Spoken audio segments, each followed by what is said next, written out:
What is best in life? To crush your enemies, see them driven before you, and to hear the lamentation of their women.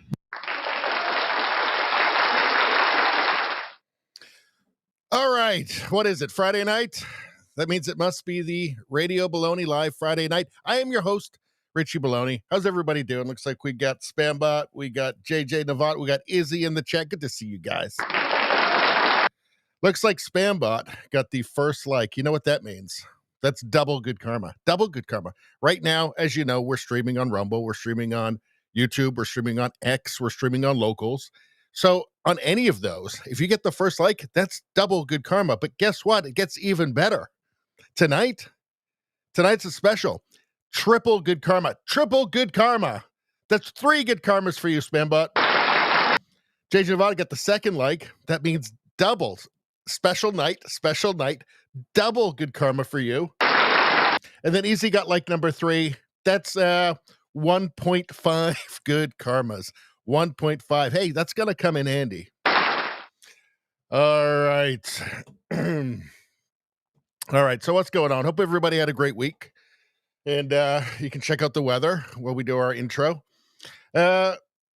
Do I have any channel maintenance to talk about? No, I don't think I do. Okay, let's just get into the menu. What are we going to be talking about tonight? There's actually a lot. I don't know if I can get through it all, to be honest with you. But let's go through the menu. Just look at everything quickly, go back to the chat, and then we'll get back into the stories in detail. So first off, donor organs are too rare. We need a new definition of death. I thought that was called being Canadian. But anyway, New York Times, they want your organs. So we'll take a look at that. We're going to take a look. We're actually going to go through the Russia hoax stuff, all the documents released by Tulsi Gabbard. We're going to go through with some detail, actually, and actually go through the timeline of it. So we've got the timeline set up here. Ask Grok to do this for me. And we're going to go through the relevant documents and really just get a good sense of what's actually happening now. It's kind of like a primer on it. And it's pretty unbelievable, I got to say. Sydney Sweeney is still in the news. Lefties are still just not happy. I don't think it's many people. I think that it is a what do you call them again? Small fringe minority. That's right, Justin. Small fringe minority of lunatics, but it's keeping it in the news. They're not apologizing. In fact, I think I just added something before the stream. They're not apologizing. They shouldn't. And why? Why would you apologize? Doesn't make any sense. Their stock's gone through the roof. All right. We'll take a look at the EU. There's a lady from Gaza they brought into France, and it turns out that she's totally evil, and they're sending her right back. Let's see. We've got a couple of real or fakes here, so we'll decide whether these are real or fake. It's like usually fake now is AI, but we'll find out. It's fun. We're going to take a look at the Trump tariffs. It's just not been good news for Canada. Carney, I don't know. I was warning Canadians the whole time during that last election. They didn't listen to me. I mean, I'm a very small channel, just from my little tiny island in the internet. I did warn as loud as I could, and people didn't listen. And now it's actually worse than Trudeau. I said it was going to be Turbo Trudeau. I'm personally shocked at how right I was about this.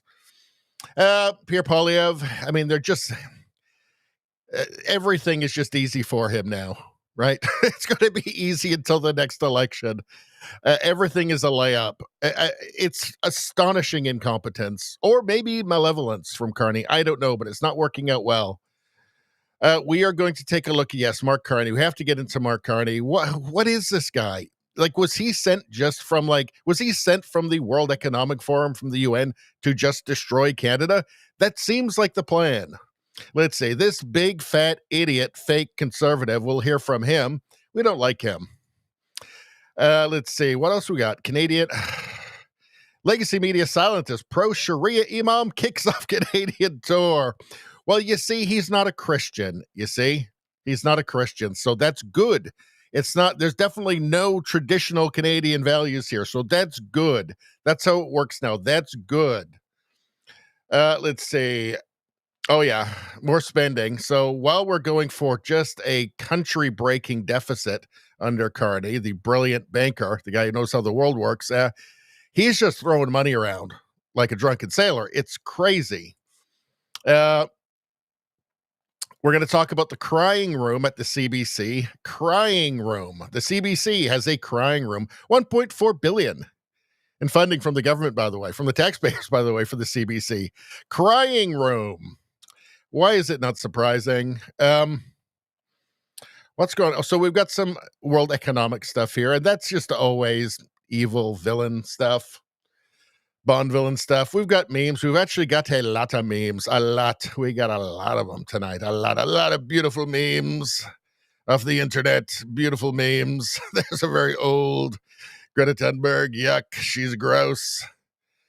Let's see. Marco Rubio is, see, when I talk about how the Trump administration, Trump was sent to save Western civilization, the principles of Western civilization, to stop people in their tracks before they can become masochistic and ashamed of actually a fantastic, beautiful history. Here's Marco Rubio announcing visa restrictions for foreign officials and persons who are complicit in censoring Americans, standing up for free speech. This is what I'm talking about. The 2024 election was a fork in the road. This is what I'm talking about. Do you think Kamala Harris would be doing this?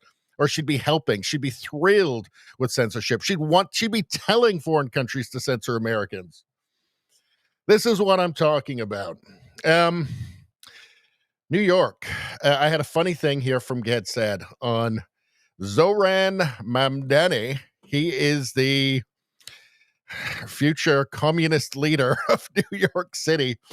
I just thought his quote was pretty funny here. So we'll take a look at that. Then we've got a little bit of stuff on Trump, just basically just crapping on journalists, which is fun. Then we have the last bookmark of the evening. The Oregon thing, we're going to be looking into that. That's our first story, but I've got it in there too. We've got dogs on surfboards. We've got all kinds of stuff. We've got news. We got like comedy. We got all kinds of just random stuff. Animals. There's a dog you can't wait for the, I think we have something on Nancy Pelosi here. Yes, we do. There we go. All kinds of stuff. All kinds of fun. Some Barney Miller comedy. You know the deal. This is the stuff. A lot of this is just the palate cleanser for the end of the evening.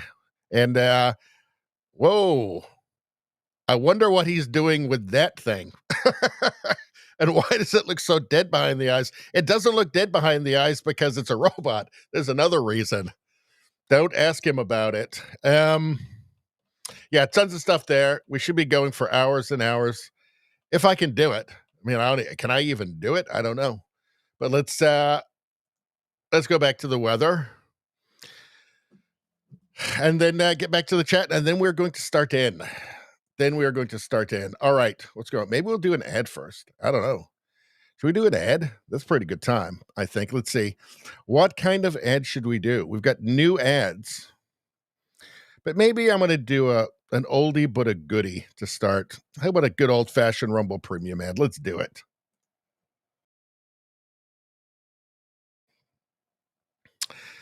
All right, listen up.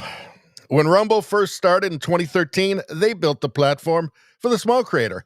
You mean like me, Radio Baloney? You betcha, just like me. They didn't censor or have biases. They were fair and treated all creators equally. No one thought platforms would censor political conversation or censor opinions on COVID. Oh, but they did. Facebook, a lot of people call them a woke book, or maybe even sometimes comic book, I don't know, admitted they fell to pressure from the Biden and Harris communist administration. Rumble did not. They didn't. They held the line. They were attacked daily for giving us a voice to talk to you. They are attacked in corporate media. They are attacked by governments like France, not to mention places like Brazil, which has basically just turned into a commie country.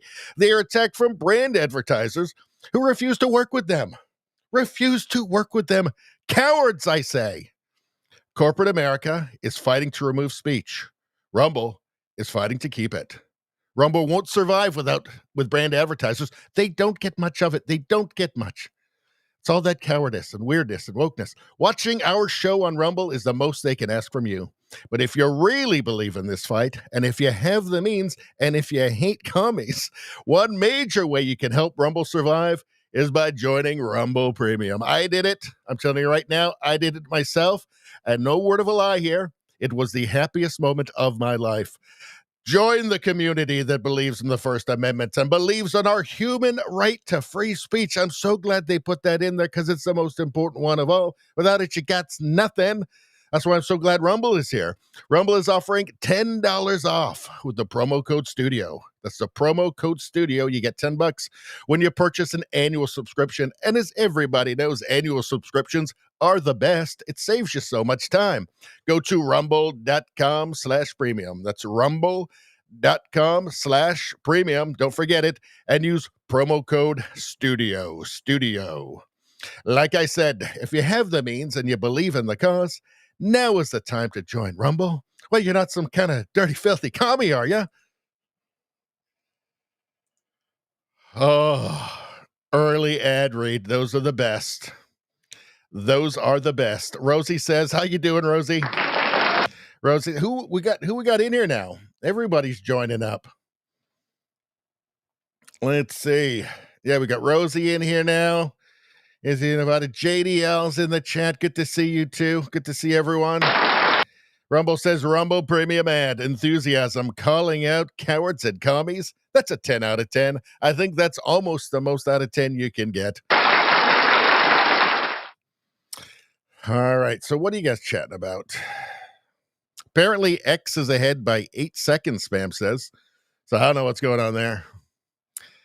Spam saying Android app is about 13 seconds advanced on Rumble webpage on PC. I don't know what the hell's happening. I don't know what's going on anymore. This is all too much for me. All right. What? CBC, Spambot says, this is a great point. CBC, commies broadcasting conspiracies. Commies broadcasting conspiracies, CBC. He nailed it.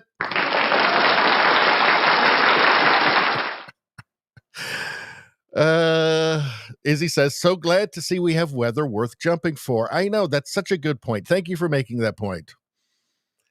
Nawada says, looks like Bosnia has some mighty powerful weather. Mighty powerful weather. Which one is that? Bosnia? Where's Bosnia? Well, there's Mexico. Things look great in Mexico. Spain, it's looking fantastic. Bosnia, whoa! Romania, too. Wow, fantastic weather. Beautiful weather. Beautiful weather. Let's see. Hit the JDL makes a really important point here, everybody. Hit that like button. Hit that like button. Thank you so much, JDL, for making that point. What an excellent point that was. Hit that like button, everybody. Just do it. Do it. Get that free good karma. Come on, get it. Are you telling me that your life is so good you couldn't use just a little bit of extra karma, extra good karma? Just a little bit? In these troubled times? That doesn't make any sense. That doesn't even make sense to me. I'll never understand some people. Spambot says, did Chris, is that Pavlovsky, or Chris Pavlovsky, you talking about from Rumble, respond to your post on X about the personalized ad reads? Did not. Didn't expect him to either, but did not.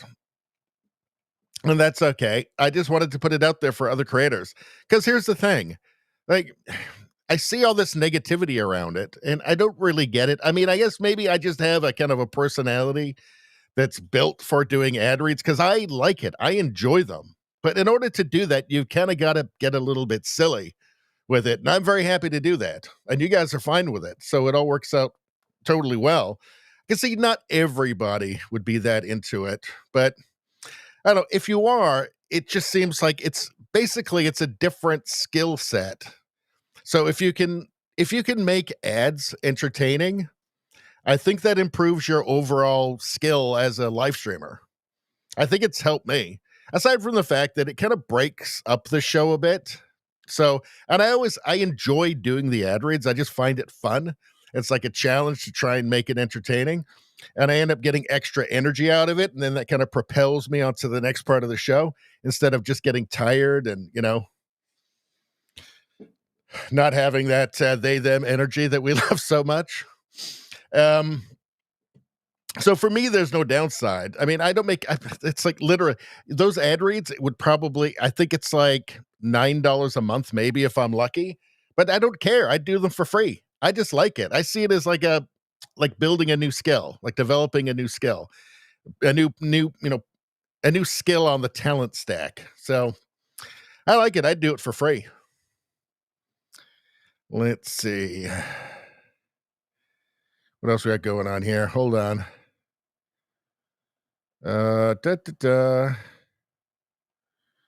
Okay, I've already read that. Bosnia's got big tracts of land. Like button. Did Chris respond? No. Spambot. Oh, Spambot says, by the way, excellent ad read. Thank you very much. All right. Spambot also misses Naked News. Naked News. I don't think I can show that on here, unfortunately. Spambot says, too bad the woke mob shut them down. They hate everything good. That's the thing. The woke mob hates anything good. Anything that can bring joy to anybody. They hate it. They have to shut it down, particularly if it's beautiful. They hate beauty most of all. Do you think they like Italy? Do you think they like Italy weather? No. Do you think they like Turkey weather? Absolutely not. Do you think they like Mexico weather? I can bet you they don't. Mexico weather looks too good. Spanish weather? Nope. Bosnia weather? Nope. Romania weather? Nope. Too hot. And I mean that in the best sense of the word. Let's see. Rosie says you have a lot of enthusiasm tonight, Richie. Maybe I'm dying. Maybe that's why. Don't you get a bunch of energy before you die? Like you get a sudden rush of energy? I mean, not to get morbid or anything. I don't think I am, but. And I heard that happens. Anyway, if it just goes quiet, well, you know what happened. He had that burst of energy, and then, well, what do you think was going to happen? Izzy says, Naked News would be rather distracting, I think. It would be, but I think that's kind of the point of it, because it'd be better than the actual news. News can be kind of depressing, unless you make it fun like we do. All right, now what the hell's going on? I don't know. I just want to look at the weather all night, but I guess we got to move on with our stories.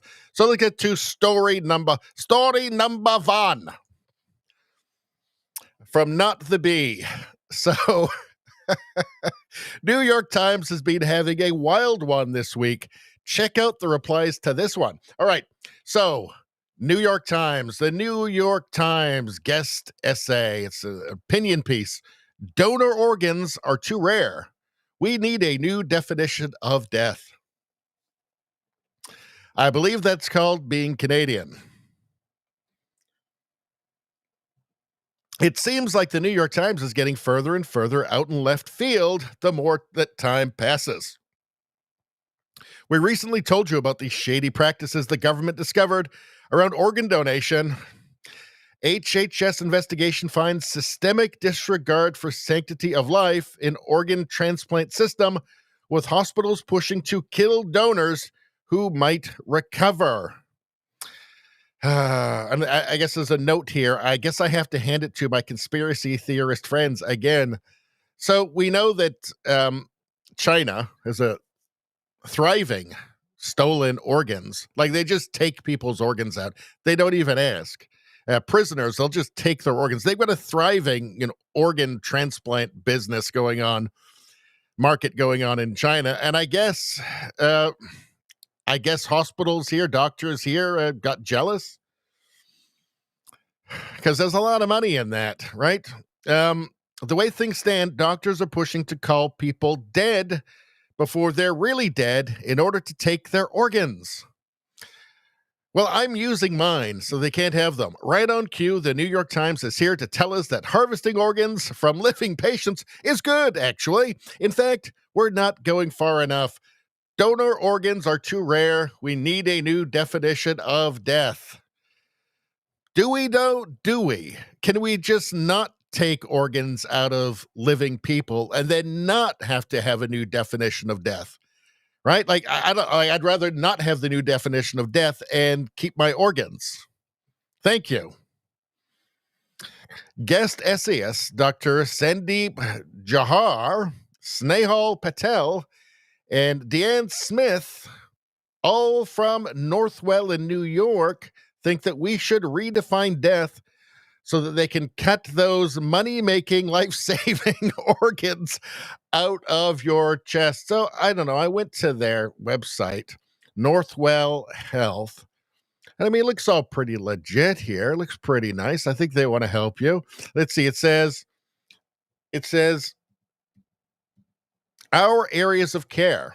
And this all looks, perfectly nice. I mean, Cancer Institute, gynecology, pediatrics. But I noticed they're missing one. It seems that they need one more window here. And it says, stealing your organs. So along, Cardiovascular Institute, and then stealing your organs. They're missing that one here. So I don't know. Maybe they're still working on the site. We need to figure out, now this is from the op-ed. We need to figure out how to obtain more healthy organs from donors while maintaining strict ethical standards. New technologies can help, like suicide booths? But the best solution, we believe, is legal. We need to broaden the definition of death. Everything is just, the definition of everything seems to be getting broadened in ways that are alarming and anti-human. We need to figure out how to, who was sitting around thinking about this? Man, we really need to figure out how to get more healthy organs from donors while redefining the definition of death. I know what we'll do. We'll pretend people who aren't dead are dead, so then we can take their organs. See, problem solved.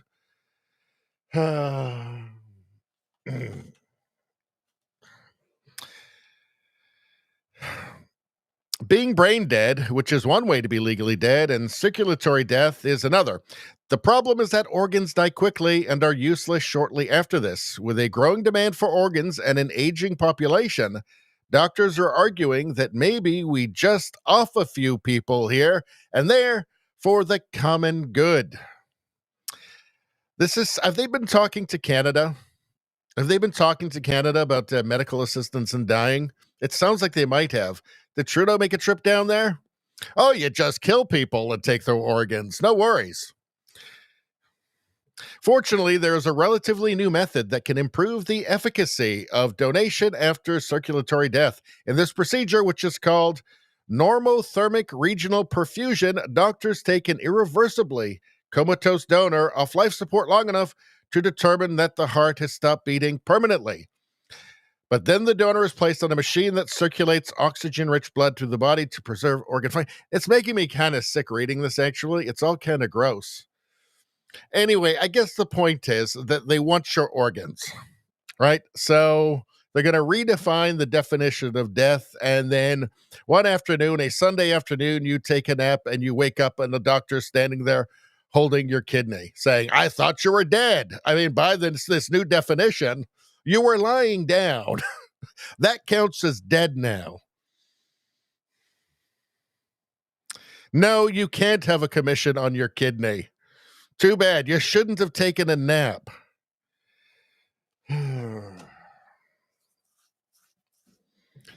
So I don't know. I'm not a big fan of all this. I don't like what's happening to the world. We are at the let's reanimate people to harvest their organs stage of technological necromancy. I don't know. This doesn't all sound good to me. Oren McIntyre says the technocratic managers will slowly but steadily enact every dystopian measure imaginable in order to squeeze every last bit of efficiency out of the system.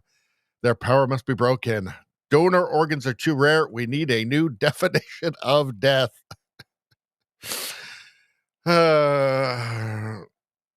Let's see. What happened here? Perhaps the New York Times opinion editors should remember the paper's own article from a few weeks ago. So what happened here? In New Mexico, a woman was subjected to days of preparation for donation, even after her family said that she seemed to be regaining consciousness, which she eventually did. But did she have all her organs when she did? In Florida, a man cried and bit on his breathing tube, but was still withdrawn from life support. In West Virginia, doctors were appalled when coordinators asked a paralyzed man coming off sedatives in an operating room for consent to remove his organ. Like, what is going on? I'm sure all this is coming to Canada. They're probably already doing it, right? Somebody said, like, a teenager went to the doctor, said they were depressed. Immediately, the doctor put them on the MAID list and took out their organs. The world is becoming a horrifying place. Let's see. Otto von Tweetmark said, people like you are why I'm removing my name from the donor registry. Yeah, maybe not a terrible idea. Let's see. You're an evil man with a brain dead idea like this. Maybe you should be the first expanded case. Can I have your organs? Now, that's an excellent question. I'm guessing he's saying no. So, I don't know. I don't know. Just the left. Well, it's not even the left. Like, well, this is the New York Times. The New York Times puts this opinion piece out, and it's just ghoulish. It seems like it's just kind of ghoul. Everything is ghoulish. All right, let's move on, people. I've had it. No, Northwell Health. You may not have my organs. No. All right. Now what the hell's going on? Let's get back to the chat for a second. It's getting hot in here. It's getting hot in here. This could be a problem. All right. Miss Romania's having fun, though. Let's see. I wonder if it's in her contract to do jumping jacks while doing the weather. If I hired it, it would be 100%. Let's see. JJ wants the noodles video. Rosie says, are we in the will? Of course you are, and you'll all be terribly disappointed. Let's see. Izzy says, sure hope that isn't true. I'd be worried every time I got a second wind. Noodles is good. I don't have noodles racked up right now. We'll go back to noodles. We'll find noodles. Hold on. Let's see. You know what? I just feel like in the mood for this right now. Hold on. I just need to. Sometimes it just makes me. It's good for the soul. 应景应景应景应景 in my factory. If you need many 应景 you can find the bay. Well, I mean, I don't need many engines, but I mean, I'll take a look. Sure. Don't hurt me. I would never hurt you. Lie to me. I would never lie to you. I'm just interested in some engines. I hope they're very complete, though. They are very complete. Oh, well, then that's fantastic. What wonderful news. They are very pretty. Many 应景 in my factory. What are you thinking? Why have you come to me? Please believe me. Please choose me. They are very complete. Wait a second. Am I getting the engine or you? What's happening here? I hope you can take the day. They are very complete. Many 应景 in my factory. What are you thinking? I don't know what I'm thinking anymore. I don't even know what I'm thinking anymore. It's crazy. All right. Let's see. Izzy says, new definition for death, eh? Didn't Monty Python predict this? I think they did. I'm racking my brain exactly what, but I think you're right. JDL says, I'm draft age in Ukraine now. What, so you're 60? Holy jeez. Let's see. Spambot fodder. Too many organs are getting rejected due to atrophy in the COVID clot shot donors.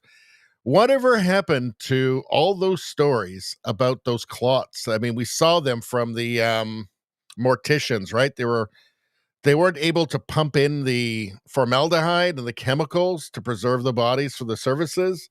And so they had to go in and they were pulling out these huge, long, fibrous clots. Has there been anything new on that? Maybe we should take a look at it. Maybe we'll do that on a Rumble premium stream on Monday. We'll go, because I haven't looked into all that stuff for a while. There's just so much damn news. But we should go back. We should do another primer on that, just to remind ourselves, go over everything. All right. Rogue Thought, good to see ya. All right. Rosie says, my dead great-grandmother is probably draft age in Ukraine now. Well, you know what's really awful is like the Lindsey Grahams of the world are like demanding that Ukraine draft, I think, 18 to 24-year-olds. That's their next generation. Without them, there's no Ukraine is just done, right? It's just total demographic collapse. They'll just disappear as a people, basically. There won't be anything left. Ukraine won't be Ukrainians anymore. But just like the worst war hawks are just trying to pressure them into drafting the 18 to 24-year-olds and throwing them into the meat grinder. And it's really sick, actually. Just the warmongers. It's awful. Because that's a brutal, horrendous war. It's a new kind of war with the new element, the new dimension of drones, which just makes it just even worse. It's kind of like World War I. Like, it's not World War II, when you watch the documentaries of Kursk and all with the big arrows and those big arrow movements. It's not like that because you can't move a bunch of like armor altogether because it's all expensive, like a bunch of tanks, say, like a tank army, because they're very expensive and the drones are not. And it's just a swarm of drones will come in and destroy all of that. So you can't do that anymore. It's now more static because of the drones, right? They're not that expensive. They're much less expensive, relatively speaking. And yeah, that can knock out your $1 million tank or $2 million tank or whatever. So it's more kind of static like World War II, but then with drones buzzing around everywhere. It's horrific. Rogue Thought says, maybe brain dead journalists can be added to the definition of death. I don't think I want their organs. That's the problem, Rogue Thought. That's a good point, though. Let's see. Turtles, how you doing? Good to see you. All right. Turtle says 50,000 for a placenta. Yikes. Ugh. What do you do with that?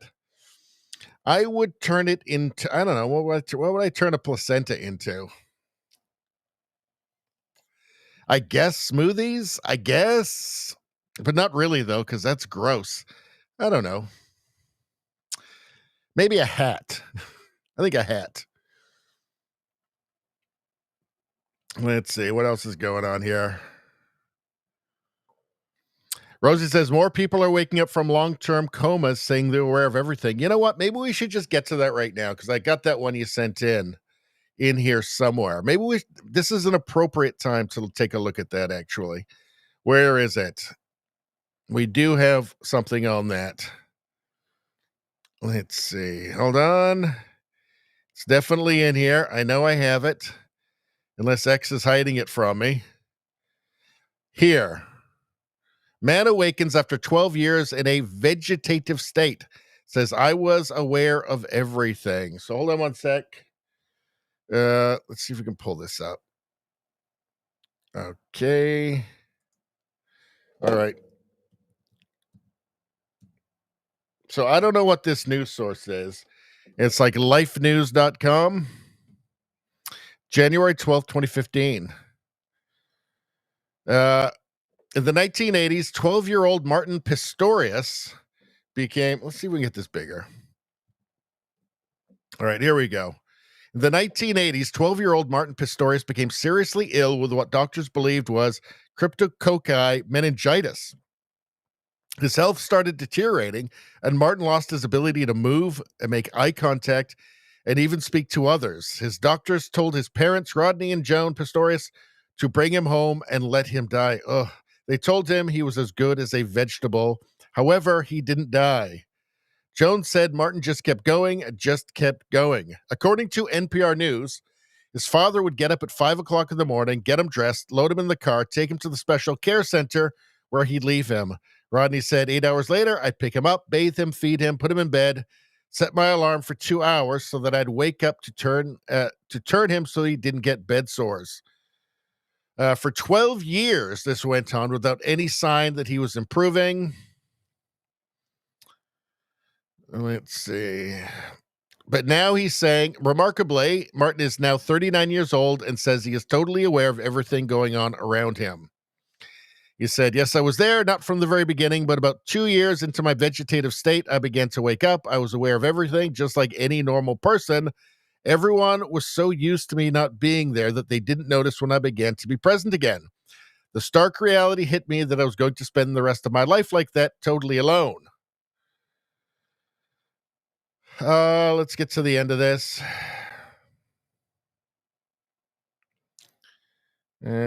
So he was stuck like this. He's now married, penned a memoir about his life. He has gained control of his body. In his book, Ghost Boy, he writes, my mind was trapped inside a useless body. My arms and legs weren't mine to control, and my voice was mute. I couldn't make a sign or sound to let anyone know I had become aware again. I was invisible. The Ghost Boy. The Ghost Boy. Martin's survival is a testament. So they're not really telling us, though, like how they figure it out.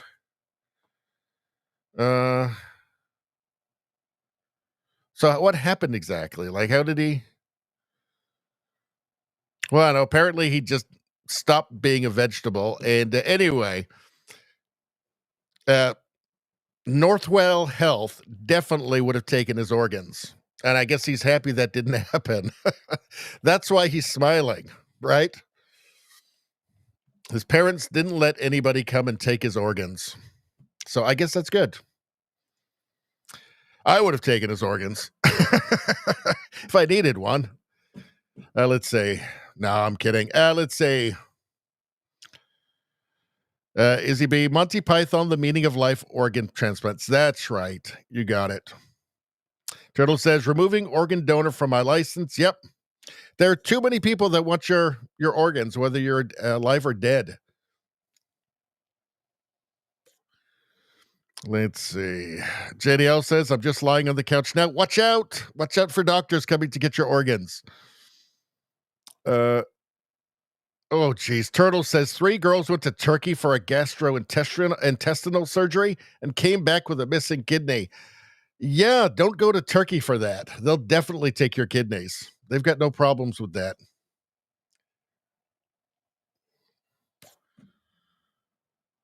Streamer says, I'm here listening, may not talk much, being sick after a mild seizure. Oh, geez. Still have all my organs, so as far as I know. Well, I hope you're doing okay, man. That's a brutal news. Good to see you in the chat. But, yeah, I hope you're doing okay, man. Yikes. Let's see. Rogue Thought says, head on a swivel, radio streamer. Hope you're better. I'm not going to take your organs. Don't worry about me. Radio streamer says, noodles cure seizures. I hear. Get back on. All right. I can't refuse that now. All right. Let's get those noodles. It's the least I can do, actually, for radio streamer. Let's pull them up. Let's get the noodles out. Actually, noodles are good for you when you're sick, so that is true. Let's see. Where are the cooking shows? Cooking shows, cooking, Bilderberg, recycling scam, Mayor of Toronto, Karl Marx, Bill C2, cooking shows. There it is. All right. So now it's just a simple bet. Oh, the shoulder strap fell off there. There you go. You got it. Let's see. There we go. Noodle show for you. Special delivery for a radio streamer. Nawada says, noodles is needed. Yes, well, there you go. Turtle says, Jesse won't come on here since sometimes I take his phone and then he gets removed for comments. I'm sorry. I don't know. I'm staying out of it. Let's see. Everybody hold on to your organs. Will Noodle keep the organ harvesters away? I think she will. She wouldn't tolerate that. Let's see. All right, I'm going to skip to the end here because there's way too much chat. All right. Let's see.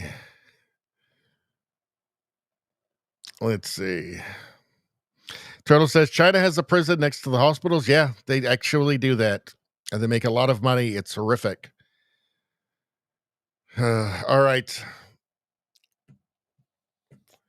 All right. We're going to come back to noodles. Don't you worry about that. So let's get to the Russia collusion stuff. All right. The hoax. So let's first go to just a breakdown. All right. Event description, date period. So January 2016, I believe this is January 12th about, a declassified intelligence memorandum claims President Barack Obama, seeking to protect his legacy in Hillary Clinton's candidacy, pressured FBI Director James Comey. You know what? First, before we start into that, so we're looking into the annex to the Durham report. And this is like an appendix that was classified. It's being declassified by Tulsi Gabbard. And this information that we're about to look at is from, it came from, okay, so there are documents that were stolen by Russian intelligence.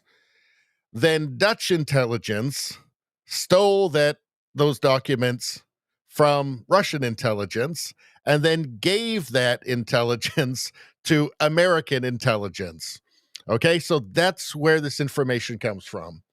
A declassified intelligence memorandum claims President Barack Obama, seeking to protect his legacy and Hillary Clinton's candidacy, pressured FBI Director James Comey through Attorney General Loretta Lynch to expedite and close the investigation into Clinton's use of a private email server for classified information.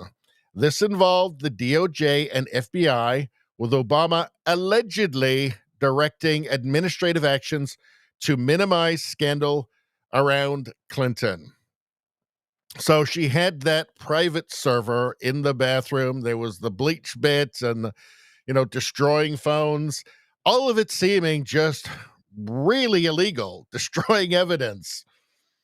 Aside from using a private server for classified communications, it's all really bad.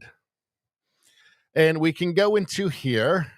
This is part of the annex authorized for public release by Chairman Grassley. And it says here, let's maybe make this bigger.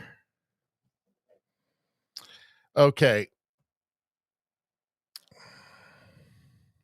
These reports reference purported communications of Bernardo and others. So Bernardo is actually with the George Soros Open Societies Foundations. We'll get into more of that.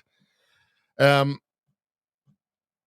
let's take a look. Obama has no intention to darken the final part of his presidency and legacy by the scandal surrounding the main contender from the DP, Democrat Party.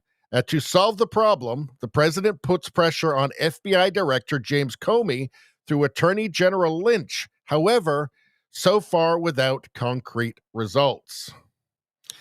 So, Obama has no intention to darken the final part of his presidency and legacy by the scandal surrounding the main contender. So, the president puts pressure on FBI Director James Comey through Attorney General Lynch. So that's where that comes from. And at the beginning here, on January 12th of this year, January 12th, during a confidential discussion with Jeffrey Goldstein, a representative of the Soros Foundation on Eurasia, Democratic National Committee Chairwoman Debbie Wasserman Schultz characterized the situation in her party in light of the growing scandal surrounding Hillary Clinton as follows. So that Obama had no intention to darken the final days of his presidency and legacy by the scandal surrounding the main contender from the DP. To solve the problem, the president puts pressure on FBI Director James Comey through Attorney General Lynch. So that is the source of this part of it. Now, March 2016, an intelligence source memorandum describes a two-pronged Democratic Party, DP, opposition strategy to discredit Donald Trump. including fabricating scandalous revelations of Trump's alleged business ties to the Russian mafia. The Clinton campaign, with support from the special services, referencing Obama-era CIA and FBI intelligence activities, potentially including Christopher Steele's work, is implicated in preparing these claims. So this is from the Russian intelligence analysis of the documents that they stole, that were then stolen by the Dutch and then were given to the United States.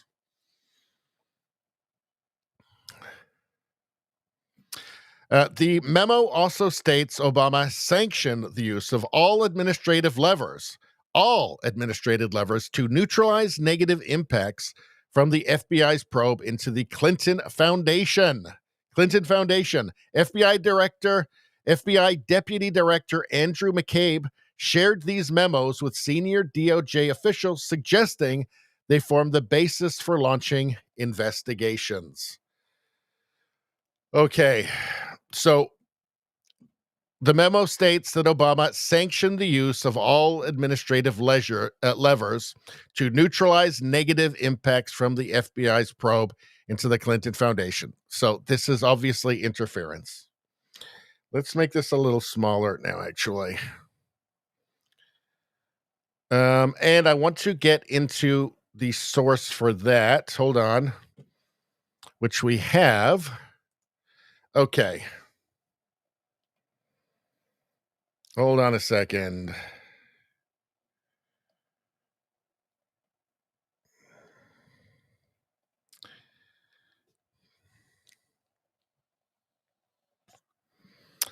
Give me a second, guys. There's so much in here. Da-da-da, da-da-da. Okay, where is it?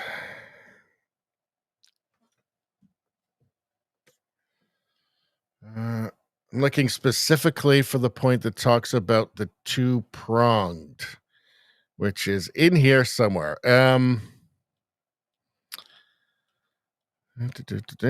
Hold on.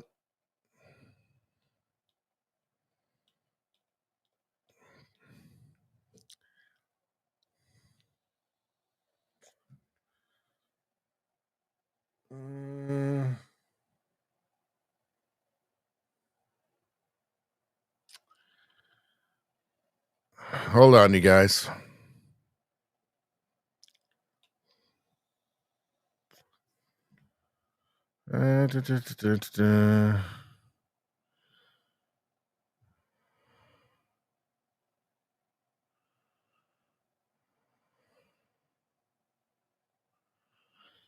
Hold on. I thought that I had this totally. I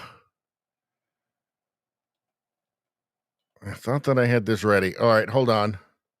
Here we go. All right. In relation to the consensus reached among the Democratic Party leadership regarding the candidacy of Hillary Clinton, Barack Obama sanctioned the use of all administrative levers. Okay. A two-pronged Democratic Party opposition is focused on discrediting Trump through debates and propaganda activities based on his weak points, such as his uncontrollable temperament, questionable instances in business dealings, absence of political skills, lack of political experience, and of course, propaganda activities they're going to use. Among other things, the Clinton staff, with support from special services, which is what the Russians would call the CIA, basically American intelligence, is preparing scandalous revelations of the business relations between Trump and the Russian media. So that's where that bit comes from. I just want to be careful to document all this stuff for you as we go through it. Okay. Late July 2016, still before the election. Emails from Leonard Bernardo. Who is Leonard Bernardo? Hold on one second. Here he is. Open Society Foundations. That's George Soros. There he is right there. Leonard Bernardo, Senior Vice President. Now, if you are not subscribed to the channel, subscribe to the channel, and you can watch my video. We did a deep, in-depth video. I think it's 30 minutes or 40 minutes on George Soros, kind of a primer on him, on like Black Wednesday and him crashing the British pound, harming millions of people, by the way, and all of his activities and the kind of evolution of the Open Societies Foundation over the decades. And basically just all of his evil plans, I guess. All of his, just where all of his money is going in terms of, propaganda and influence and, electing, far left communist DAs in blue cities, for instance, all that stuff. Subscribe, and then you can go check out that video. But in any case, here we are. So there's a George Soros Open Societies Foundation's link into this, which is just damning immediately, is it not? It can't be good if they're involved. Emails from Leonard Bernardo, Senior Vice President of Open Society Foundations, reference a Clinton campaign plan to demonize Putin and Trump for a post-convention polling boost. This is just think about being these people, making these plans behind the scenes. It's really incredible. Like, you have to be incredibly narcissistic to just be feeling like to be somebody who feels like I'm just going to shape, I'm going to shape the political future of this country for my own goals using like propaganda, trickery. I'm going to just have this malign influence. It's really incredible. Clinton campaign plan to demonize Putin and Trump for a post-convention polling boost. On July 25th, 2016, Bernardo emails that foreign policy advisor Julianne Smith, Clinton campaign. On July 25th, 2016, Bernardo emails that foreign policy advisor Julianne Smith from the Clinton campaign indicates the plan will be a long-term affair, and was it ever, involving steering public opinion to equate Russia influence with election hacking. This is just, can we say conspiracy theory? Or maybe not theory, just conspiracy. On July 27, 2016, Bernardo confirms HRC, Hillary Rodham Clinton, approved Julia's idea about Trump and Russian hackers hampering U.S. elections to distract from Clinton's email scandal. This is all such incredible corruption. The plan involves cybersecurity firms CrowdStrike and ThreatConnect supplying media information with hopes of GRU, that's Russian intelligence, providing more facts despite lacking direct evidence. These efforts tie into broader Clinton campaign strategies to link Trump to Russia.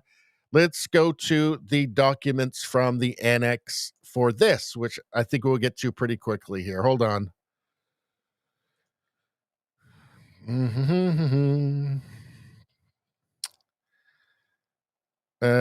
I think this is... Yes, here we go. All right. The declassified Durham Annex confirms Hillary Clinton personally approved the plan to frame Trump with Russian hacking. So, Leonard Bernardo from George Soros's Open Society Foundations. Hi. July 27th, 2016. Hi. HRC approved Julia's idea about Trump and Russian hackers hampering U.S. elections.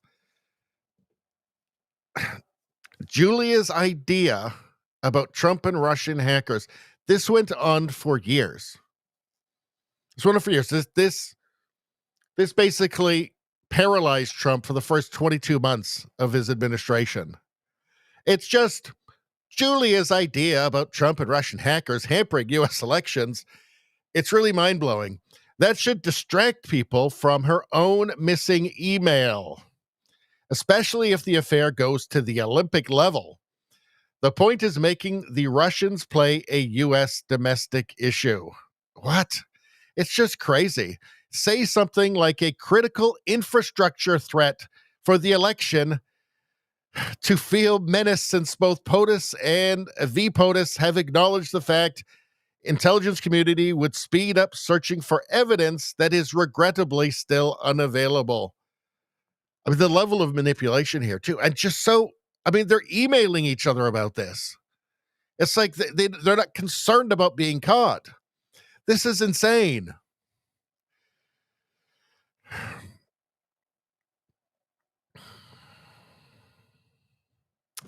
Let's see.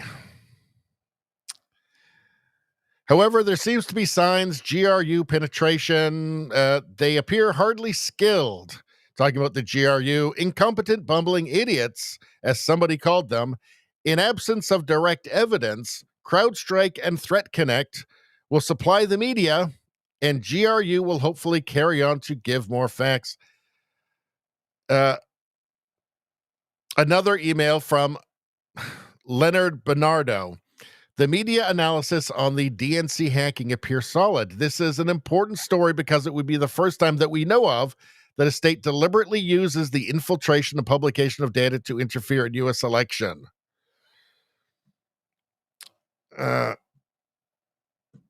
Julie says it will be a long-term affair to demonize Putin and Trump. Now it is good for a post-convention bounce. Okay. Later, the FBI will pour more oil into the fire. So, this is all pretty damning stuff, is it not? Okay. Months leading up to November 2016 election. An intelligence community whistleblower. Now, who's the whistleblower? Let's go back here for a second. And this is about the whistleblower here. Okay.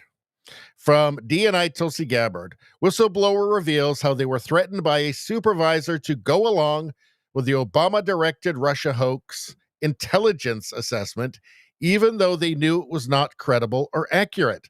The whistleblower refused.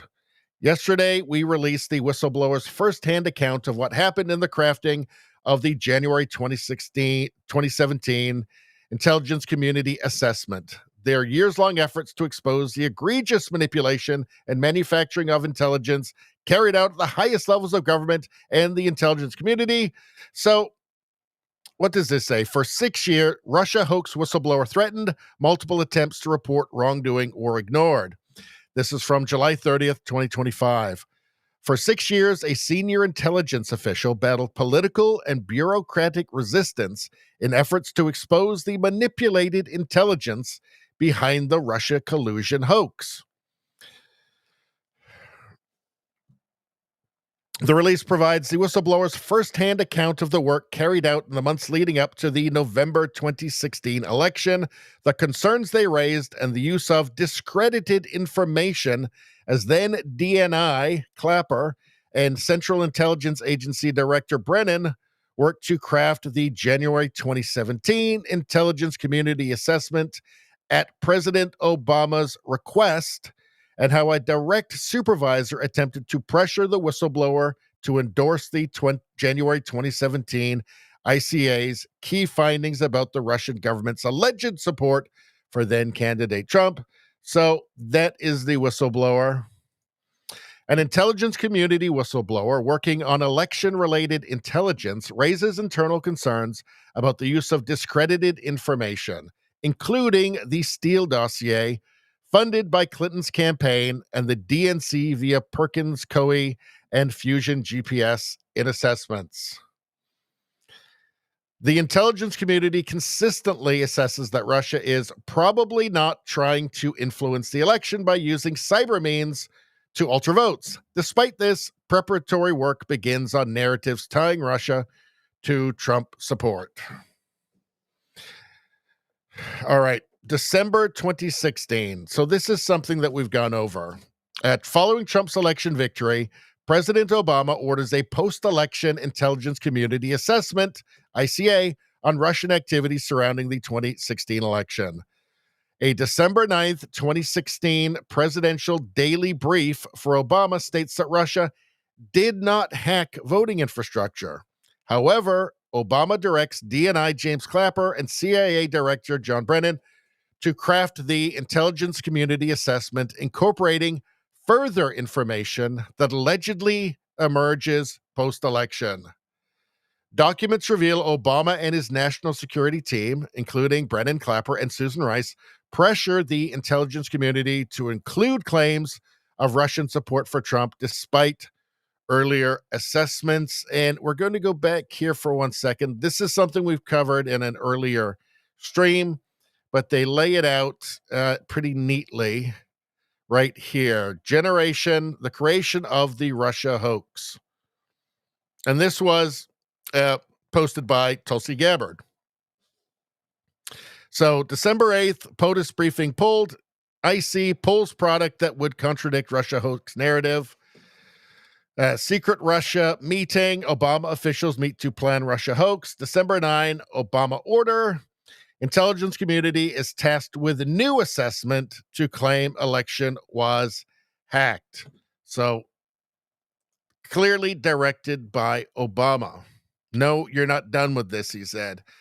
January 2017, the intelligence community assessment is finalized and released, claiming the Russian government supported Trump over Clinton, based in part on the Steele dossier, despite senior Obama officials, including Clapper and Brennan, privately denouncing it as discredited. The whistleblower refuses to concur with the ICA findings, citing flawed practices like selective use of open-source Russian media as evidence while ignoring contrary foreign media. The whistleblower's supervisor pressures them to accept the findings for career advancement, threatening consequences.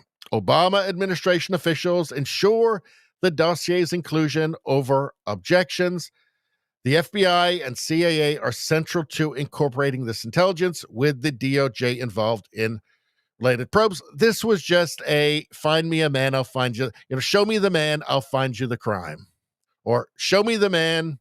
This was a show me the man, I'll show you the crime situation. They just were got to get him. So post-January 2017, over the next 6 years, the intelligence community whistleblower makes repeated attempts to report concerns about manipulated intelligence in the intelligence community assessment to officials, including the IC Inspector General, Special Counsel John Durham, a U.S. Senator, and other channels. These efforts are ignored or suppressed. The documents reveal ongoing use of the ICA to fuel investigations like Crossfire Hurricane, FBI, and Mueller's probe, perpetuating the narrative. So, Special Counsel John Durham, not paying attention, classifying this annex, which is coming out now, which has now been released by, classifying the annex, which has been released by Tulsi Gabbard now. So, if you are feeling some suspicions towards Durham, it seems reasonable. Multi-year period post-2016 uncovered in Durham probe. Special Counsel John Durham's investigation uncovers the Bernardo emails and memos, assessing them as likely authentic, FBI, and not Russian fabrications. Not Russian fabrications. Durham concludes they reflect Clinton campaign efforts to tie Trump to Russia, including hacked composites from U.S. think tanks.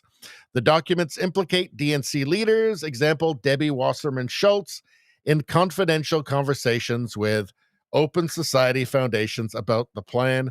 This is one of the most shocking things, actually, just them dealing directly with Open Society's foundation. I mean, we know that they want to destroy the West. We know that they hate anything conservative, right? But just collaborating openly with the DNC to frame Trump? Like, this is amazing, to shape an election, to trick the public, to lie to the public, to sway an election. It's really amazing here. Like, there has to be consequences for this, does there not? July 2025, DNI Tulsi Gabbard releases the declassified documents, 114 pages total, including whistleblower testimony, emails, memos, and the ICA review, providing evidence of the above events.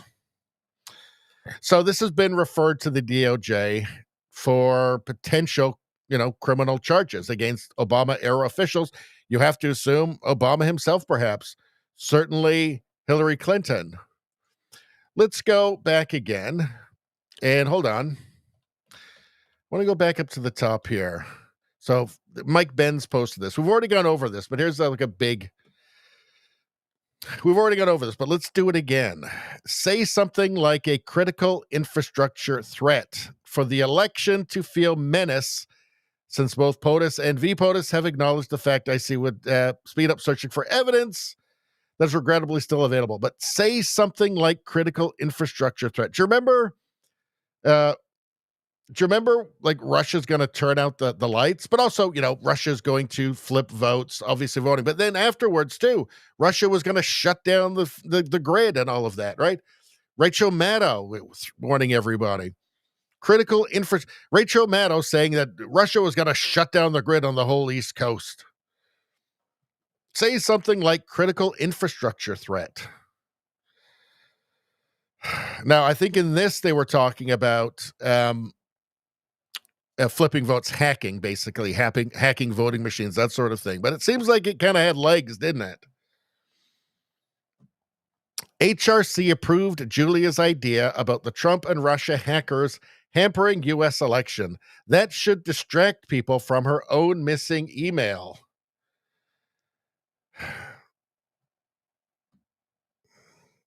The point is making the Russia play a U.S. domestic issue.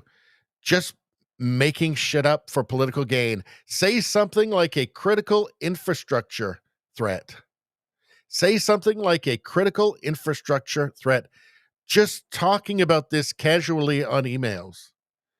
How shocking is that? How unbelievable is that?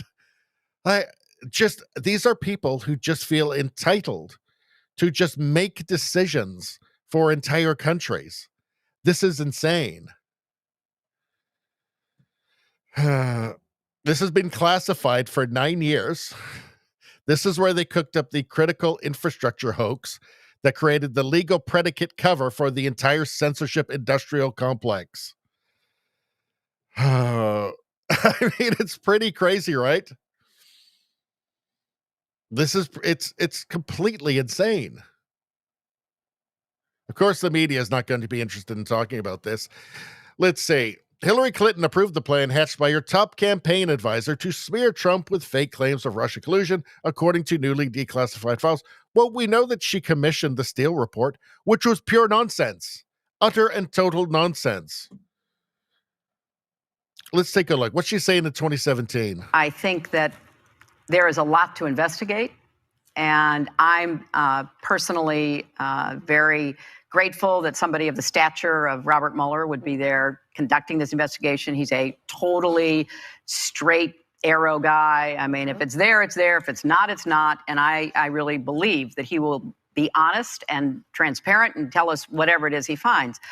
But as I say in the book, and I try to explain what bothers me, there's just too many connections to be called just coincidences. Mm-hmm. There just are. And, some of it is financial. She made it all up. I mean, this person has no soul. She's just straight up lying here. Straight up. I mean, that's to lie like this. You've got to just have no soul. You've just got to be a bad person at this point. And what happened to, hold on a second. What happened to her? She's not on the show anymore. I hope she didn't shoot herself in the back of the head 12 times right after Hillary was on. That's terrifying. Let's see. Matt Taibbi says, there is no way for any corporate media outlet to cover this story at all. Logistically, it can't be done without making major admissions. It will have to be reported out entirely by independents. He's replying to Glenn Greenwald here. And Matt Taibbi, by the way, is not a Trump supporter. He's a very good journalist, but he's also a guy who wrote Insane Clown President about Donald Trump. So, Glenn Greenwald wrote The corporate media will not report on these new disclosures showing the CIA, FBI, Hillary Russiagate fraud because they were its leading perpetrators. They gave themselves Pulitzers for it. I know. Didn't the New York Times get a Pulitzer for the entirely fake Russiagate reporting? Remember, the walls were closing in. If they have to talk about it, they'll just depict it as Trump persecuting opponents. Yeah, that's what they're doing already. He's responding to John Solomon. This is the smoking gun evidence inside the Durham annex. If it is authenticated by further investigation, it means liberal mega donor George Soros' team knew the whole Clinton plan for Russiagate hoax 4 days before the FBI opened up a probe. And so did Obama, Brennan, and Comey. So again, this is HRC approved Julia's idea about Trump and Russian hackers hampering U.S. election. Julia's idea. So this is it. This was that whole thing, the tens of millions of dollars spent on the Mueller investigation. This was all just Julia's idea. Julia's idea. In an email from Leonard Bernardo from George Soros's Open Society Foundations. It's like, it's almost satire. It's so crazy, right? This should distract people from our own missing email. Like, I don't know. This is totally crazy, right?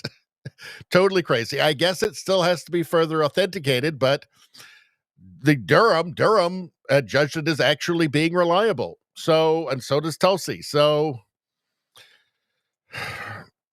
of course, the media will never admit that. Let's see. From Ada Nestor, the newly declassified Durham annex just blew the lid off Russiagate. It wasn't bad intel. It wasn't a misunderstanding. It was an op. They all knew it was a lie, and they ran it anyway. Yep. From Michael Schellenberger, the newly declassified documents on the Trump-Russia collusion hoax are a nothing burger, say the media. But now, newly declassified intelligence strongly suggests that the FBI helped the Clinton campaign orchestrate the hoax to distract from its investigation into her email. It all seems fairly clear. Let's listen to Tulsi here on Glenn Beck. How many people are you surrounded by that are still part of that old system? It's a good question. As we're finding these documents, going through them, declassifying and releasing them, we are learning more about who is actually directly involved and implicated in this. We're learning more about who may have been in the room and who was loudly protesting against it, recognizing how wrong it was. We have whistleblowers coming forward with their own documentation of their protests and their unwillingness to go along with this. So yes, there are people who are still working within the intelligence community who had a hand in this. As we are identifying them, it will give us the opportunity to make sure that they and others like them who, again, are so willing to weaponize intelligence to subvert the will of the American people can no longer work in the intelligence community. Yeah, once the head goes rotten, everything, the body will follow. It's going to be hard to root it all out. Very difficult. Especially if these people are very ideological, which you know that they are.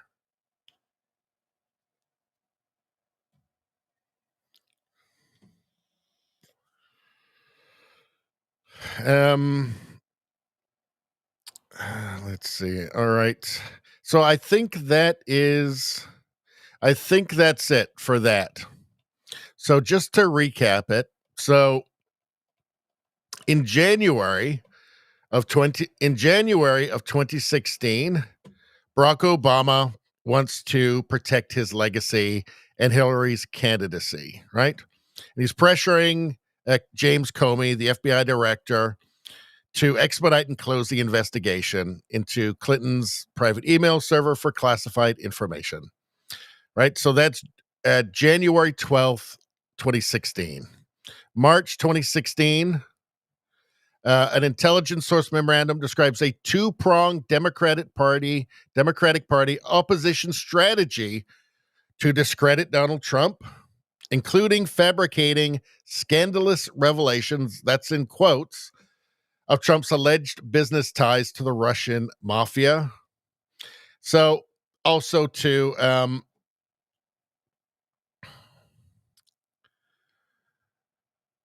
so this is the government, the intelligence community, and the Clinton campaign working together, using things like, fake stuff like the Steele dossier, for instance. So this is where they're collaborating.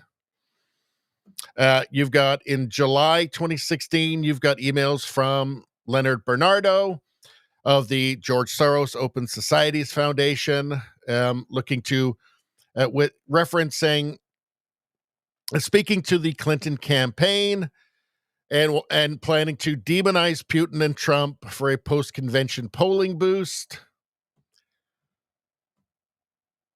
You have foreign policy advisor Julianne Smith from the Clinton campaign openly talking with the Open Society Foundation, Bernardo, about steering public opinion to equate Russian influence with election hacking and with Donald Trump. Let's see. In the months leading up to the election, you had an intelligence community whistleblower raising internal concerns. So he wasn't the only one either, but raising concerns about all this, saying that this was not on the up and up. December, you had Barack Obama on the 9th calling like Clapper and Brennan for a meeting where he said, you're going to do a new intelligence community assessment. The old one wasn't good. The old one wasn't useful for framing Trump. So you have to now create a new one. And they went to work. Then in January, that's when they revealed their fake intelligence on Trump. So just the plot to discredit Trump. And then, of course, that led to the Mueller. That ended up leading to the Mueller investigation and basically paralyzing Trump for 22 months. And just the constant media attacks over what was fake, over a fake story and fake intelligence linking Trump to Russia. So that was it. All right, people. I'm going to get rid of these tabs. We're done with the Russia hoax investigation for this one. Oh, that felt like it took a long time. But it's complicated is the thing. There's a lot. I do this as much for myself as for you guys, just so I can because there's so much going on. I want to refresh it in my own mind. At least the time scale, the chronology of it. All right, let's get back to the chat. And hold on. There we go. There you go, streamer.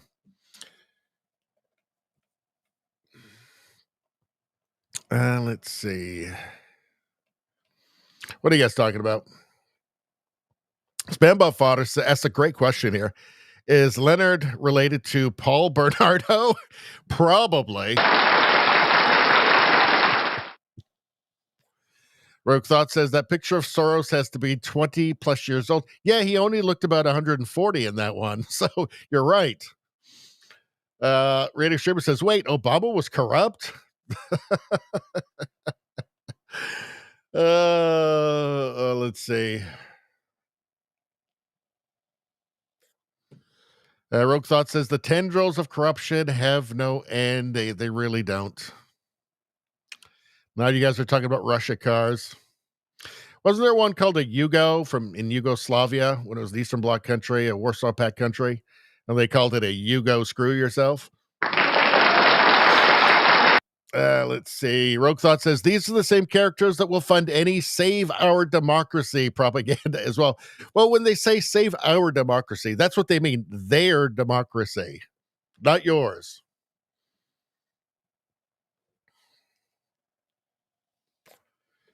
Let's see. Rosie says grifters, money launderers, party of death. Yep. JDL says NGOs are corrupted, yet you can't trust them. Let's see. Izzy says it's so good to know elections are safe and corruption free in the West. Let's see. Izzy says they've been doing it so long. Why would they worry about being caught? Well, that's the thing, right? Like they're so cavalier about it, apparently. It's shocking, but I guess they just really had no expectation of being caught.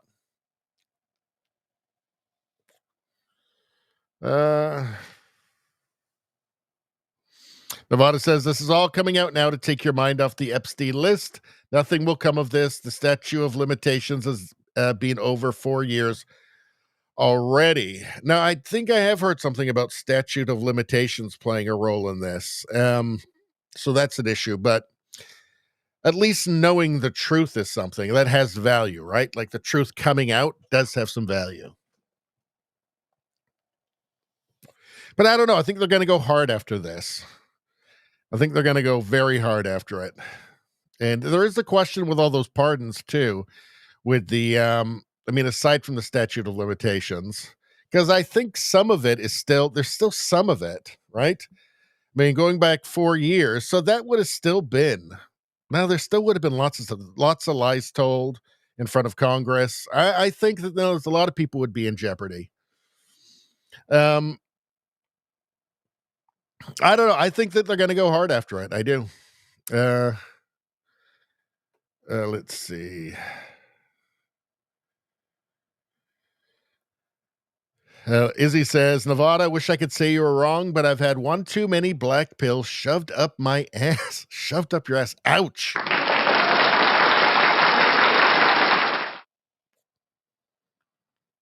Let's see.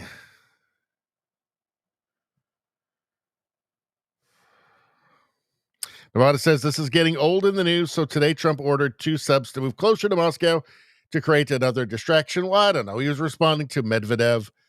And, Russia's been just making nuclear threats constantly. Maybe he just got sick of it. Let's see.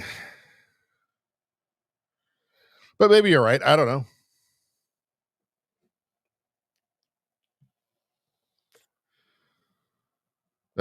Nevada says it's all a bunch of fucking around and no accountability. Well, that has been the record. I mean, you're not wrong, right? That has been the record. I think when they arrested Trump like several times, like I think they might have crossed the Rubicon on that though. So it did change things. Let's see. JDL says false flags ahead. Maybe. Yep. I mean, when you see the levels of corruption in this file, if this all really does check out, I mean, you'd have to say like nothing's beyond them. Let's see. 8-Bit Gamer, how you doing? Let's see. Nevada says they want a total digital surveillance state real bad and fast. A false flag always helped them with stripping our rights away. I don't think that the Trump administration wants to do that. I think that there's still deep state figures, deep state actors that definitely want that. We know that Biden definitely wanted that. He tried to put in his Mary Poppins of misinformation, if you remember her. But I don't think the Trump administration does want that. They're criticizing Europe for their authoritarianism and censorship. I don't think that they want that. Let's see. I mean, maybe I'm just naive. I could be. JDL says that's why Julian Assange had to be arrested and taken care of. Well, yeah, he was a problem, wasn't he? And he always said that Russia did not hack the DNC emails, which is why, if you remember, why Debbie Wasserman Schultz had to resign, because those emails showed that she was actively plotting against Bernie Sanders and not being neutral, and it became too embarrassing, and the Bernie Bros freaked out about that. You had Donna Brazile giving the debate questions to Hillary Clinton before the debate. But he always said that wasn't a Russian hack. He didn't say where it came from, but he said it was not Russia. Wait a second. What the hell's going on here? Oh, something is happening. Something very important just happened, people. Let me just scooch back a little bit and make sure there's no more. Something very important just happened. Here we go. Spambot just gifted a subscription to Metalmouth 2874. This is a beautiful moment. Guess what? Guess what, Spambot?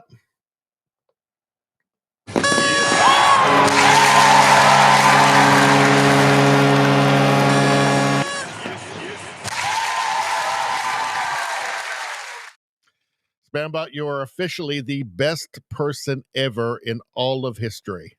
All of history, today, in the past, probably in the future as well. Gifting a subscription to Radio Baloney, to my channel, is I think the most ethical and the best thing, and the most compassionate thing that any person can ever do in this life, ever. It's really tops. It's really the tops thing. And the only you know who would do that? I'll tell you the kind of person that would do that.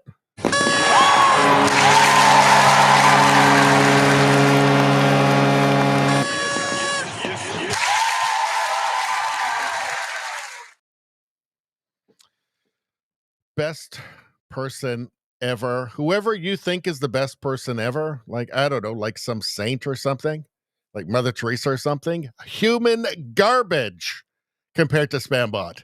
Human garbage. Just trash. I mean, actually, Mother Teresa wasn't that great. I got to be honest about that. But whoever it is, whoever you look up to, garbage. Garbage compared to Spambot. Thank you very much, sir. It's a wonderful thing. Let's see. What else is going on in the chat? And let's see. I think I got to miss a bunch because there's way too much. Let's see.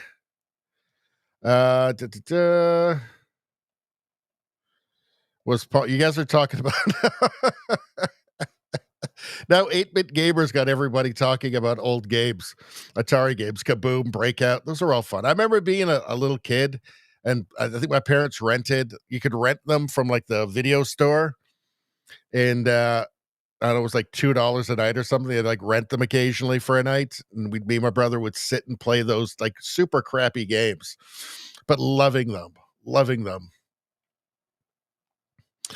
Pong was probably before 8-bit even. It was, actually. Let's see. Rosie says Seth Rich. What was Seth Rich? Didn't he shoot himself in the back of the head 80 times because he knew nothing about the Clintons? Let's see. JDL says Snowden too. Yeah, Snowden was different from Assange because Assange redacted or he blacked out like names, things that would have endangered like people in the field. Snowden just released it all. So they're actually very different, Snowden and Assange.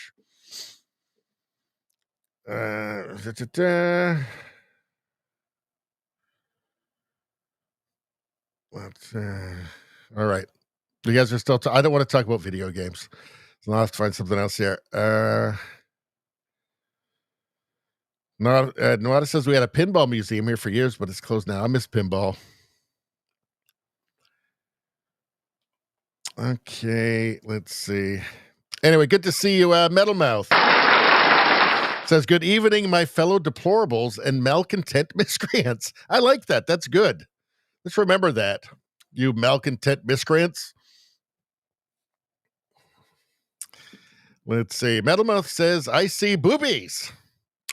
Really? I thought there was just, oh, yeah, you're right. Above the noodles.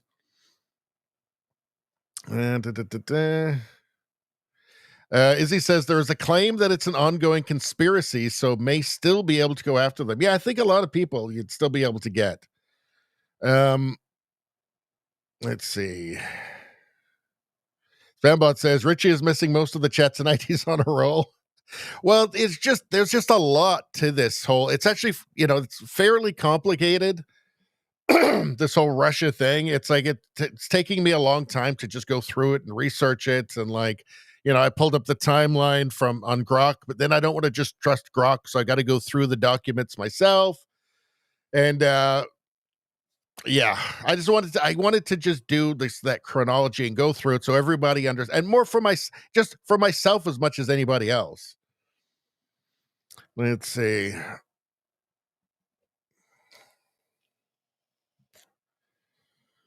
Let's see. All right, I'm going to skip to the end of this chat a little bit.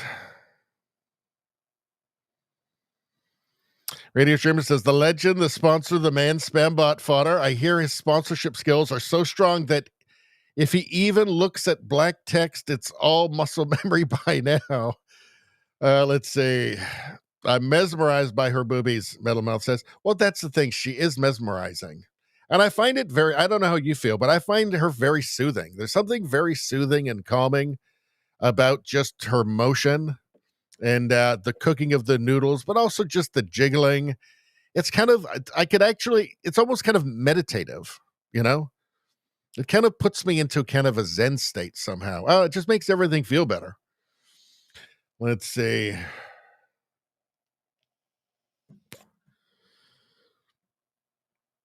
Middlemouth says, speaking of good games, there's a great game that just came out this year called Vampires Fall 2. It's made by Early Morning Studios. I have not heard of it.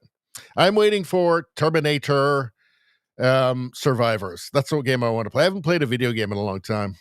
I started playing them when I quit smoking. And I found that help in the evenings, because the evenings were the worst time. That's when I'd always break down and run into the gas station to buy a pack of smokes. And but I used to play, and then after that, I started playing. I'd play, finish like 3 or 4 games a year, but I haven't actually played any game for probably a couple of years. I'm waiting for Terminator Survivors, if it ever comes out. Freedom Butterfly says, Snowden released to Glenn Greenwald. That's right, isn't it? That's right. Freedom Butterfly says, Spambot will save their own. Good to see you, Freedom Butterfly. All right. That's right. He released to Glenn Greenwald. That's why we know who he is, Glenn Greenwald, because of that. Nevada says, watching noodles makes my troubles just fall away. Isn't that nice? I know. She serves a real public service. So let's just get on with it. We're an hour and a half in, and we got like so much on the menu. All right. So this Sydney Sweeney thing is just the gift that keeps on giving, because it's just so hilarious. Right. And I think what the lefty, the small fringe minority of lunatics don't realize is that them complaining now has the opposite effect.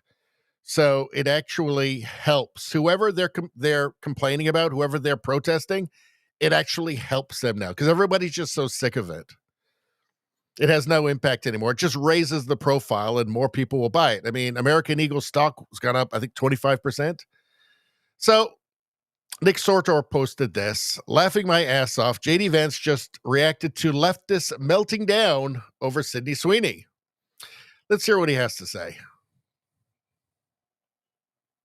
Yeah, my political advice to the Democrats is continue to tell everybody who thinks Sydney Sweeney is attractive is a Nazi. that appears to be their actual strategy. I mean, it actually reveals something pretty interesting about the Dems, though, which is that you have like a normal all-American beautiful girl doing like a normal jeans ad, right? They're trying to sell jeans to kids in America, and they have managed to so unhinge themselves over this thing. And it's like, you guys, did you learn nothing from the November 2024 election? Like, I actually thought that one of the lessons they might take is we're going to be less crazy. The lesson they have apparently taken is we're going to attack people as Nazis for thinking Sydney Sweeney is beautiful. Great strategy, guys. That's how you're going to win the midterms, especially young American men. Their course correction lasted about 30 seconds. That's right. Lasted 30 seconds. Somehow has gotten even crazier. But again, it's just so much of the Democrats is oriented around hostility to basic American life. So you have a pretty girl doing a jeans ad. So the thing about it is that even for like male feminists, right? Like our brains all work the same. You know, it's hard, you know, just those ratios, you know, in her face, in her body, right? Those ratios. It's like some sort of golden ratio or something. It's just hard baked into our brain to just recognize it and go, oh, I want to have children with her. That's what it is, right? Or at least you want to do the thing that would give, you know, theoretically give you children. It's just hard baked in. You just can't get away from that. It's in our lizard brain, right? You're just going to like it. You know, you're just going to, if you have the opportunity, you're going to allow her to destroy your life because you just can't help it. And you can complain about it if you are a purple-haired gremlin that's morbidly obese, you can complain about it, but it just doesn't change. It doesn't make you more attractive. Only London posted this, how it started versus how it's going, how things have changed.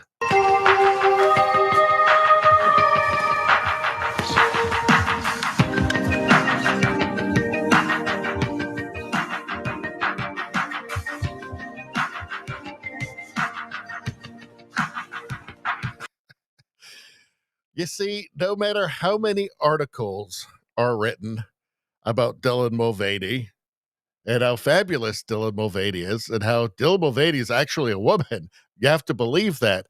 Our brains simply can't. It's just our brains know. This is just hardwired into us to just look at Dylan Mulvaney and say, that's not a woman. And I don't like that. I don't like it. And then you have this. I'm not here to tell you to buy American Eagle jeans. And I definitely won't say that they're the most comfortable jeans I've ever worn. Or that they make your butt look amazing. Why would I need to do that? But if you said that you want to buy the jeans, I'm not going to stop you. But just so we're clear, this is not me telling you to buy American Eagle jeans. Sydney Sweeney has great jeans. You see what I did there, right? Hi, can I destroy my life for you?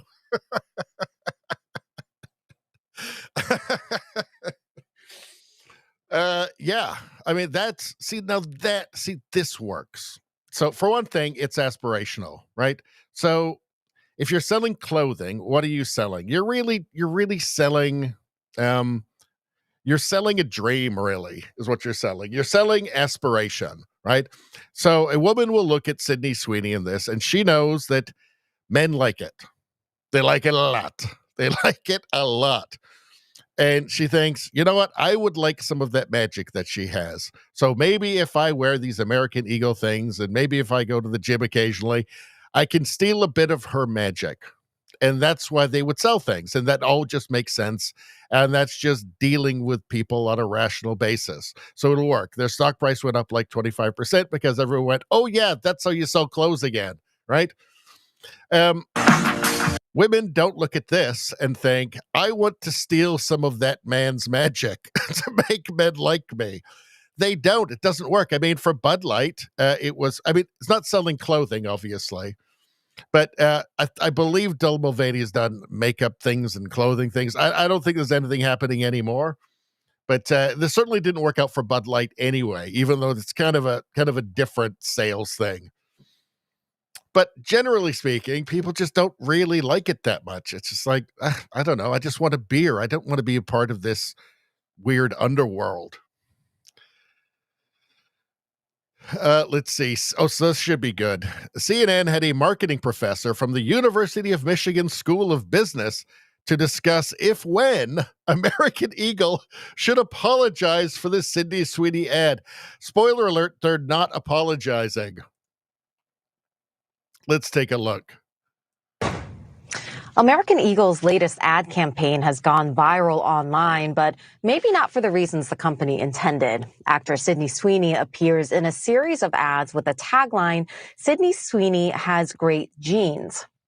Some people have taken issue with the phrase great genes being used over images of a blonde, blue-eyed woman, saying it makes an implication of racial superiority. And joining me now is Marcus Collins. Just think about that for a second, right?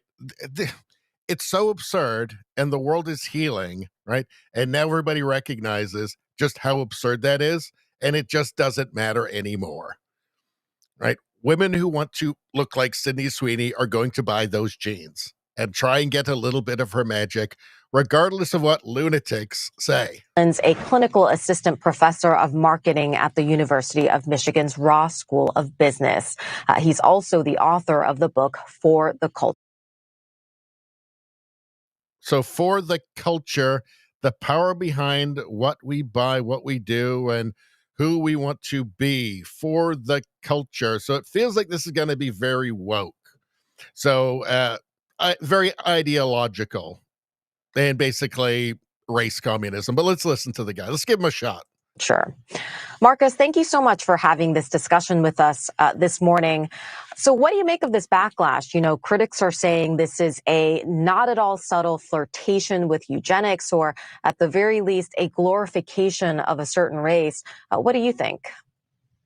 I think it's both. The matter at hand is less about political correctness.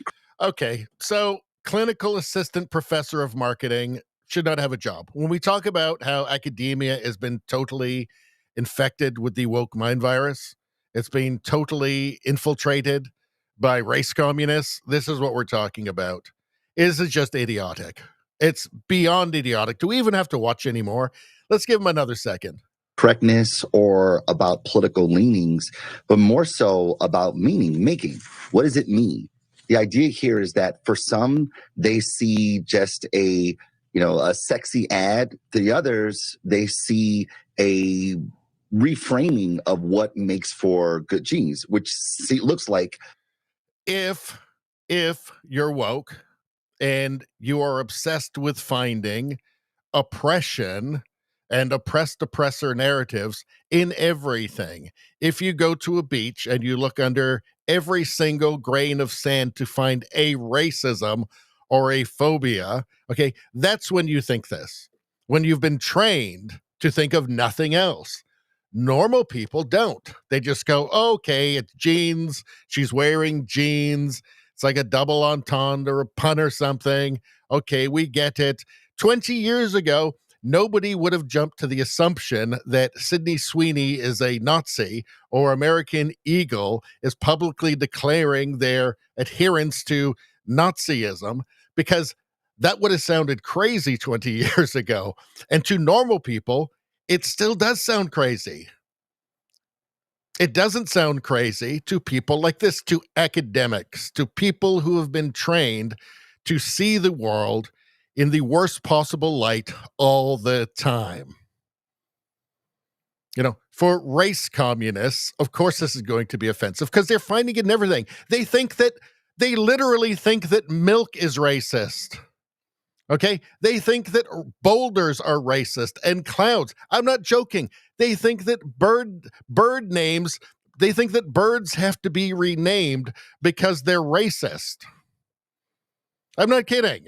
When I do the clip for this afterwards, I'll put all those headlines up in the screen.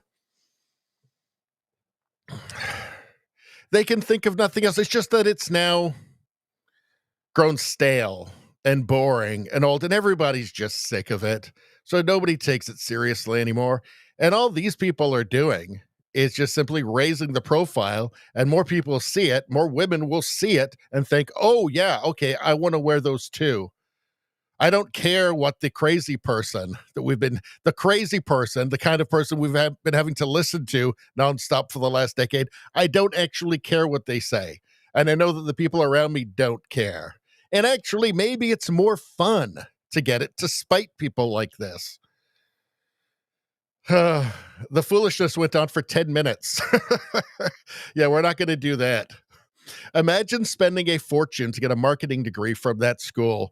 Many people pay a lot of money to become dumb. Only somebody who'd been indoctrinated, who spent a lot of money to be indoctrinated, could actually take this stuff seriously. Let's see. So this woman has a great point. She's very good. From Tony times 2. So let's listen to what she has to say. This is just common sense.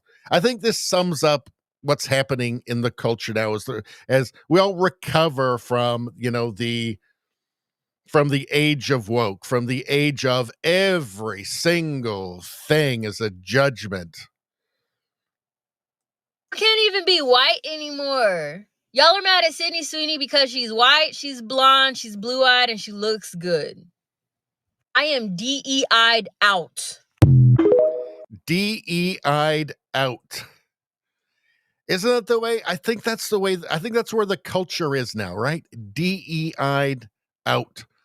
So when there is and by the way, this is always top down.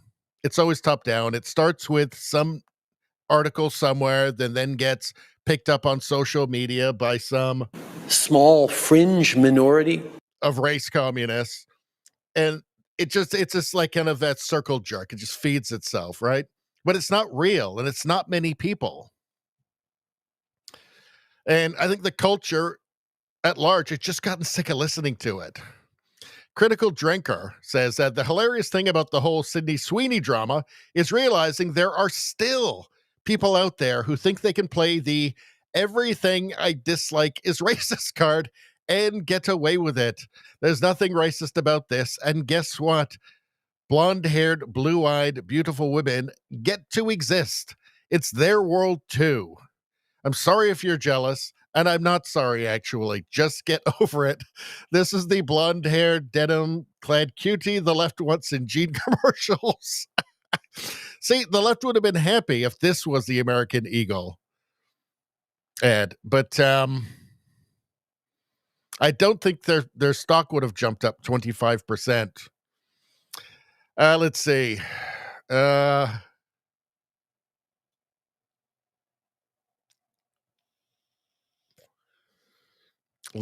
So here's more just lunacy, just desperate clawing for some sort of relevance from Eyal Jacoby, Mark Lamont Hill. So he is always ready with some insane race hustle, no matter what the subject is. Let's take a look.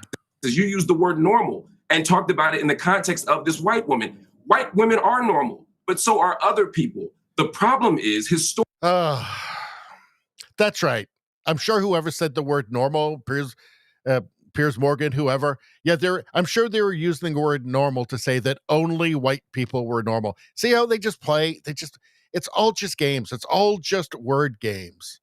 None of it's real. It's all just made up. It's fake. It's desperately reaching for something, desperately reaching for that little bit of relevance. If you can, this is how they make their living. This is how he makes his living. He has to find things that are racist, even if they're not. It doesn't matter, right? They're happy to use any means at their disposal to manipulate smooth-brained people into buying it so they can continue to have a career.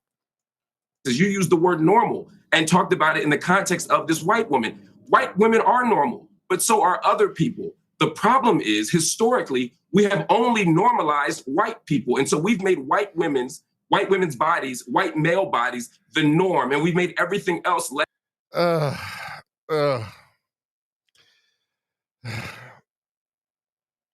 It's just so tiresome, isn't it? Historically, who said that? Rogue Thought says historically, blah, blah, blah, white people, blah, blah, blah, fuck off. I know, historically. Look, how about right now? How about presently? Can we start using that word? Presently? Well, how about presently? How about right now? Nobody's using the word normal to mean only white people are normal. Nobody's saying that. Hey, look, in China, you know what it's normal to be? Chinese. To look Chinese. I know they have different cultures in there. There's the Han, and then there's different cultural groups, but you see what I'm saying. In Japan, it's actually normal to be Japanese. When you have homogenous societies, yeah, you can say it is normal to be that because that is normal. But nobody is saying that in the United States today. Like, it's just ridiculous. Historically, no, fuck you. How about presently? It's just this weapon that they can just keep pulling out to manipulate you. Historically. So what about right damn now? What about right now on the Piers Morgan show? You can see Piers Morgan's face there. Less human, less beautiful, less real. And so when we say good genes are the ones that... What a load of crap. Honestly, I'm sorry, Mark. If I may jump in on my own show, what a load of crap. I saw Beyonce do a jeans ad. Everybody drooled over it. I loved it. Thought she looked hot when she did. Right? I mean, what are you talking about, man? This is. Let me ask you a straight question. Let me ask you a straight question. Does Sydney Sweeney have bad genes? Yes or no? No, I don't think she has bad genes. Does she have good genes? Does she have good genes?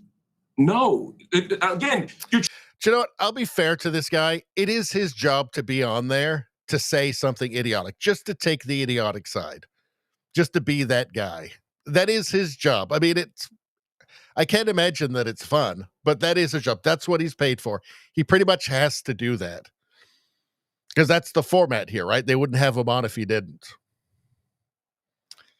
Let's see. So happy the woke crap is rapidly disappearing.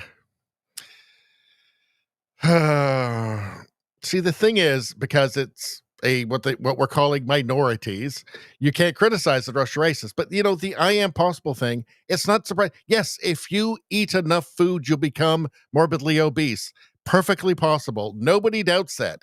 Nobody doubts that it's a giant struggle to become that morbidly obese. Right? Yes, you can do it. If you don't exercise, if you eat enough food, you too can be morbidly obese. Literally anybody can do it. What I think that American Eagle should do is do one now with like Naomi Campbell. She still looks great. Do a great jeans the one with her. And I think that would just show how ludicrous the whole thing is. I'm not apologizing either. Just saying you people are idiots. All right. So let's move on from there. Let's go back to the chat for a second. Noodle time. Let's wait a second. What the heck? Holy macaroni. Things are getting good in here. Spambot Fodder just gifted a subscription to Freedom Butterfly. This is fantastic news.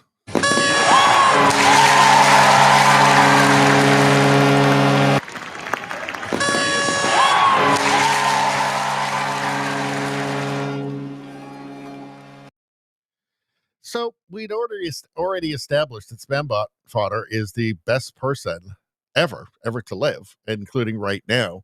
And it's at first you think, well, it couldn't be any better than that. Then you realize, no, Spambot outdid himself. He's now twice as good as any person who has ever lived, including any person in the world right now. Everybody else, garbage. Elon Musk, human garbage. Leonardo da Vinci, human garbage. Garbage, crap, right? Everybody. Galileo, garbage, piece of crap compared to Spambot. Because guess what?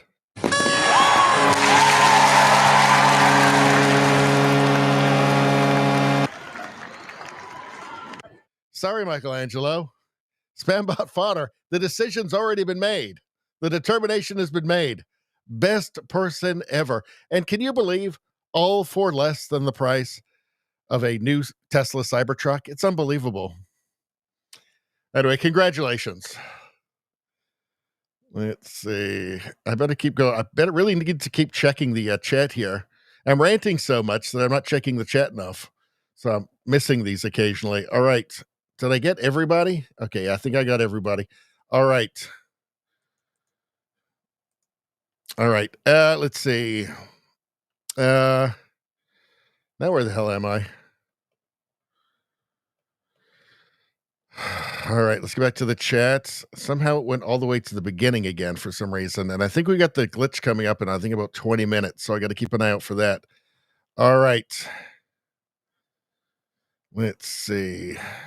Let's go back a bit. I don't want to miss too much of the chat here because you guys often have fantastic things to say.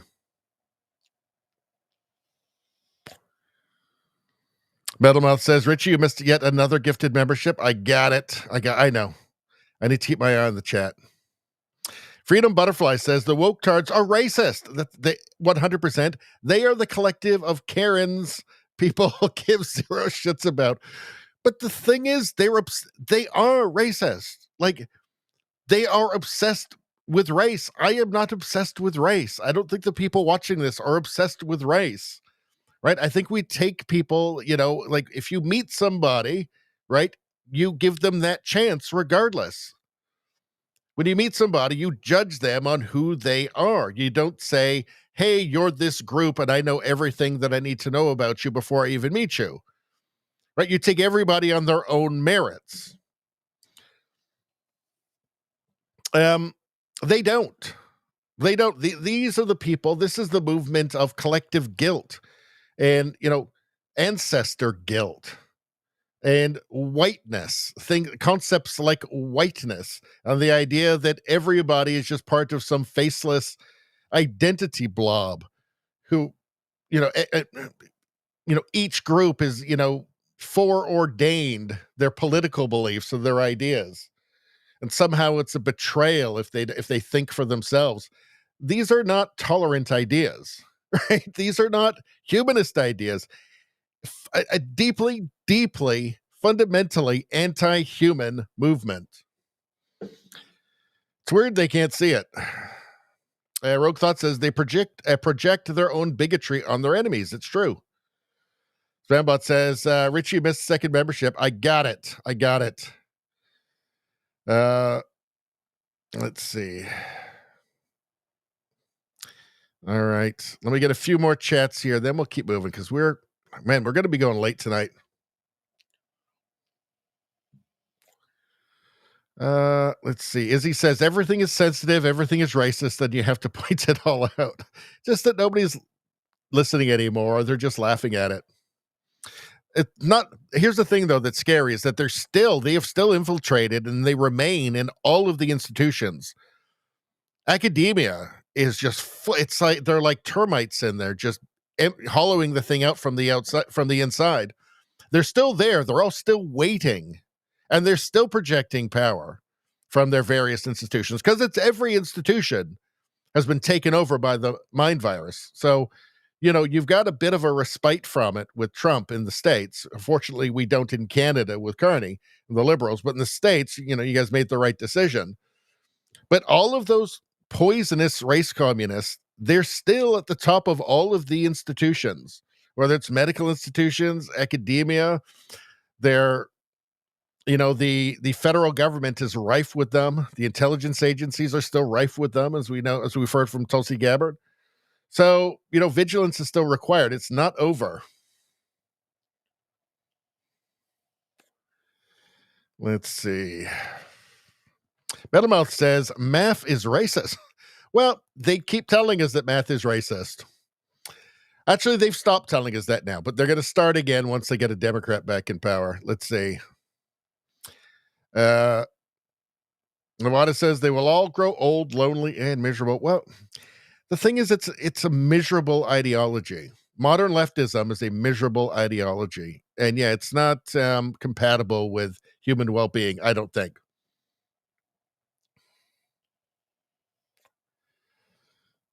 Let's see. Rogue Thought says the pareidolia of the leftist mind. I don't know what that means. No idea. You're going to have to tell me further down in the chat. Let's see. Rogue Thought says the age of Karen is dead. They're still around. They're just waiting to reassert themselves. I'm telling you. Let's see. Freedom Butterfly says the age of Karen started when they got rid of indoor smoking sections. Let's see. Where's Rosie? I'm not seeing Rosie in any of these.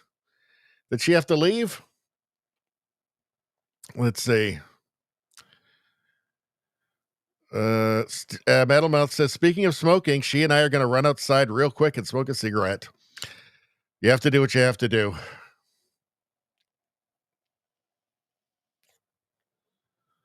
Let's see.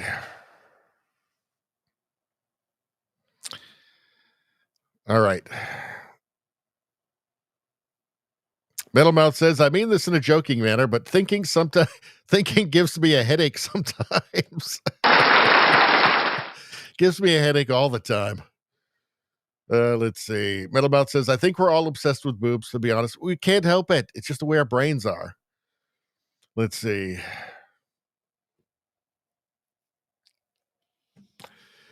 Let's see. Butterfly says, U.S. needs to remove fluoride from water and out in naturally occurring lithium irritate to calm the libtards down.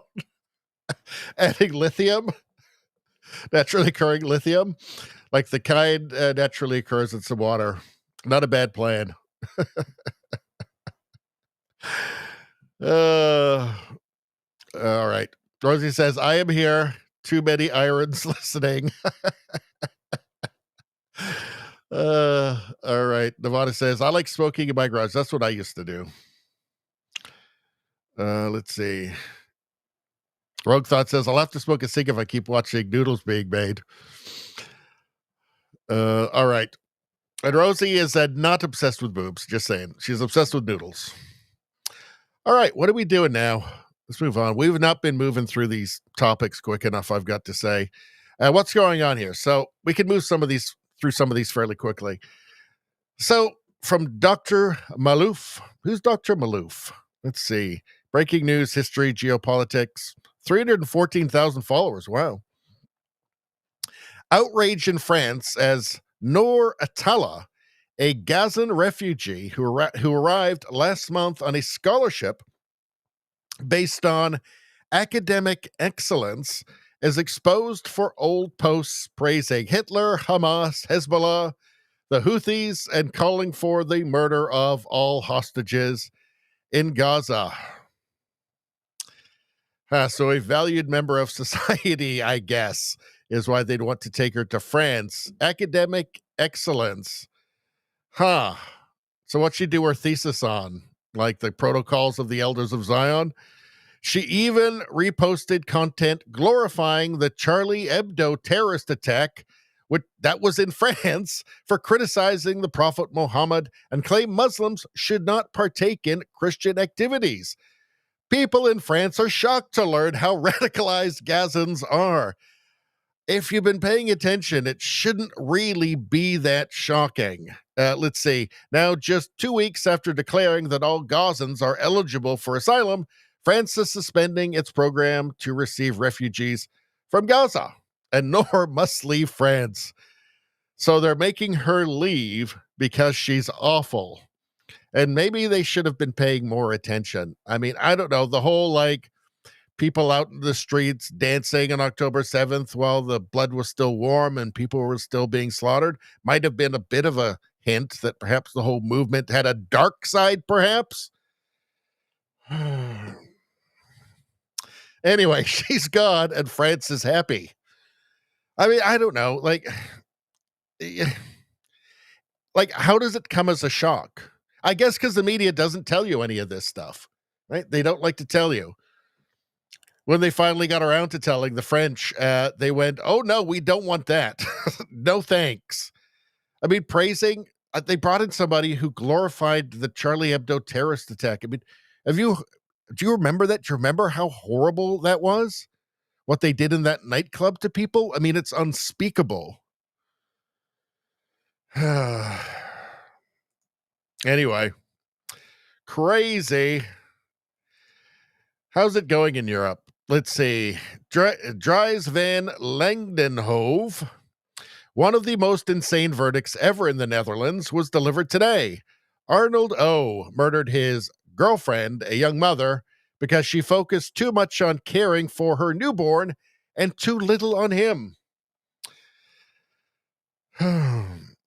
He stabbed her 258 times and filmed the mother as she lay bleeding to death. Afterwards, he took selfies with the newborn in its mother's blood. Jesus. Why are you doing this to yourself, Europe? The public prosecutor only demanded 10 years in jail for this extremely gruesome murder, but the judge halved it to only 5 years in jail because Arnold O. has limited cognitive capabilities. A politically correct way of saying he has a very low IQ.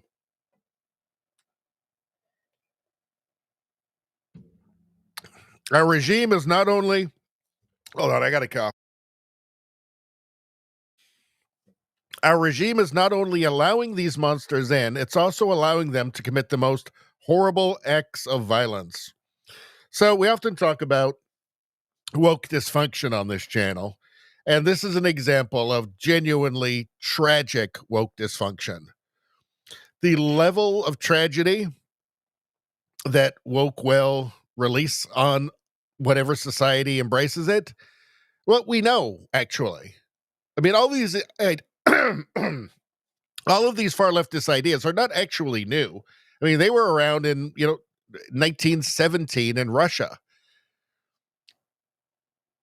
during the Russian Revolution, right? All the same ideas were around back then, most of them anyway, right? It's all the same stuff. There's the potential of woke dysfunction is millions of people starve to death because, central planning, collectivization, ideological capture of agricultural practices. This literally led to millions of people dying of starvation in Soviet Union and in China. It's serious, right? Like the dysfunction, once the dysfunction enters every part of your society, everything stops working. And then people die. And life becomes not worth living. So it's a thing to keep in mind when you decide to become a revolutionary communist or a revolutionary race communist today. And so this goes along with my contention that Donald Trump is offering an alternative path for the Western world, not just the United States. The United States is setting an example. When it came to that fork in the road, that civilizational fork in the road, in the 2024 election, and I believe that's exactly what it was, right? The choice was decline and dysfunction and race communism with Kamala Harris, or Western civilization and the American spirit reasserting itself. American values reasserting themselves. The United States made the right choice. And this is extremely important because it sets an example to other people in the Western world that they can do the same thing. It's not impossible. You don't have to be a masochist. You don't have to hate yourself. You don't have to give away your country. You don't have to tear down your statues, your history. You don't have to tear down your ancestors or yourself or your children or your parents or your family and your friends. You can say, no, this has all been a good thing. Western civilization has been good. In fact, it's been the pinnacle of human well-being, and it's not even damn close. So let's hear Trump saying the right thing to the West. But on immigration, you better get your act together, or you're not going to have Europe anymore. You got to get your act together. And we, as you know, last month we had nobody entering our country. Nobody. Shut it down.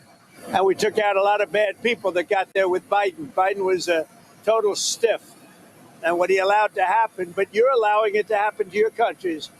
And you got to stop this horrible invasion that's happening to Europe, many countries in Europe. Some people, some leaders have not let it happen. And they're not getting the proper credit they should. I could name them to you right now, but I'm not going to embarrass the other ones. But stop. This immigration is killing Europe. And the other thing, stop the windmills, killing the beauty of your countries. Thank you very much, everybody. See, what he just said is true. That's just all true. And right now, I think it feels very hopeless for a lot of Europeans because their leaders just won't listen to them. Right? When it starts to reach a critical mass like AfD in Germany or like in Romania, they just ban the parties, right? Or they're demonized ridiculously demonized, right? But if enough Europeans listen to something like this and say, actually, yeah, maybe we can do that too. Maybe we can do what they did in the States. Eventually, if there is a critical mass somewhere there, right? Where the people can't be denied anymore, right? That's their only choice, by the way, because I get civilization is slipping through their fingers very quickly. All right. Let's move on. So what do we got next? So this is real or fake. So this is our segment, real or fake, where you guys have to guess whether something is real or fake. It may be AI. In this case, I'm going to ask you, is this real or is this AI? Because now AI, you can just put in whatever, say, write like an old-timey, 30s or 40s song and make it about whatever. And it'll just do it. It'll sound like it. So I want you guys to tell me. Is this real or is it AI? Let's take a look. I love songs from a simpler time. Songs from a simpler time. Let's listen. Okay.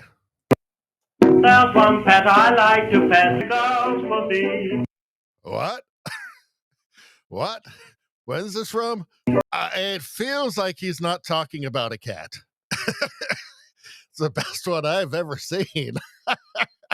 There's one pet I like to pet. Huh. So Freedom Butterfly says fake. So we are going to let number one judge, and he will tell us whether it's a total fabrication. Or you're right. It's fact. So you guys tell me. So let's see. Rosie says real. See how far do we go? So Rosie says real. Radio Streamer says fake but funny. Nevada says no way that's real. Metal Mouth says hard to tell anymore. Freedom Butterfly says fake.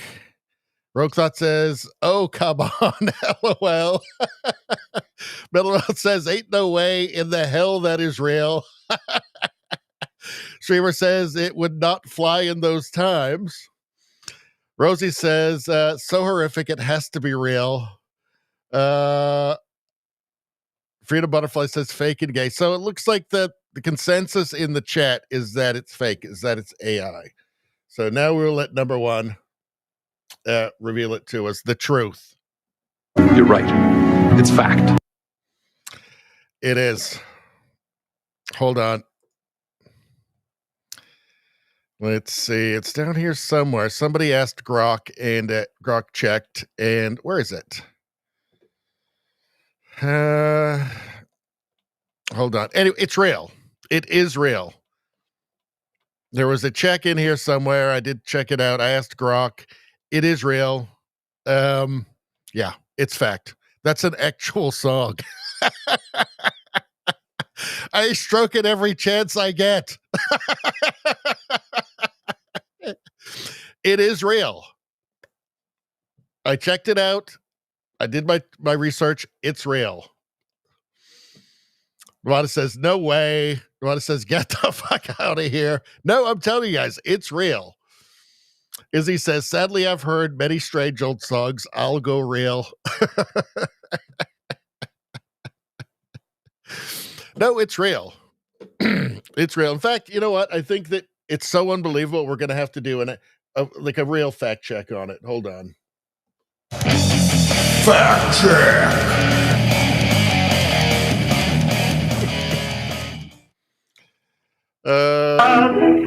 Let's see. Hold on. Hold on.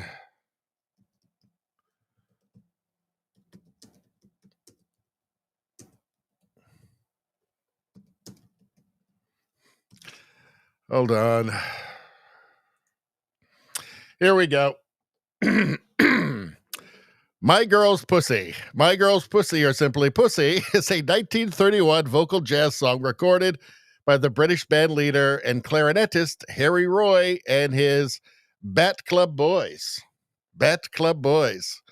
The lyrics play on the two meanings of the word pussy, cat or female genitalia. Yes, we know. In a series of double entendres. He's credited with both the lyrics and the music. Was there any description? Let's see. It doesn't say anything about any outrage here about it, but there's one pet I like to pet, and every evening we get set. I stroke it every chance I get. It's my girl's pussy. So everybody had to know what that meant back then. I mean, by the way, people were like they are today back then, right? It's just that it was not, like they didn't. Well, I mean, I guess this might have been like wet ass pussy for 1931. I'm sure there were some people that were scandalized by it because, I mean, it's pretty obvious. But anyway, there we go. My girl's pussy. Love it. It's real, folks. It's real. As he says, I'm sure it didn't get a lot of radio play. All right. Rogue Thought says, oh no. Can I even read this? You got to make me read this. A guy named Harry made a song about his girl's pussy. I'm living in a simulation. I think this proves the simulation. Rosie says, it's on Spotify. Starts off with a real cat meow. Oh, beautiful. This is wonderful. Oh, the world is more wonderful than I ever could have imagined. Was there anything else here? Hold on. I thought I had another one for you guys.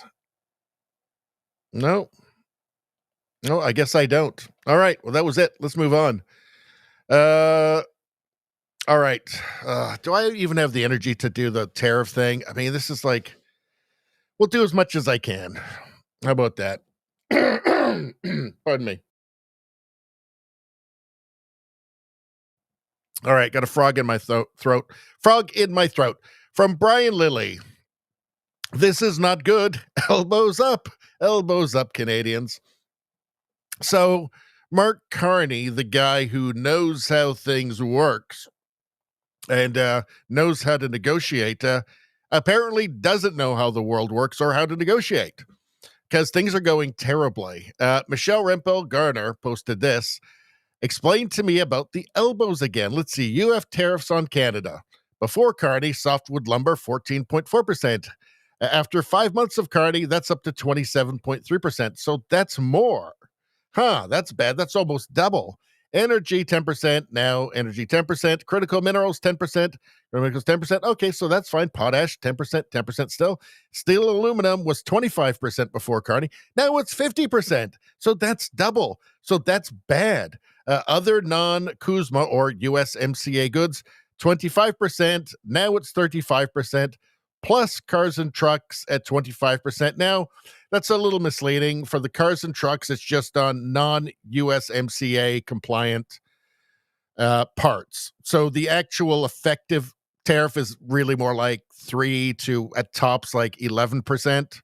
But copper, 50%. So not good. This seems like bad negotiating. So negotiating is supposed to get better. This is worse. So thanks, Rosemary Barton's teleprompter. Let's see. Hold on. Hold on a second. Let's see. Remember when Melanie Joly said the whole world was coming to Canada for advice on negotiating with Trump? This is from Government Exa is Corrupt. Well, let's take a look at this. Melanie Joly. Let's take a look. Oh, why is this doing this? Don't do that. All right, I guess we got to restart it.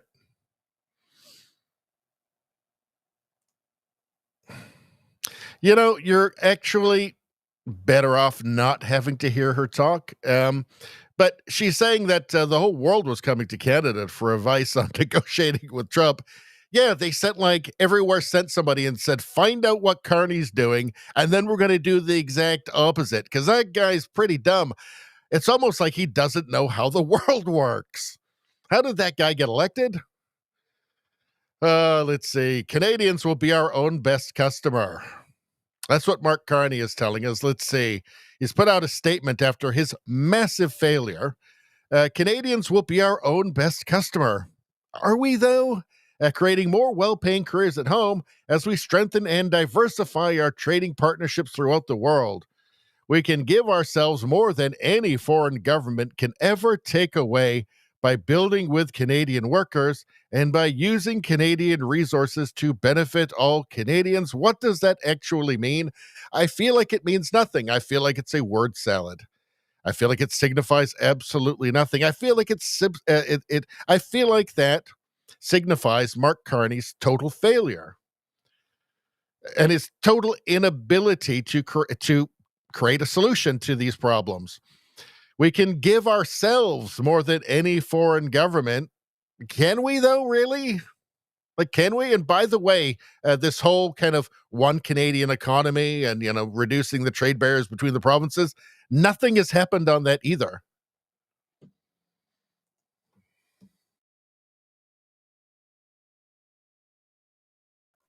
There's that pesky glitch again. Wouldn't you know it? But by the way, this whole, trading with ourselves, giving ourselves more than any foreign government, this tearing down the trade barriers between provinces, none of that is happening.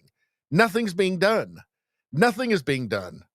Like, there's been no new projects even proposed, and it seems obvious at this point that Carney was never serious about actually pushing anything through anyway, unless it's like cricket farms and windmills or something, or carbon capture. But that's not exactly going to set our economy on fire. I think that Mark Carney intentionally crashed the negotiations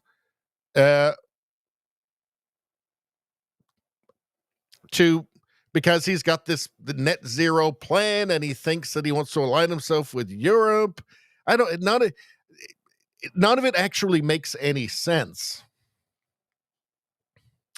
But anyway, I guess this will have to satisfy Canadians that we're going to give ourselves more than any foreign government can ever take away. How is this leadership? How is this governance? It's insane. Let's see. Oh, now can we watch this? No, still not. It's really doing us a favor. Let's see. Food processor. What Canada gave up versus what we got in return. Gave up more U.S. access to Canadian dairy. Yes, got to protect that dairy cartel. Lost WTO case on quota allocation to New Zealand. Gave up digital services tax, which was actually a stupid thing anyway. Accepted steel and aluminum tariffs. By the way, when you've got a digital services tax, which is going to affect American tech companies, like, you can't really complain about the United States with unfair unfair tariffs, because that is basically just a tariff on U.S. companies. You can't really complain when you've got something like that, which is going to be billions of dollars. Accepted steel and aluminum tariffs again. Softwood lumber still under fire. 35% U.S. tariffs on non-USMCA goods. So still, it's like, I don't know, 85% of Canadian goods are under CUSMA or USMCA that are not getting tariffs. But that 35% is still important. Those are key sectors like softwood lumber, right? So not good. Let's see. What did we get? What did we get for voting elbows up? What did we get for listening to Rosemary Barton's teleprompter? A smile, a handshake, no Buy American exemptions, a zero new market access. That's what we wanted. The zero new market access. This wasn't negotiation. It was a capitulation. Well, it wasn't even that. It was just not interested. Not interested. For Mark Carney's own purposes, I think he tanked it. Why would you talk about Palestinian statehood the day before the deadline when a deal is supposed to be reached? Like, how do you not figure out that's going to be a stick in Trump's eye? Like, it has to be intentional. Like, it can't just be stupidity, can it? Is that possible? Is it possible to be that stupid? To be trying to come up with something for Canadians, some reasonable trade deal for Canadians, and do something that idiotic? It's quite baffling. let's listen to this. This is fairly interesting. Oh, Canada. Deal with them. Trump continued, oh, Canada. Then this afternoon, this. You know, I didn't like what they said, but, you know, that's their opinion. I didn't like that. Not a deal breaker, but we haven't spoken to Canada today. He's called, and we'll see.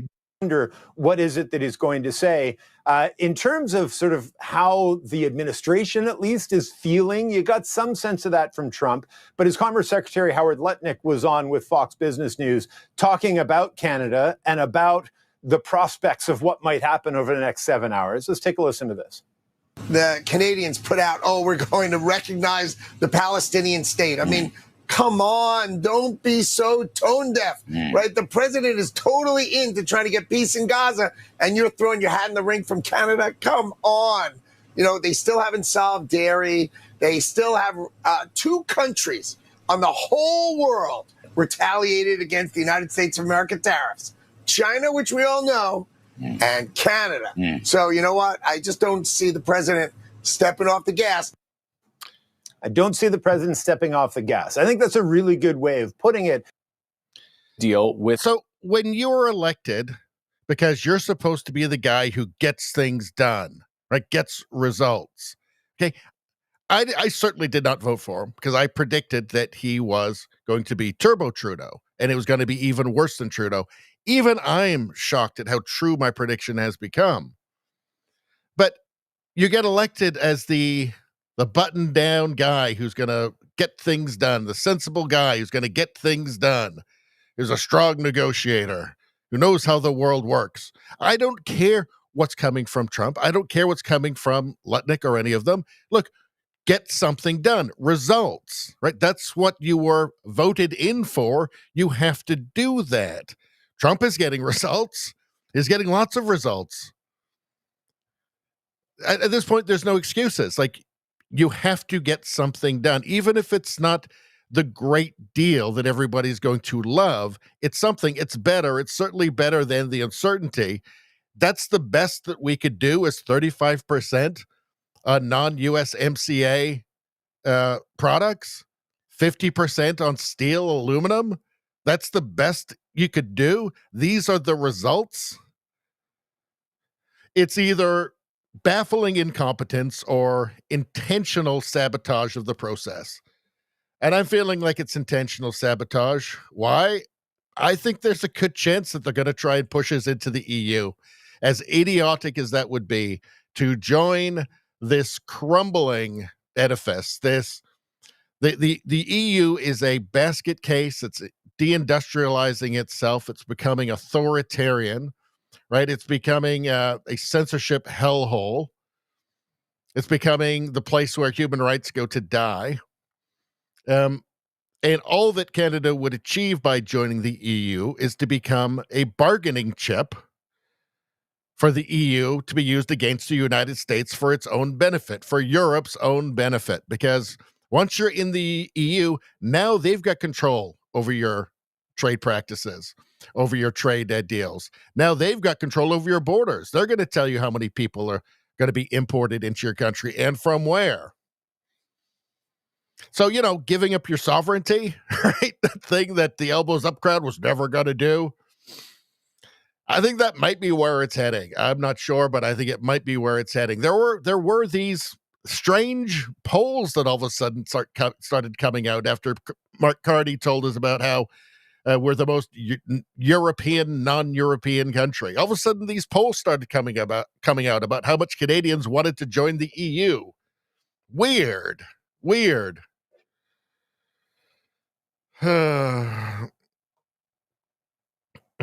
Yeah, according to Howard Lutnick, only 2 countries were dumb enough to retaliate against Trump, China and Canada. One's a communist regime, the other just couldn't put its elbows down. 30% tariff is coming, and we earned it. I think it's intentional. Let's see, what's this? So here's Doug Ford, right, who now is like the big conservative, the guy who basically all but endorsed Mark Carney in the election, totally betraying conservatives. He's the progressive conservative premier of Ontario. He's actually just a liberal. He all but endorsed Carney in the election. He was talking about how nobody knows more about economics than Mark Carney. Tried to sabotage Pierre Poilievre.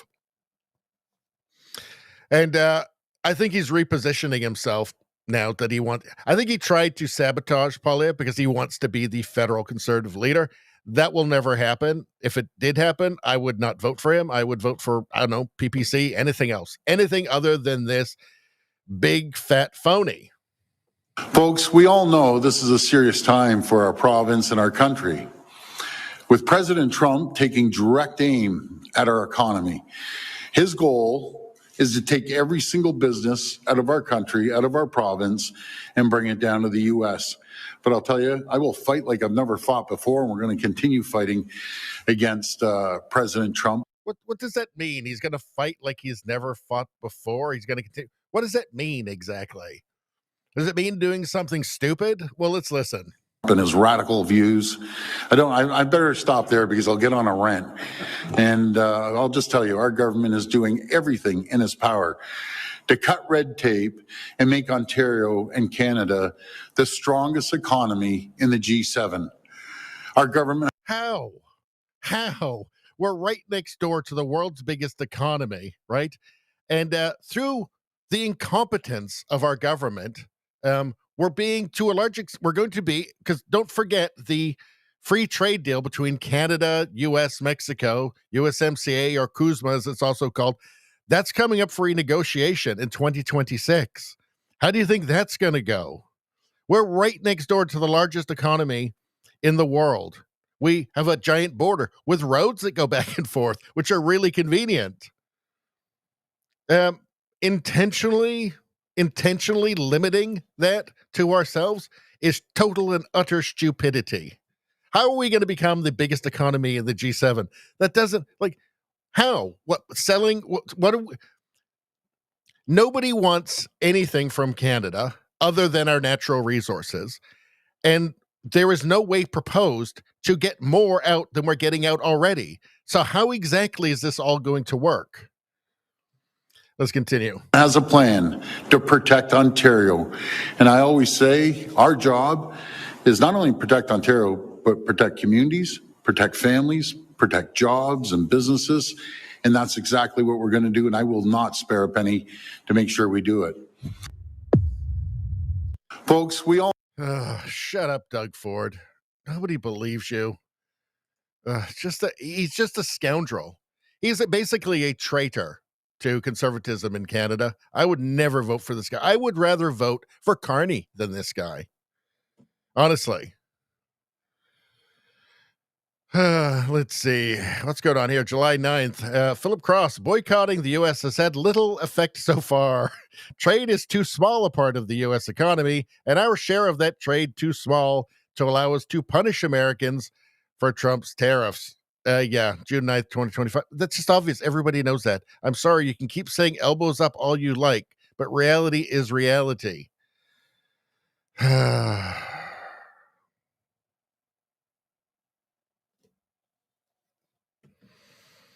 Let's see. What's this? Rational Post says, I'm no fan of Trump, but a large number of collectivist accounts won't post the second page of the letter. So here's the part they don't want to show. If Canada works with me to stop the flow of fentanyl, we will perhaps consider an adjustment to this letter.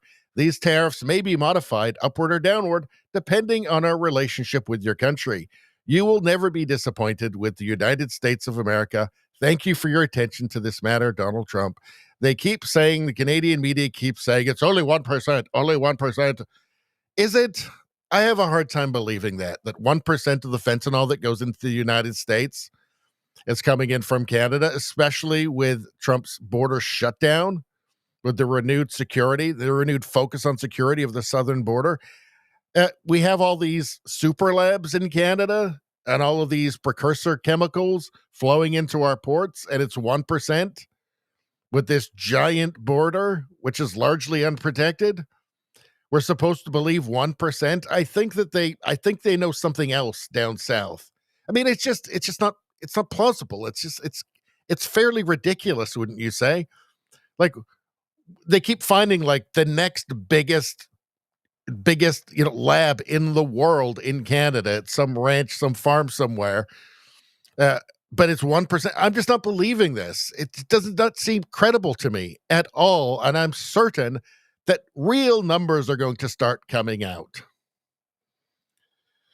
All right. Meanwhile, Trump's signing deals with all other countries all around the world. Wonderful. From government X is corrupt, Doug Ford is possibly the biggest piece of shit in Canadian politics. He's even worse than Carney and Freeland. I agree. Some say he's worse than Jagmeet Singh. Even his brother warned us that he was a pinko. Doug Ford is no conservative. So what's his next brilliant idea? Let's take a look. We will apply maximum pressure to maximize our leverage. You're only going to hurt your own cause. That's why today we're moving forward with a 25% surcharge on electricity exports. If the United States escalates, I will not hesitate to shut the electricity off completely. So I looked into this months ago when he first started making these noises, and the United States does not actually need that energy, the electricity that they're sending down. The United States can produce it itself. It's just a matter of, some basically just adjustments. Right? They can still get electricity to those same areas. It's not actually a big deal. It would take a few weeks. And I'm absolutely certain that back then they'd already been making those contingency plans. So my prediction would be that if they did shut it off, it would make no difference. They'd lose power for maybe an afternoon, and then it'd be right back on again. This whole thing is idiotic. This is just personal politics. This is just ambition. This is his ambition. He does not care what happens. He does not care what happens to Ontarians. He certainly does not care what happens to the rest of Canada. This is all just his idiotic ambition. We'll never vote for this big fat fraud.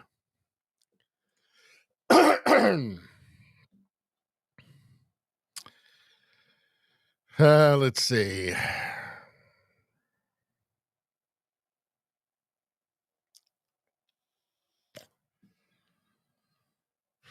What's this from? Thomas Hearn published this, and here's Kevin O'Leary.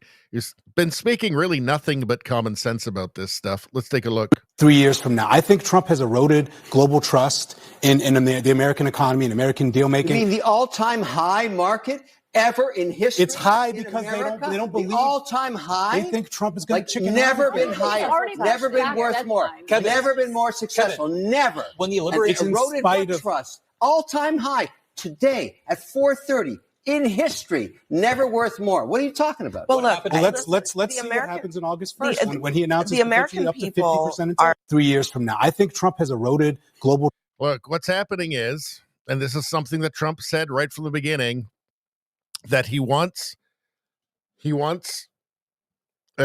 global companies to move manufacturing and headquarters, but especially manufacturing, to the United States to repopulate that hollowed out industrial base. This was a big thing. It's not a big secret. It's not a secret at all. He made it very clear. That's what he wants to do. And there have been massive investments. Part of many of these trade deals is massive investments in not only moving headquarters to the United States to avoid tariffs, but also manufacturing, building things in the United States.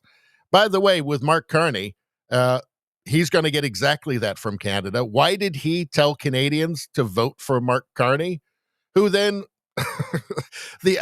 just get this, the elbows up idiots, okay, heard Donald Trump say he would like to deal with Mark Carney, and then to spite Donald Trump, they elected the guy he told them to elect. And the reason that Donald Trump wanted Mark Carney is because he knew that Mark Carney had said very publicly that he wanted to tax the polluters. The polluters are Canadian businesses, Canadian industry. He wanted to tax them hard and make them pay. Let's see. What do you think is going to happen? So you're going to double carbon taxes on them, enforce a bunch of very expensive and onerous new regulations and carbon capture regulations on them. And then you've got Donald Trump standing down south saying, hey, come down here. Come into my loving arms. We're going to make it easy for you. You'll never make so much money, beautiful amounts of money, big, beautiful piles of money. What do you think is going to happen? That's why Trump wanted Carney. And that's exactly what's going to happen.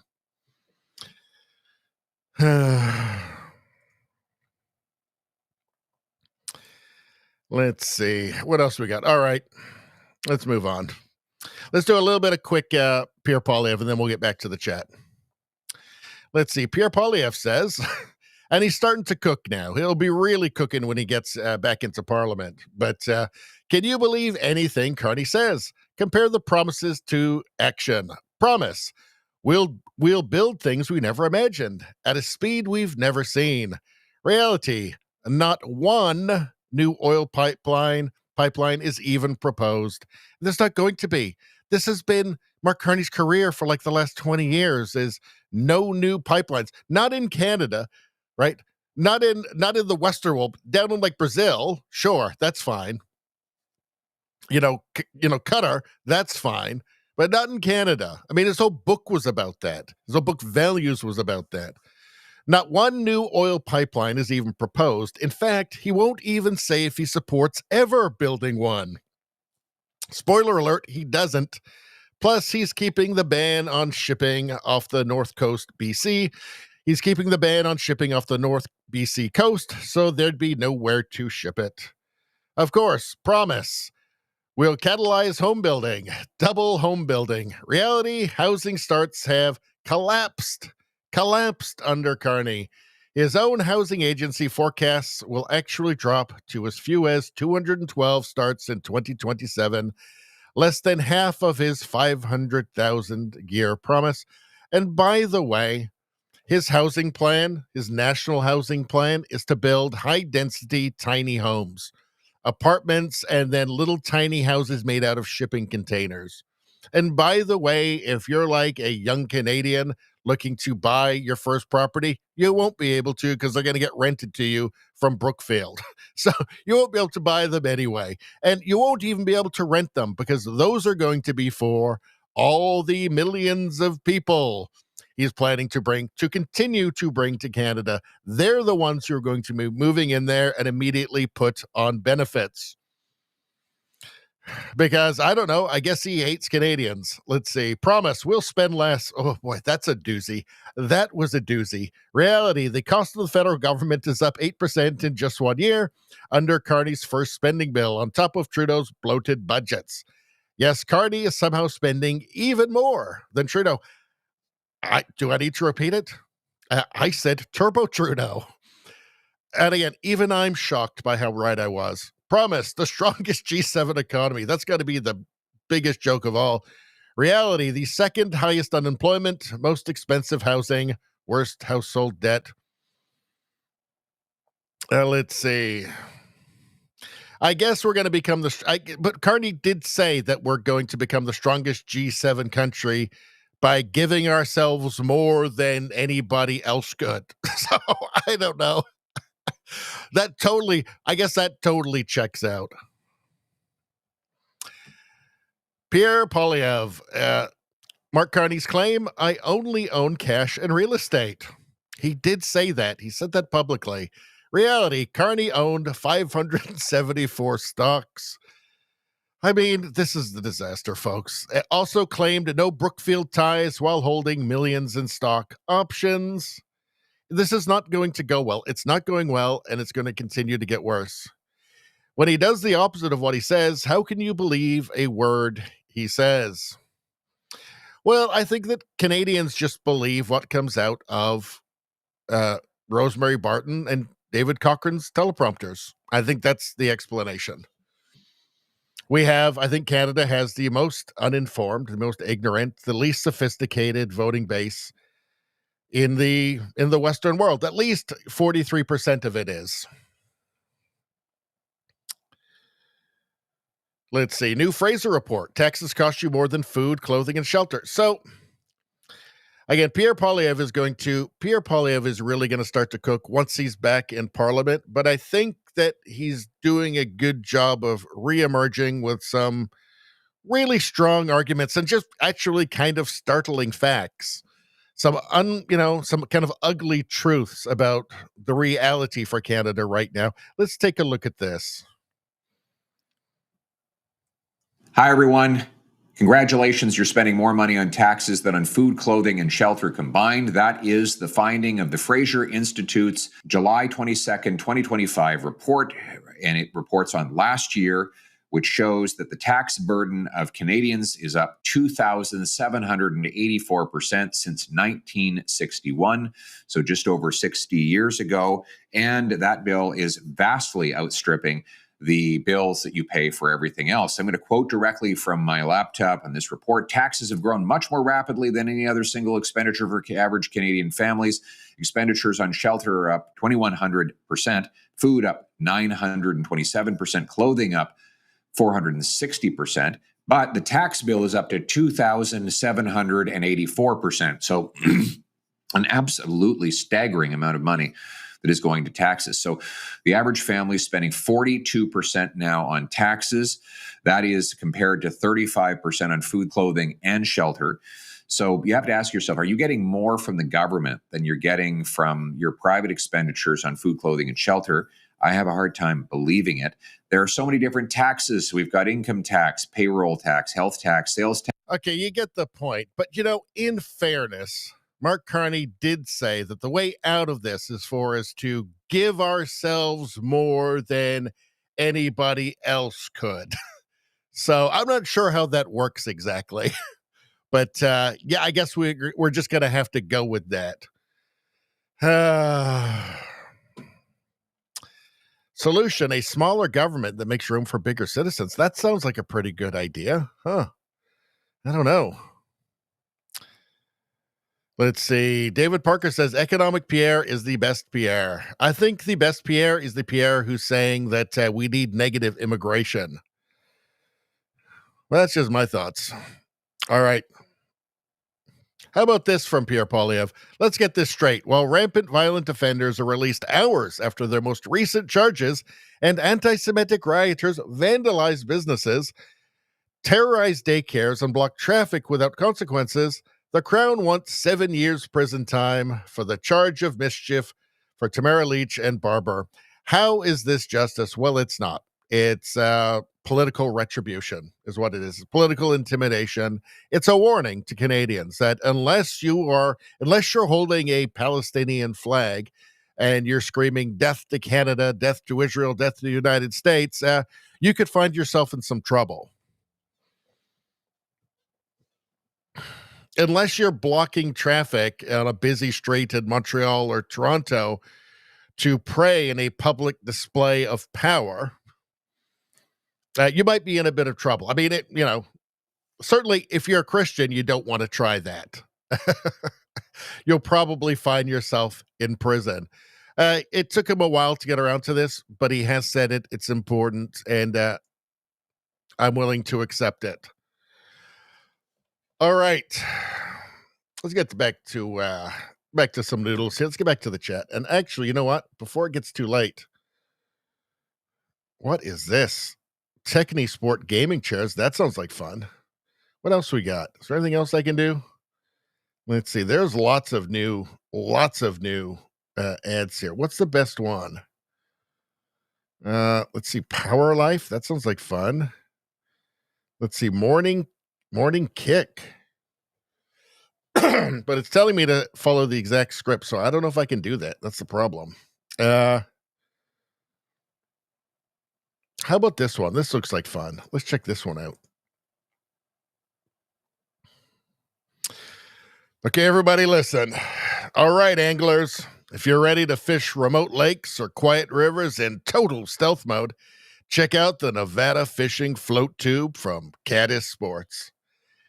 This U-shaped beast is built for serious fishing missions, ultra stable, super maneuverable, and tough as nails thanks to heavy-duty ripstop materials and double-stitch seams. You get a padded backrest, oversized seat, 2 large gear pockets, rod holder, stripping apron, and even a dry fly patch. What? Everything you need to stay locked in, and ready when the bite is on. Even communists couldn't ruin your fishing trip with this. Fluorescent accents keep you visible out on the water. And carry handles make it easy to haul in and out. That's my favorite part. Whether you're chasing bass in the shallows or hiking into alpine trout lakes, the Nevada float tube is built for the job. It seems like a good way to get away from commies. They hate nature. Use code RUMBLE at checkout for 10% off your order today. You got to use that code RUMBLE. Don't forget it, RUMBLE at checkout. You get yourself 10% off.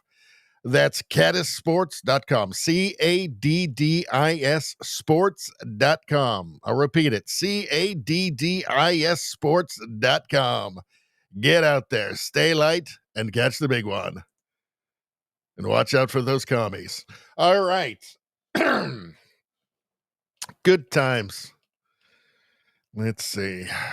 When I've just had enough of those damn commies, I like to go fishing. They don't like it. They're scared of the outdoors. Terrified of it. All right. Rosie says, what is a float tube? I need photos. Well, I would go to their website and then buy one, and then you can look at it, and then it'd be, you like, have it. You could like see it in real life. Radio Streamer says, wait, he snuck a little anti-commie sentiment in there. Of course I did. That's my trademark.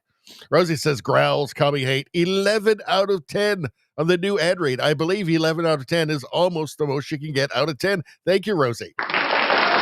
Radio Streamer says 8.9 out of 10. You added commie hate. Don't think I did not notice it, but of course, needs more commie hate. It always does. Nevada says you can go out farther with it than with waders. Well, that sounds good to me. I need it right now. All right, let's get through the chat here. Did anybody do any memberships? Okay, I'm just going through. No, I don't want to miss any of that. All right. And let me see. All right. What's going on? Rogue Thought asks, who has money in Canada after Trudeau? Why, Trudeau does.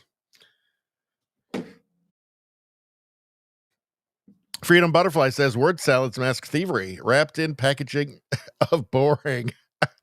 That's Carney. He's just word salads. Nothing ever means anything. I mean, we can give ourselves more than any other country ever could. Like, that doesn't mean anything. Metalmouth says Mark Carney is going to end up being the downfall of Canada. My condolences to any Canadians in the chat. Here's the problem, is that Justin Trudeau had already caused generational damage, and Mark Carney is Turbo Trudeau. So it's going to actually be even worse, I think, in a shorter amount of time. So it's going to be a hard road back. I mean, just the debt is going to be such a problem. We're already paying $1 billion a week. It just servicing the interest on the debt. So, I mean, it's going to be bad. Rosie says, strengthen and diversify our trade. Look, squirrel. Yeah, that's all this is. Let's see. Metalmouth says, oh, I can't read this. I couldn't possibly read that. That's disgusting. Why would you even think I would say camel toe hairy ass is the inventor of word salad? Come on. Come on. Let's see. Nevada says freedom. Thumbs up. You know, why is everybody liking the stream right now? Is everybody subscribing to the channel? Are you not subscribing to the channel? I heard it's cool. Everybody's saying that. I heard that somebody watched and didn't, and like something really bad happened to them. So just heads up out there. Also, liking the stream is a really big deal, and you get free good karma from it. And everybody, I heard that all the celebrities are doing it now. I heard that like Brad Pitt is doing it, and also who's that one, Lady Gaga too? Like all the celebrities, it's really popular now, so you should probably do that too. In fact, let's take a look. How are we doing on that? I mean, it's not bad. Could be better. Could be a lot better, frankly. So just go ahead and do that now. Get your free good karma. All right. I don't want to have to. Let's see. Rogue Thought says Canada is just one of the many Western countries trying to kill itself as fast as it can. It's lunacy. I really, after that last election, I just didn't believe. I mean, I saw the polling. I thought, the polling is always a little bit, by a couple of points underestimates the conservatives. It underestimated them by more than, I think, about 3 or 4 points this time. But I just didn't believe that after 10 years, Canada would be stupid enough that there was enough of the electorate that was so credulous and unsophisticated that they would fall for this lowest common denominator, elbows up gibberish.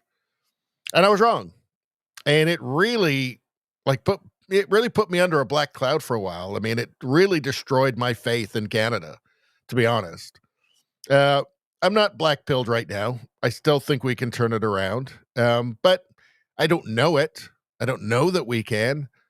It is possible that we've just turned into California, that we've just turned into San Francisco or LA or New York, and there is just nothing that can be done. And it's not all of Canada. It's East. It's the Maritimes. It's Quebec. It's Ontario. So it may be in the future that there is just not a place in Canada for the West. Even British Columbia. That'd be a lot smarter for British Columbia to just team up with Alberta and Saskatchewan. It's not like Ottawa's doing us any good. It's not like Quebec's doing us any good. It's not like the Maritimes are doing us any good. So I'm a lot more cynical and pessimistic about Canada now, because I just couldn't believe that after a decade, after 3 elections, that something so cynical, and again, lowest common denominator, that people would be so credulous, that it would be so easy to manipulate enough of the population to get a 4th term for the Liberals, for the people who've been doing the stuff that pretty much everybody hated, or 80%, 75% of the country hated. It was a wake-up call for me, a real wake-up call for me, and not in a good way. So we'll have to see. I don't think there's a good ending is assured. As he says, sadly, we're being destroyed from within. Yep. Let's see. Nevada says maybe they can vote out Carney for no confidence. Well, maybe, but if there was an election now, they just win again. You look at the polling, and yeah, they'd win again. Carney would win again. Again, you have to understand, Canada has the lowest information. The left in Canada is the lowest information voter base, I think, in the Western world, right? Because they only get their news from the CBC, Global, from corporate media. In Canada, the right, the conservatives, and this is everywhere, in the States, in Canada, in the UK, the right knows what the left is thinking. They know what the left is doing, and they know what their own people are doing. They know what the left is doing because it's everywhere. You can't get away from it, right? Even just culturally, just the cultural trends, you can't get away from. It's in the movies, it's in commercials, it's everywhere. So we know what they're thinking, but we also, and what they're doing, and we also know what we're thinking and what our people are thinking and doing.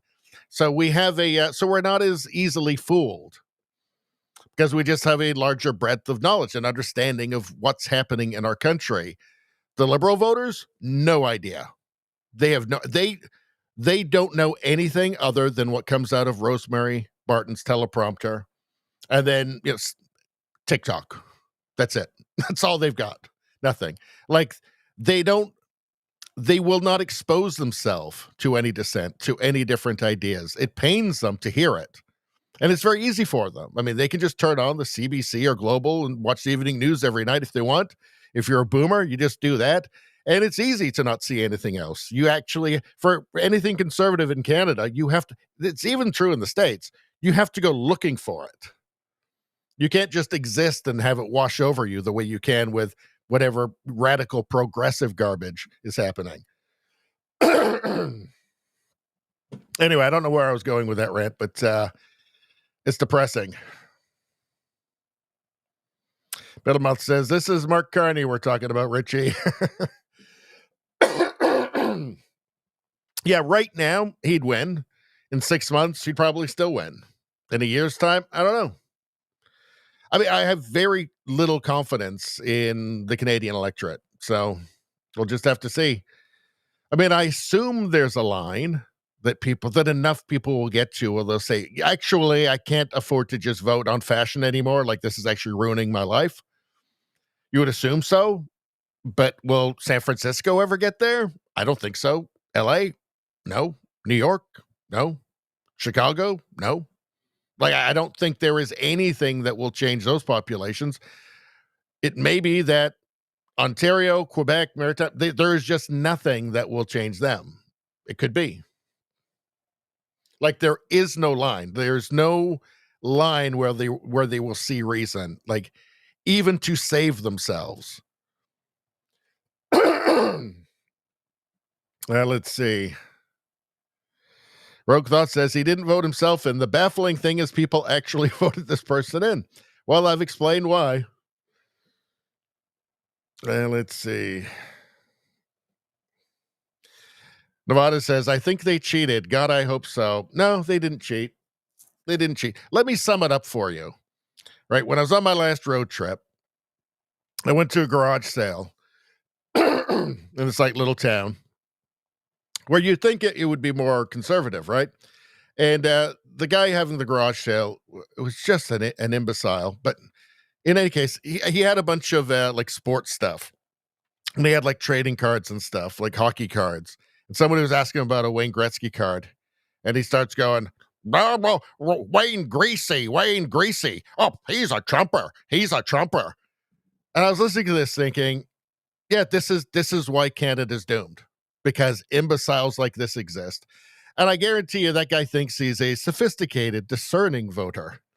Because he does whatever Rosemary Barton's teleprompter tells him to do. When Rosemary Barton's teleprompter tells him to stand up in his living room and flap his arms, do the chicken dance, the elbows up chicken dance, he does it.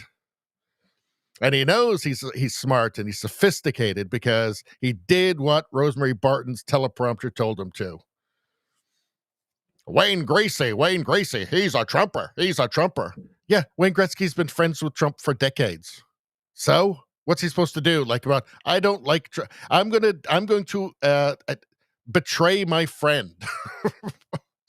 He lives down in the States all the time anyway. He's a trumper. That was pure distilled elbows up cynicism. That's what that was. Like, he's the perfect liberal voter, that guy. Wayne Greasy, he's a trumper. That's the perfect liberal voter. That is Mark Carney's target audience right there. Just think about it. Elbows up. It's idiotic. We're gonna fight fire with fire. Yeah, except their economy is 13 times bigger than ours. So obviously that won't work.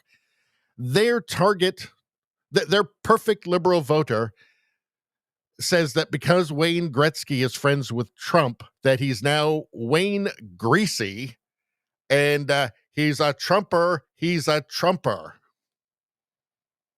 Perfect liberal voter right there. That's who Elbows Up was for. That's who gobbled it up and went out and voted. Couldn't wait to go out and vote for it. It doesn't fill you with a lot of hope for the country, does it? It sure doesn't. You lousy corksuckers. Wayne Greasy, he's a trumper. Ugh. They let these people vote. All right. Something about a man mooing. Who's saying that? Rosie? I don't know where the hell that was. Let's see. All right, I got to skip to the end of the chat here. Hold on. Let me make sure that I didn't miss anything important. 80 best person ever. Important stuff? No, I don't think so. Okay. Let's see.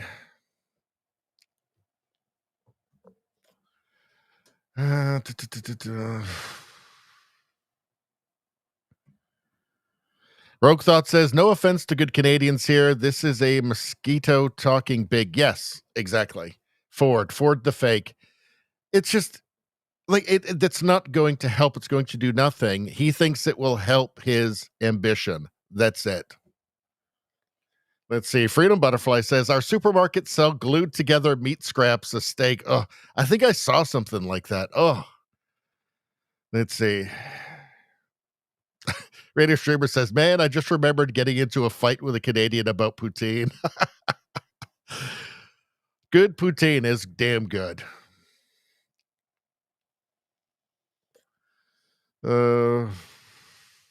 Radio Streamer says, Butterfly, most of the Canadians I talk to know more about poutine than politics. Sadly, it's true. I'll tell you, you guys that watch my channel, you guys that are here that are, invested in this channel, everybody in the chat, you guys know more about Canadian politics, even the people in the States included, especially Rosie, know more about politics than probably 95% of Canadians, know more about Canadian politics than probably 95% of Canadians.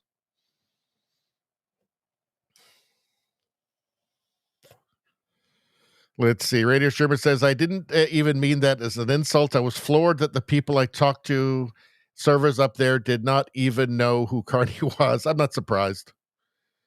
Let's see. Just totally disengaged from politics. They just don't care. Well, I mean, it's easy to see how people can get apathetic. All right, I got to skip to the end here. Let's see. Izzy says, worse, they know less than nothing because they believe all the lies coming from the media. Yep. All right. I'm going to have to get moving here because we are 3 hours in and we got loads to do still. All right. So now what do we got? Canadians will be our own best customer. It's so like, this is how little they think of Canadians, right? This is how little, this is what this is. I'm actually at a loss for words, but yes, this is how little they think of Canadians. So that Mark Carney will actually send that out. Canadians will be our own best customer. Pathetic. Let's see. We already did Polyev, Mark Carney. Oh yeah. So here we go. Mark Carney. Big news and big savings for Atlantic Canadians. This is from 14 hours ago. Starting today, Confederation bridge tolls are cut from over $50 down to $20, and interprovincial ferry fares in Atlantic Canada have been cut by 50%. So let's see, Confederation bridge toll cut by $30. Yes, so this thing that will not affect like more 99% of Canadians. Great. So here's some stuff that only affects the Maritimes. Gee, I wonder if he's just trying to buy votes there. I'm not sure it'll help. By the time they realize how broke they all are, but all right, whatever. All right, I think we're going to have to move past some of this Canadian stuff because we're just going too far.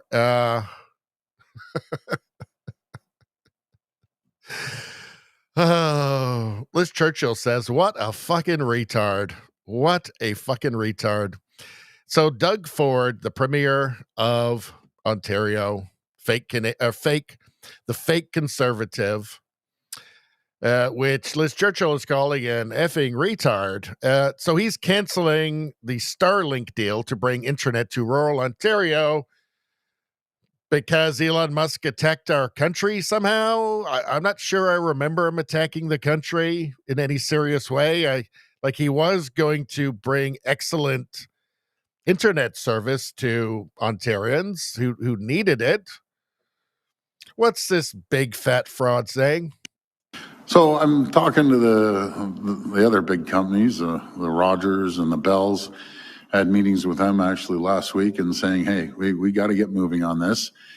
And it's unfortunate we had to cancel that, but I can't deal with a guy that, well, I guess the divorce happened between him and Trump, but the guy was attacking our country and I just couldn't do it. So we're going to continue working to make sure that they have reliable attacking our. How did Elon Musk attack Canada? He wanted to bring like quality, reliable internet to rural. He wanted to bring quality, reliable, excellent internet to rural Ontario. That's not attacking Canada. Like what? This sadly is the quality of too many Canadian politicians. This is obviously all political. He thinks this will win him political points, right? Will it, when those people in rural Ontario are waiting years to get expensive, crappy internet service? Will it help him then? I feel like these people are so ambitious, but also so stupid that they can't see beyond their own shadow. I honestly, the end of his political career cannot come soon enough for me. I certainly would never vote for him as head of the federal Conservative Party. I would rather vote for the NDP. That would actually feel better than voting for this guy, for this loser. All right.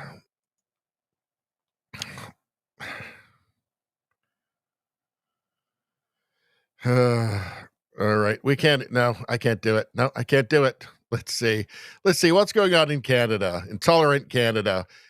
So from Sean Foyt, who has had nothing but trouble having his concerts canceled, having a media campaign organized by the CBC against him. Everything in Canada, by the way, is top down. Nothing is grassroots.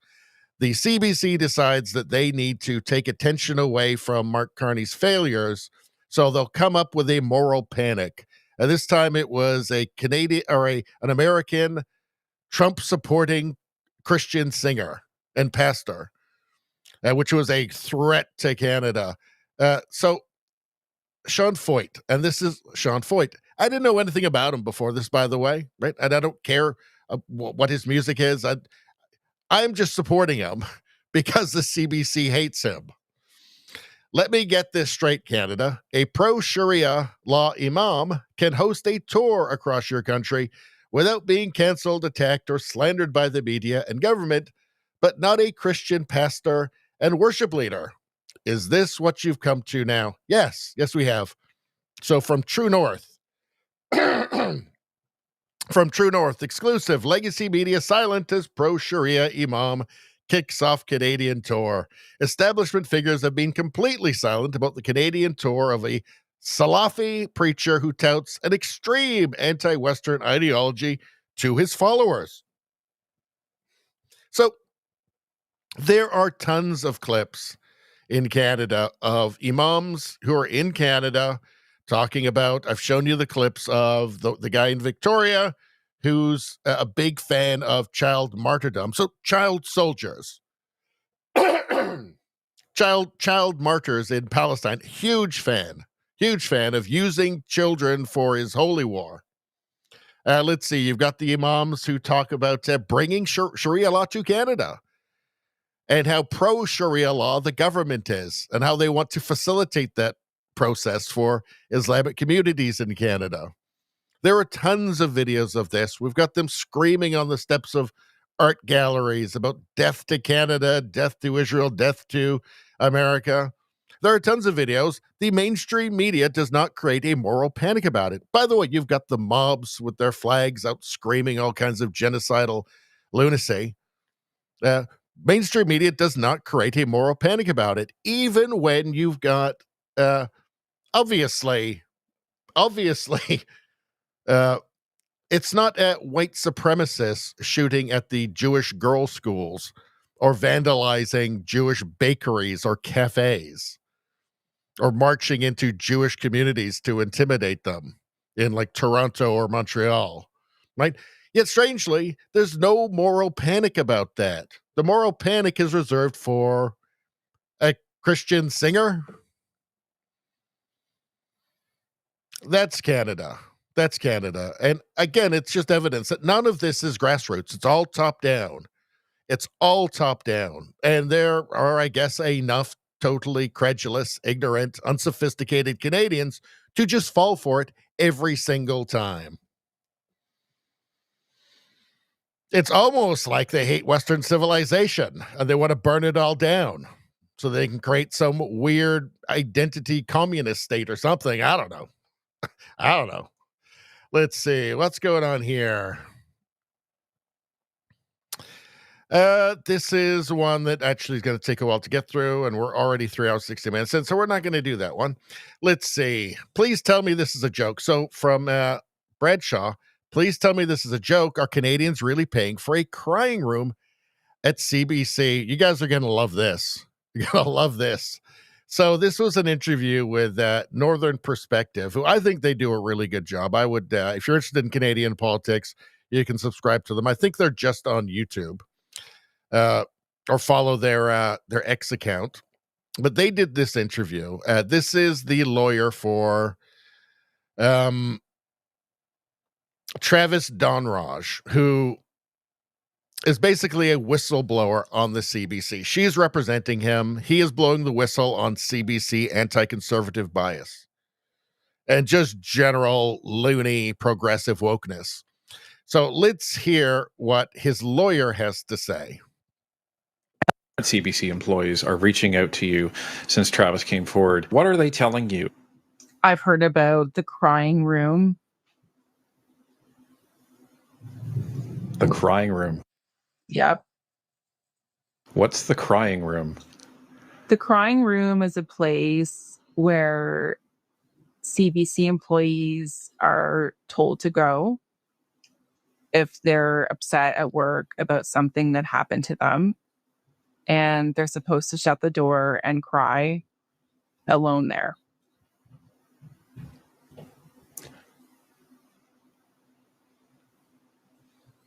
Yeah. So this is a real thing, and it's a real place, and you have so many employees crying and upset and in distress that there's a room for them.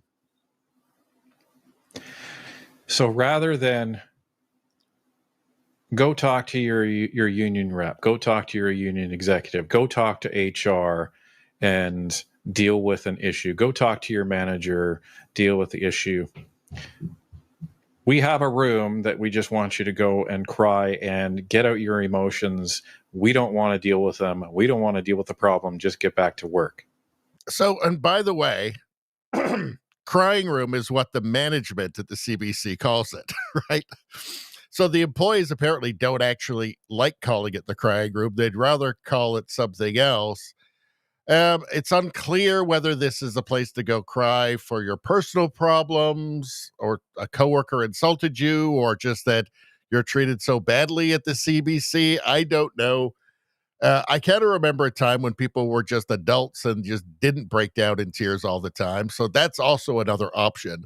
Just not have a crying room because you don't need it, because everybody's like emotionally stable and adult, right? Everybody's just emotionally balanced, well-adjusted adults. So, I mean, that's the thing too. So I don't know, but it all just sounds like lunacy. I mean, $1.4 billion to stir up moral panics about Christian singers while like ignoring extremist imams all over the place in Canada. Pro-Sharia imams going on Canadian tours. Fine. No moral panic about that. Apparently, I mean, according to Mark Carney, these are Canadian values now. So, and, according to the RCMP, traditional Canadian values are extremism now. So none of this is traditional Canadian values, so it's all okay. But this is what Canadians pay $1.4 billion a year for. By the way, Mark Carney's promised them an extra $150 million for helping him get elected. Let's move on from the lunacy that is Canada. What's going on here? Wide Awake Media, speaking at the World Economic Forum, banker Bill Winters admits that net zero is a profitable business. A profitable business. Huh? Has anybody told Mark Carney that? Oh, I think Mark Carney already knows, doesn't he, actually? Hold on. I'm pretty sure Mark Carney already knows that it's a profitable business. Hold on a second. I think he's even talking about it somewhere. Let's see. Oh, here we go. Hold on. It was right there, and then it skipped away. Here we go. Yes, Mark Carney did mention something about net zero being profitable. Let's see. The guy who was with Brookfield Asset Management set up a ESG fund there, $1 billion ESG fund. Let's see. The guy who's heavily involved in green businesses, green companies, heavily invested in them, in fact. Let's see. What does he say here? On the types of policies that are going to have maximum impacts for investors. So I'll give you an example, which is one of the issues. It's not the biggest issue. It's like 2% of global emissions. You wouldn't know it from the headlines, but 2% of global emissions is for air travel, emissions from air travel. Now, so the question is, are we going to have green sustainable aviation fuel? What's happened in the UK, the EU, is they've said to major airlines, look, if you're flying in and out of Heathrow or wherever, you have to have 10% of your load has to be sustainable aviation fuel by, I think it's 2030. Consequence of that policy has been to convert some entrepreneurs in Texas, in this case, a company called Infineon, to become. Oh, by the way, he's invested in them. So just so you know, economic, because all of a sudden American Airlines, British Airways need to buy that fuel. They'll pay a green premium. You've got an offtake, that's high credit quality, and so in that case, we Brookfield put $1 billion to work there, and it's a fantastic opportunity.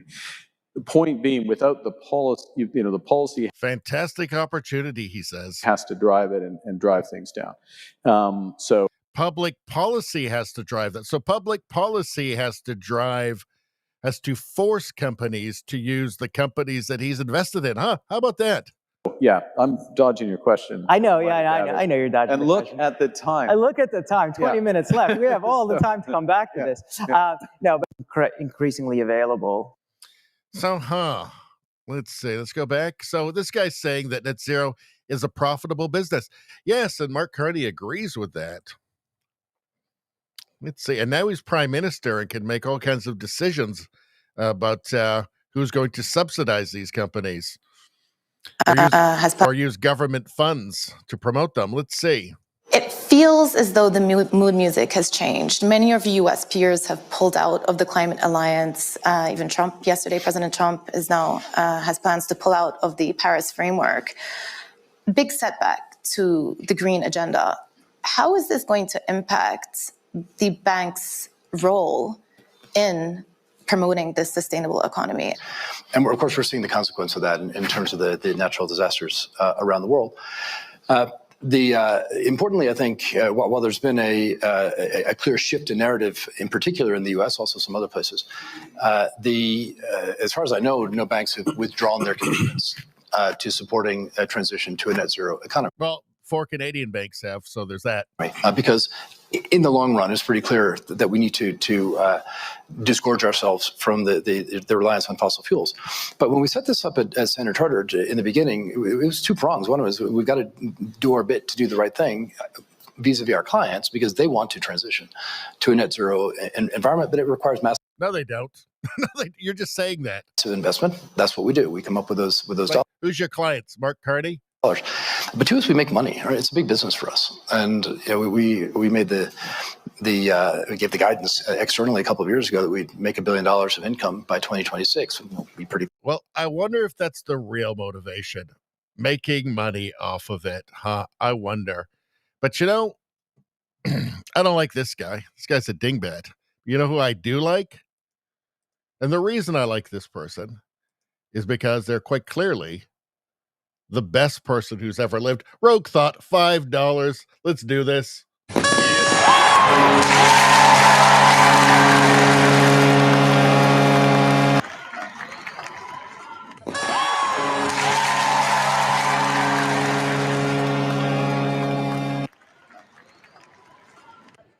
Rogue Thought has joined the pantheon of best people ever, along with Spambot. $5 donation, appealing directly to my greed, which is really a wonderful way to do it. Thank you very much, Rogue Thought. $5, best person ever. I mean, do we have to do this again? I think we do.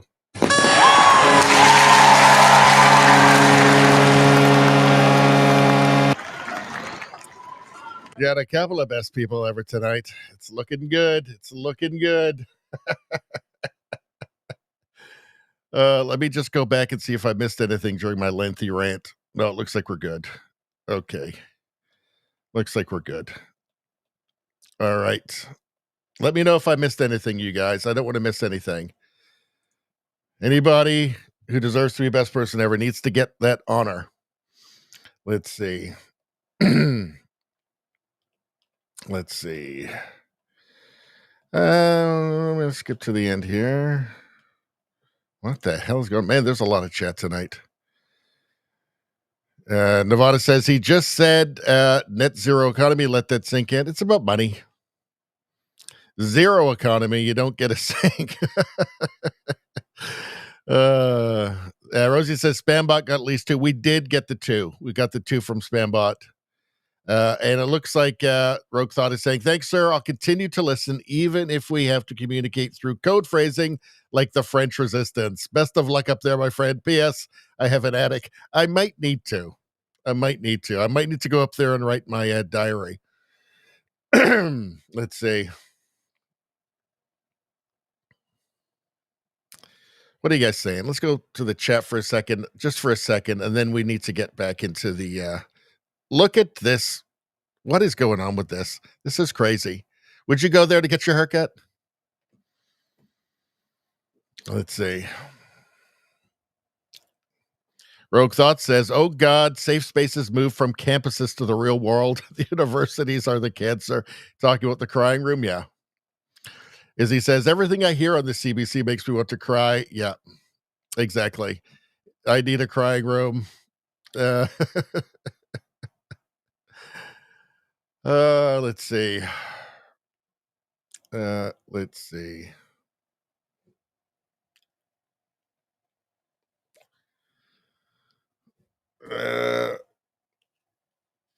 Let's see. Nevada says, crying room, how pathetic. Green weenies, Nevada says. All right, I'm going to skip through here. All right. Let's see. Nevada says, I'd go there and watch you get your haircut. Let's see. The chair is against the wall. Yeah, don't take that cover off his lap. You know, I didn't want to say it myself, but I was thinking the same thing. He's just looking straight ahead. All right. I think he's having a good time. There's a reason he goes there. Let's see. What do we got next? Memes. Let's do some memes. 3 hours and 30 minutes. What is going on? How did this happen?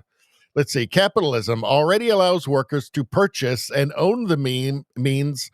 Capitalism already allows workers to purchase and own the means of production if they want. Socialist is not happy about that. But it is true, isn't it? You can actually buy the means of production yourself. Isn't that amazing?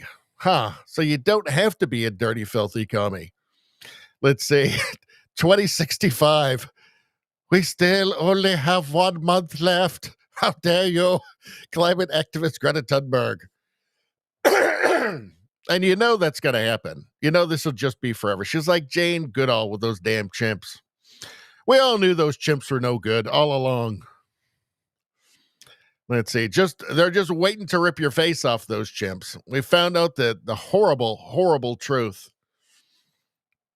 Let's see. Saskatchewan River School Division, Vincent Massey Community School.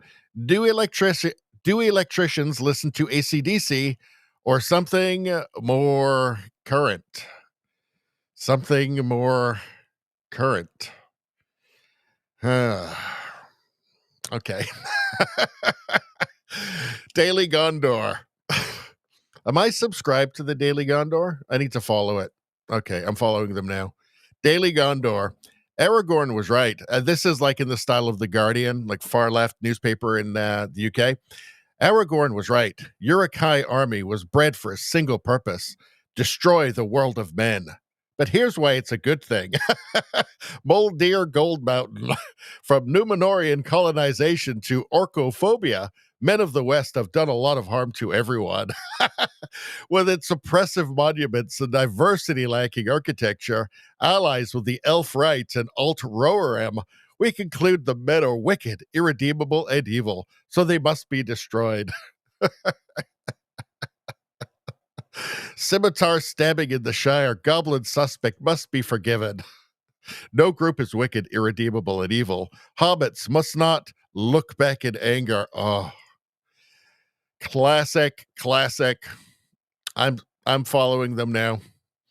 Let's see. This propaganda: free Palestine, free Tibet. Oh yeah, everybody forgot about everywhere else in the world. Sudan, South Sudan, all those million Uyghur Muslims and concentration camps in China. Everybody just forgot.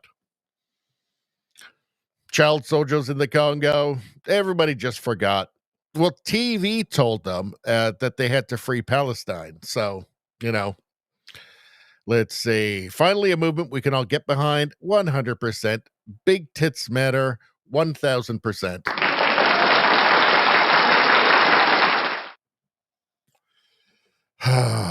That felt good. You say you want tolerance and despise hate, but if I don't agree with everything you say, you call it intolerance and hate. Explain to me again just how that works. You're just supposed to do what you're told. That's the way that it works. I hate so much. Characters whose plans always fail miserably. Let's see. So there's that guy from Rocky and Bullwinkle, is it? And then him. And then there's Karl Marx. Yeah. Karl Marx. Always fails. It does every single time. John and Yoko waiting for the maid to make the bed so they can continue protesting against the system.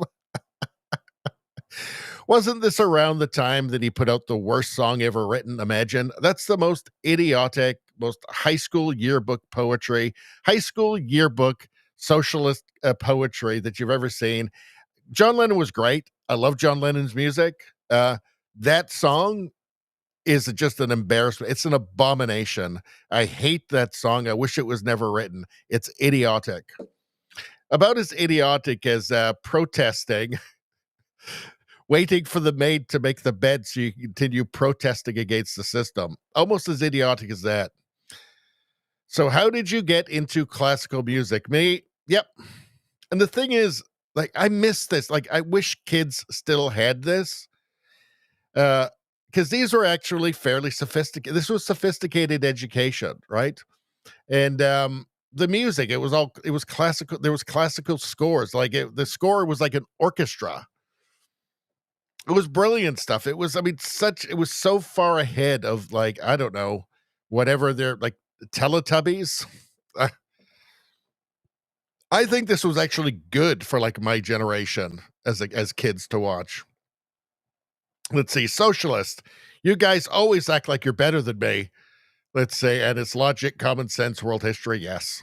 Well, that's why. Yeah. Let's see. You've never been judged by your skin color. Just was. Yeah. Yeah. You'd think they would have picked up on that by now. Right? But they don't care is the thing.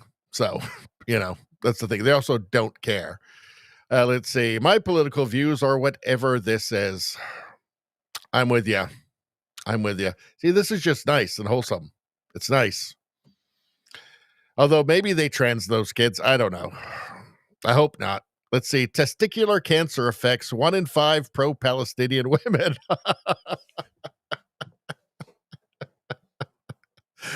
What would they do? If this person went to Gaza, what would they do with them? Right to jail, right away. But not even that.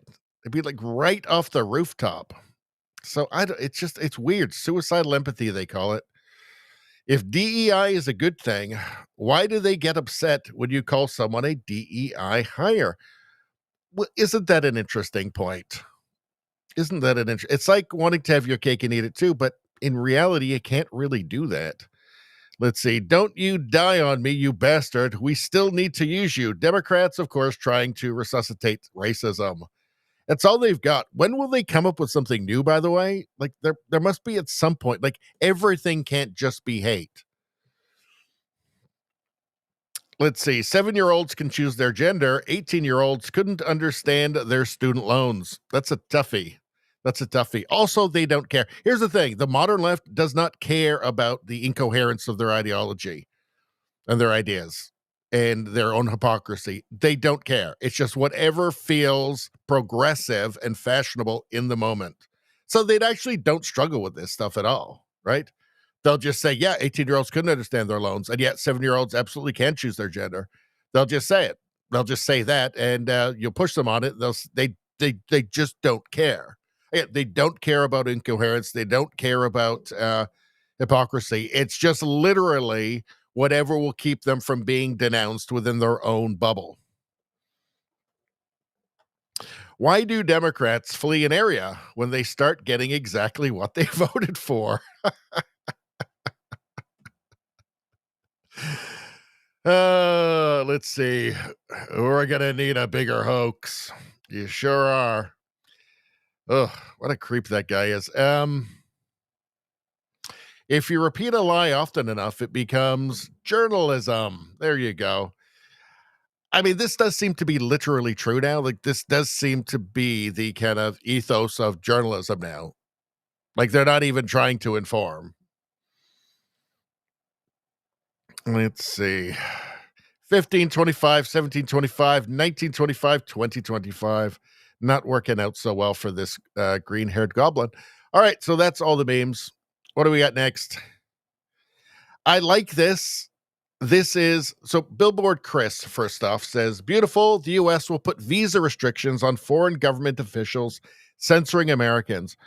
When I talk about how the 2024 election in the United States was a fork in the road for Western civilization, you know, the United States is obviously the biggest economy. It's the most important country.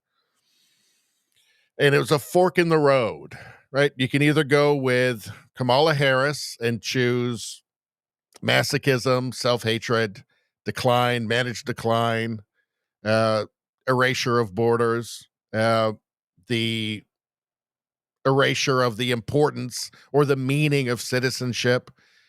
Basically just decide to not be a country anymore or to be something completely different. Or you could vote for Trump and see, you know, American exceptionalism, American values, American principles reasserting themselves and saying, no, this country is not bad. The people in it are not bad, right? What we have created is the pinnacle of human well-being in all of history, and it's not even close. We don't need to tear down our statues. We don't need to burn down our own history and hate ourselves. No, actually, we were onto a good thing here, and now let's reassert that. Let's have an American Renaissance.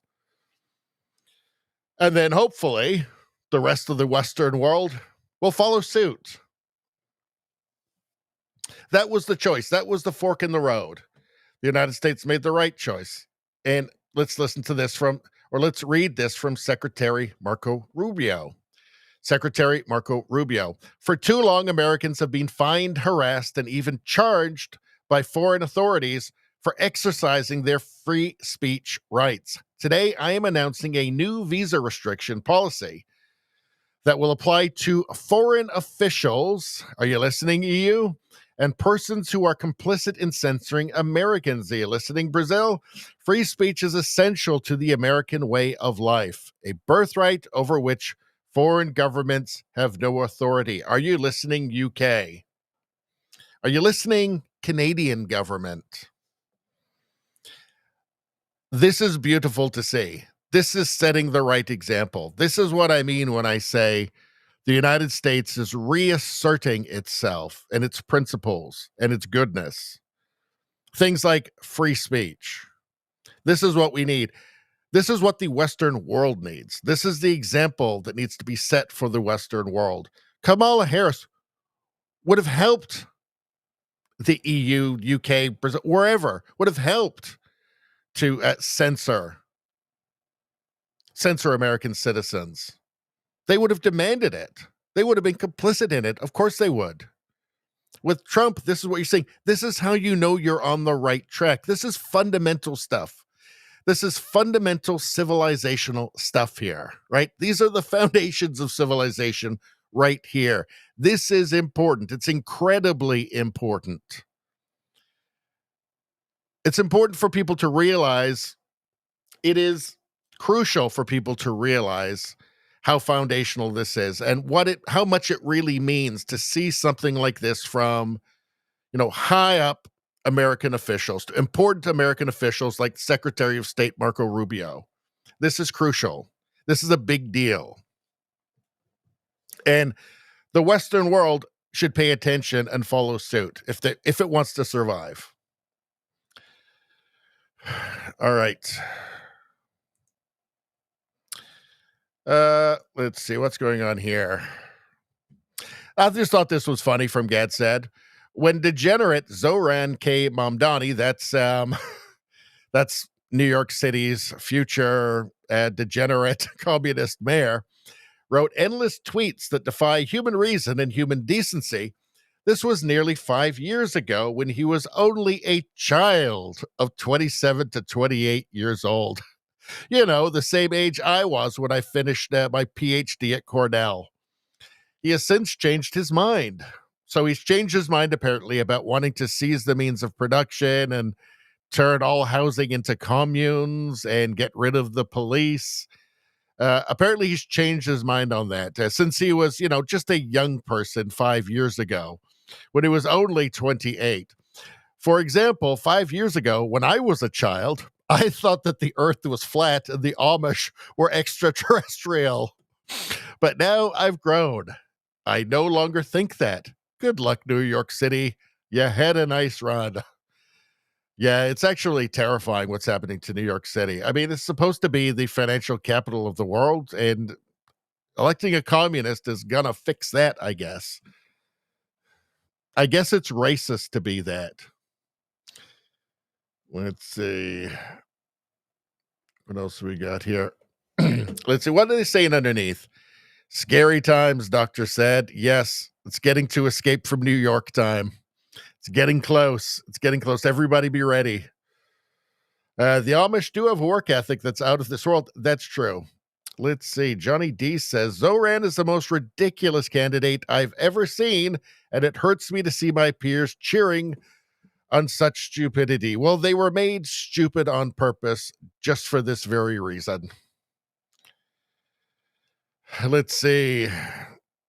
I used to think years ago that jihadists were terrorists, but Carney taught me today they are statesmen deserving a country. I too have been educated. Ugh. Canada, oh, Canada. All right. So we won't hang around with this too much. Oh, let's see. Oh, this is nice, by the way. Let's see. From E.L. Jacoby. At a pro-Palestine protest in Brooklyn, a young boy was filmed saluting Hitler and shouting, "All day Hitler," encouraged by a group of Islamists. This is what they're teaching their children. This isn't freeing Palestine. It's Nazism. In Palestine, there's like a chain of stores called Hitler. Seriously, look at this. Look. Tell me about trans rights. Trans rights. All day. Trans rights. That kid just said Hitler all day. It turns out they're not really that enthusiastic about trans rights. It turns out. I mean, maybe they haven't seen those Queers for Palestine signs yet. I don't know. Trans free rights. Palestine. Hitler. What happened to all the Hitler stuff? Free Palestine. Free Palestine. There you go. Free Palestine. Do you see that? I mean, that's not an Elon Musk wave to the crowd, okay? That's an actual Hitler salute, Nazi salute. He gave it. He's not scared. He's not afraid of his own opinion. There you go. Look, they're all doing it. I mean, come on, people. Come on. The media just there's lots of clips like this. There's lots of millions of clips. The internet's full of clips of them chanting genocidal lunacy. Media just ignores it. Just ignores it. That's how you know that they hate you. I have to wonder at this point, like, how could any Jewish person be a leftist now? Like, have they not made it clear enough to you yet that they hate you?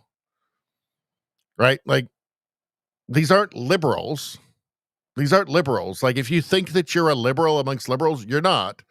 You're amongst far leftists. Any liberals have joined our side by now because they like free speech. They actually, don't want to live in a communist dystopia. So I don't know. It just baffles me that any Jewish person could continue to support. I mean, how can it be made more clear to them that the people they thought were their allies and friends hate them, and they're not, and they will dump them in a second if it's politically expedient for them. If it's more fashionable to support these guys doing the Hitler salutes than support you, they will support these guys. Like, is it not clear yet that the left is just a giant fraud? And they will turn on you in a second. You have no friends in the modern left, right? You just have future denouncers. That's it. You have future interrogators. You have future struggle sessioners. That's it. I don't know. I find it baffling. Like, I don't read the room. These people don't like you.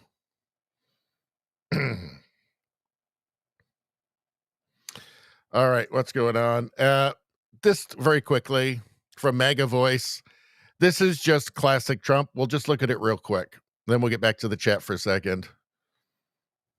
Why didn't you invoke this law? Well, we've been winning all along. I just want to ask you, why didn't you invoke this law in your first term? You could have taken in billions upon billions of dollars in your first term, but you waited until your second term. Yeah, because in my first term, I was fighting lunatics like you who were trying to do things incorrectly and inappropriately to a president that was duly elected. And we did do. Why didn't you invoke this law? Yeah, it's true. Like, the first 2 years of his first term almost were just Russia, Russia, Russia, and the walls are closed again. So, yeah. Anyway, that's pretty much the classic Trump right there. Why not? Why not?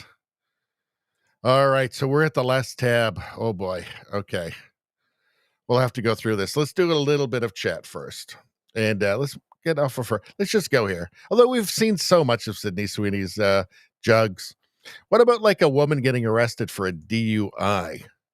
And she's got jugs. So, I don't know. I mean, let's just say what it is. It's just about jugs. It's just about jugs. It's not really about cooking or women's sports. But now I'm feeling bad for her. You know what? Let's see what's next. Actually, this is a good one. This is a nice one. This is wholesome. Let's see. What are you guys talking about? Let's do this. Let us do this. Rogue Thought says, I don't want the U.S. to be an island of freedom, but I'll take it if the rest of the world has decided to destroy itself. Well, yeah, I mean, personally, what I think is that Canada should become much more integrated, just really totally integrated with the American economy. I don't think there should be any tariffs, right? I think we should remain separate countries, but I think we should become totally economically integrated and become Fortress North America. That's what I think. I think that there are perhaps too many Canadians who've been too parasitized by the idea pathogen to see the sense in that and would literally rather just destroy their own country. For the satisfaction of doing exactly what they're told by a CBC teleprompter. But yeah, I mean, hey, look, if eventually I might be doing everything I can to try and move to the States.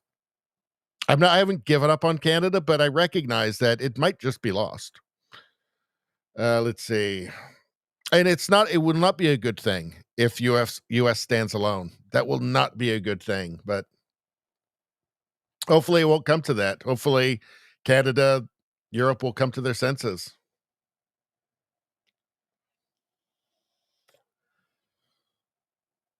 Let's see.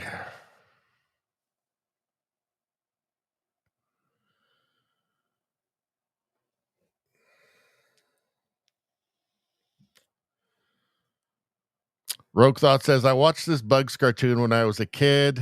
I loved it. I still like them, actually. Let's see. Old cartoons were the best. They were so much better, so superior to modern cartoons. They actually put care into them and they were smart. Let's see.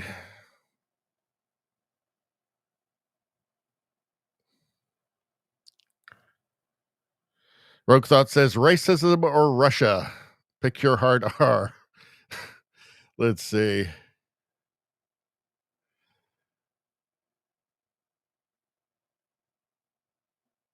Rosie says if you have a big enough cake and do not share, you can kind of have cake and eat it too. Especially me. I just want mostly icing. Let's see. Radio Streamer says, can we just start calling them Russes? Russes. Let's see. Rosie agrees. Let's see. What's going on? Okay. Nevada says New York City mayor's face today was priceless. I missed that, so I don't know what's going on with that. Let's see. Rogue Thought says Trump makes me laugh. He is funny. Like that's one thing nobody can deny. He's funny. Let's see. Izzy says it's not only about the jugs, but they're an important ingredient.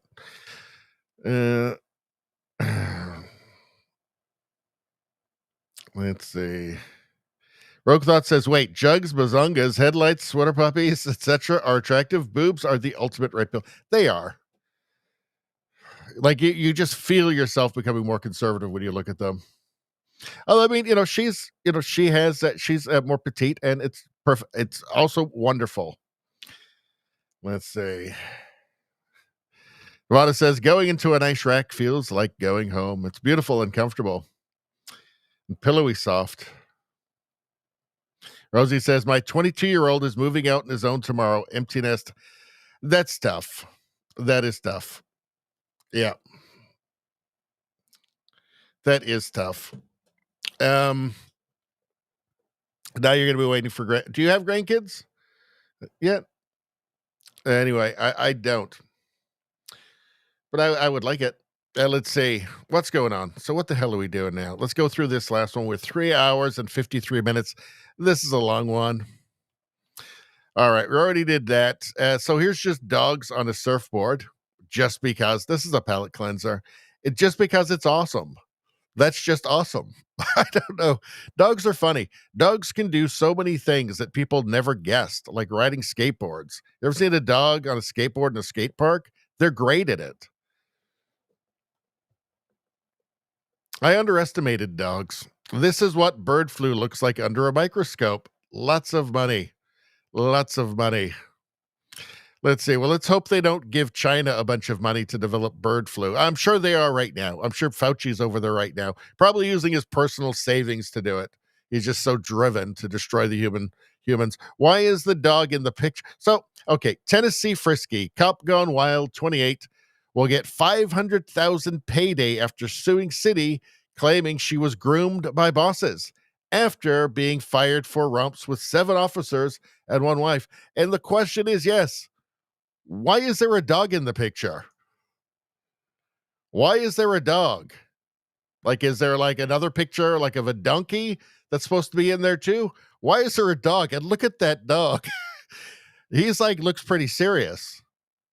I don't know. I'm just saying, why is there a dog in this? Let's see. Romps with 7 officers. So let's see. 1, 2, 3, 4, 5, 6. Dog makes 7. And he's dressed in a police uniform. It's a dog in the picture. So I don't know. I don't know. But she got $500,000, a cool $500,000 out of it. So yeah, I don't know. I'm not going to say anything more. I'm tempted to, but I'm just not going to, because I don't want to. I don't want to go there. This one, you know what? let's take a look at this. All right. Pepe Deluxe posted this. How it feels when you told them years ago and now they believe it, but not because you told them. Do you know, I found that this has happened to me after I've told people things that seemed perfectly obvious to me at the time, and that it was clear that the media was lying. And then afterwards, they recognized that I was right, but they refused to put it together. You know, it's like, anyway, this describes it very well. I'm sure everybody's had this experience at some point. Hey, did you see that special on Channel 7 where they talked about all the problems with the vaccines? What are you talking about, mate? I told you about all that stuff like 4 years ago. Yeah, but back then it was just a conspiracy theory. Yeah, but if you're finding out now that it's pretty much true, then how can it be a conspiracy theory? Well, back then it was just people talking about it, but now it's been on TV. So you only believe stuff if it's on TV. Is that what you're saying? Look, all I know is that those things were no good. I knew it 4 years ago, and I tried to tell you. Yeah, but they never said that on TV. Bro, you need to get rid of your TV once and for all. If I turn my TV off, then how am I going to find stuff out? Well, you can just do your own research, eh? No, that's too hard. Hey, did you see that? That's real life. That is real life right there. Let's see. What's going on here? This is just actually pretty scary. So the flash flood driving through a tunnel. This is kind of a nightmare. Let's take a look.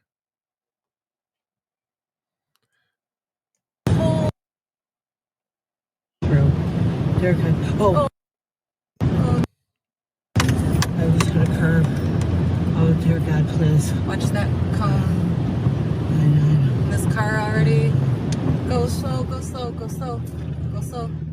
Oh my God. Is there water coming up? There's water coming up. Go around him. Go around him. Just get past him. Holy. Oh my God. Oh my God. Oh. Just still go slow. Go slow. Go slow. Dear God, please. Dear God, please. Oh my God. Rogue Thought says, good luck, EV owners. That's what I was thinking exactly. Exactly. Let's see. Izzy says, yeah, I've lived that. You're talking about the person who now, Rosie says, TV says exactly. The TV says people.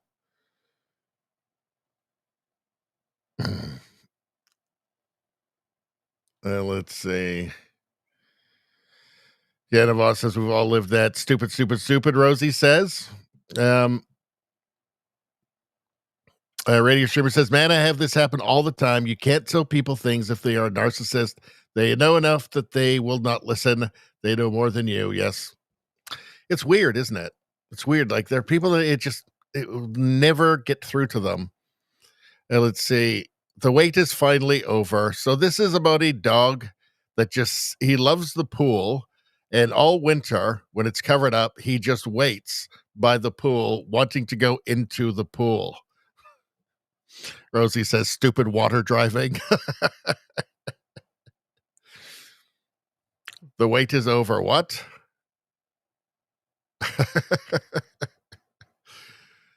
Is he going to dive right in? Of course he's going to dive right in. Dog loves the...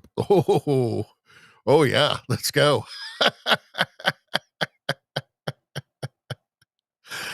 Dogs are awesome.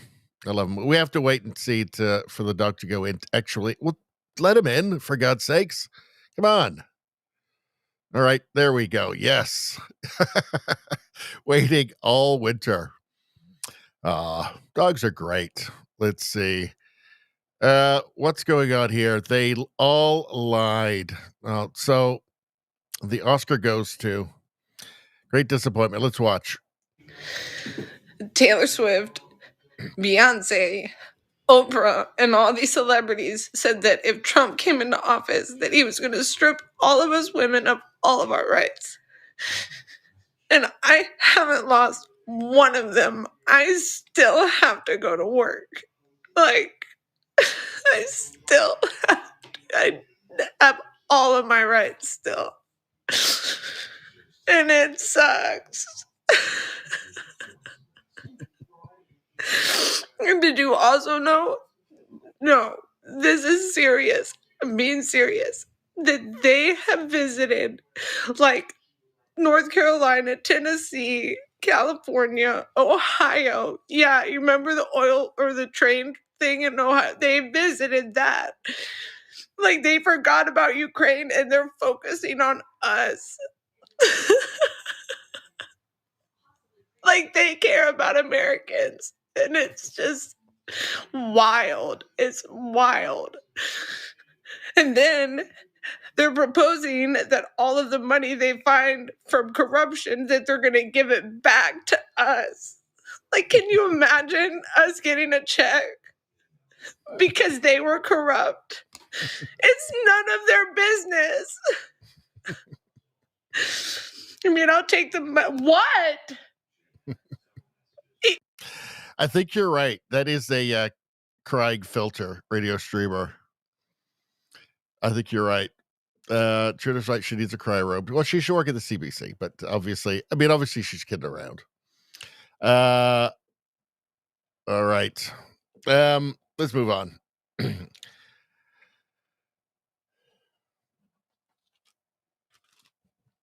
Telescope fish, a rare deep sea creature known for its eyes adapted to spotting bioluminescence.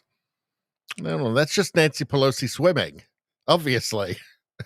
Like she made $3 million off the stock market while they were filming this. Oh, that's her. That's Nancy Pelosi. Look at those eyes. Look at that skin. This is funny. It's Christopher Columbus blasting Creed when he found the New World. But we're going to save this for the premium stream on Monday.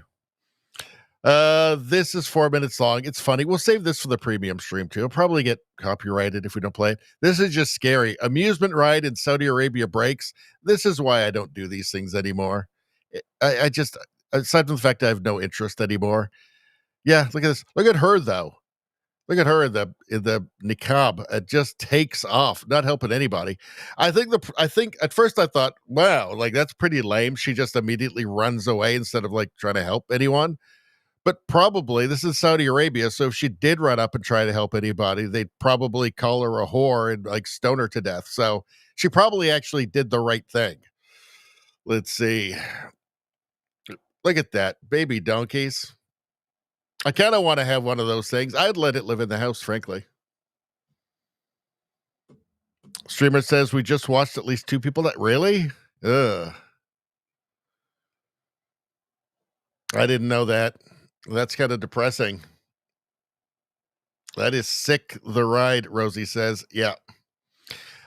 I wouldn't do it. I don't have any. When I was a kid, I liked doing that stuff. I don't like doing it anymore. It just makes me nauseous. Let's see. So this is funny. All right. So here's some comedy. Let's check it out. So she's talking about Gen X, and Gen X is obviously the best generation. Gen X is like, if you guys don't know, it's like the last cool generation, okay? We were just the cool, I mean, you can't really deny it. Like we were like doing drugs and drinking and like having sex. Like I got my driver's license just so I could go drive to have sex. Like now young people, they're not having sex. They're like, oh my God, we can't have sex in the Waymo. It might upset the algorithm. Like they're terrified. Nirvana was the #1 band in the world when we were teenagers. Like it was just like a cool time. Oh God, another thing that was crazy about Generation X. I don't even know if you can talk about this anymore, but we did this thing. It's so weird. Okay. It was called critical thinking. And it's so crazy. So basically what you would do, this is like in the old days, you would listen to both sides of a story or a topic or an issue, and then you would make your own, this is crazy, you'd make your own opinion that would then guide you through life. She is correct. Gen X is like, if you guys. I think we had a lot more fun than the millennials did, and the Gen Zers definitely. Let's see.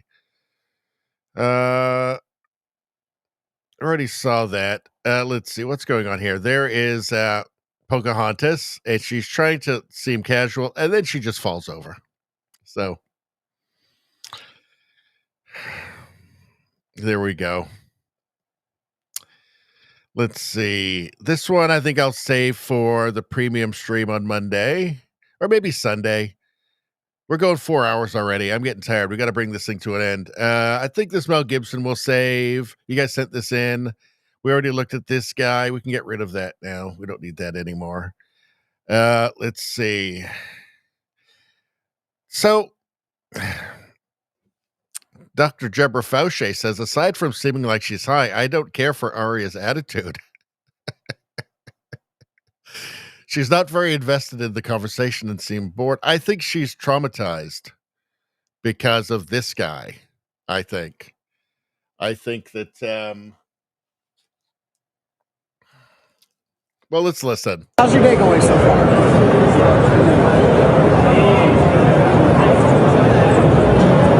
I'm doing well, thank you. How can I assist you with your Las Vegas plans today?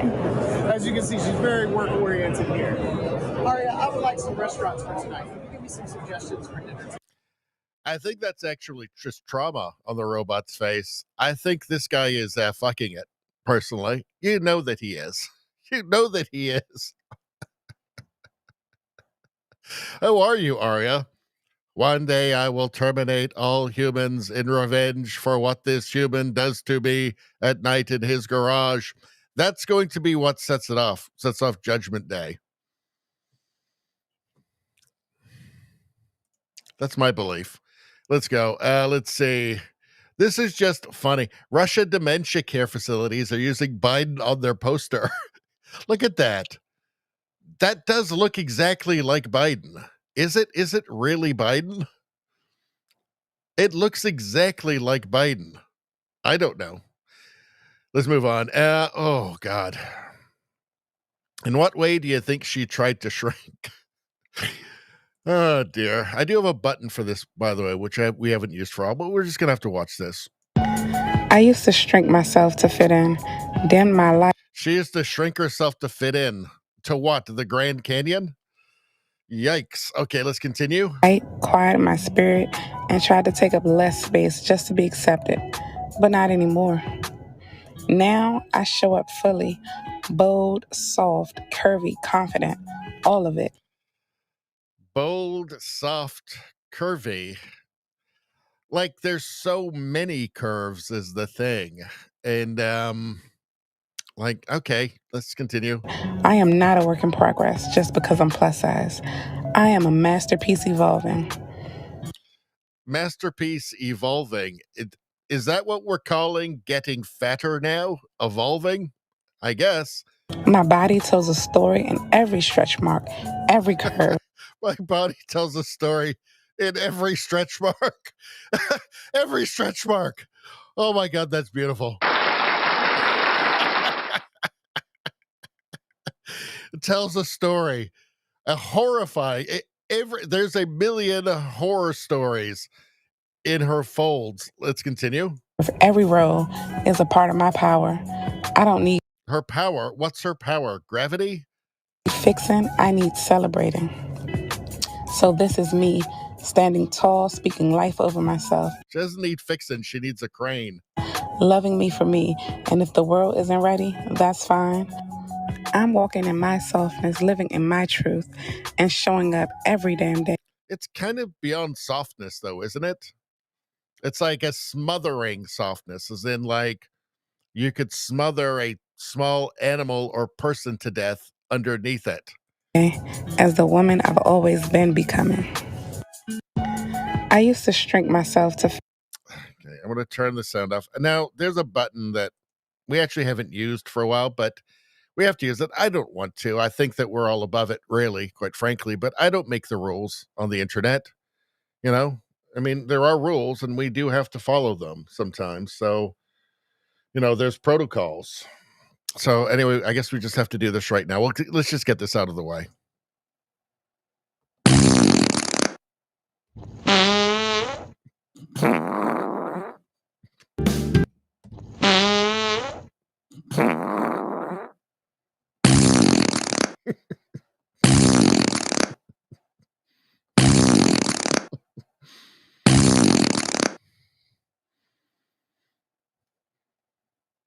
Wait for it.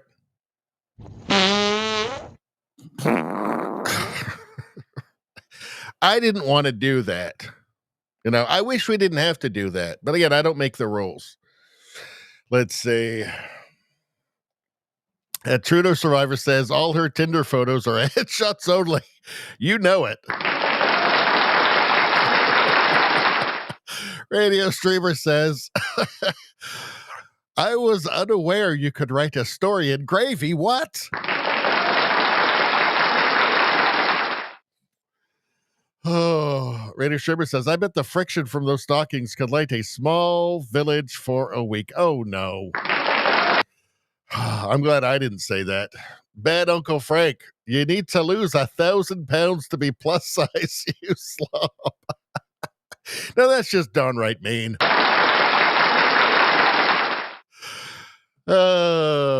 Rogue Thought says, my truth, your truth, maybe. Diabetes or early mortality, but that's because you're a bigot. Yes, that's what happens. That's what happens. Oh, dear. This world, this crazy world. Izzy says, my eyes, my eyes. All right. This one is, we're going to save that too, because we got to wrap this up soon. In fact, we're getting near to the, this one we have to see. This is just funny. Father of the Year. We're going to watch this one. All right.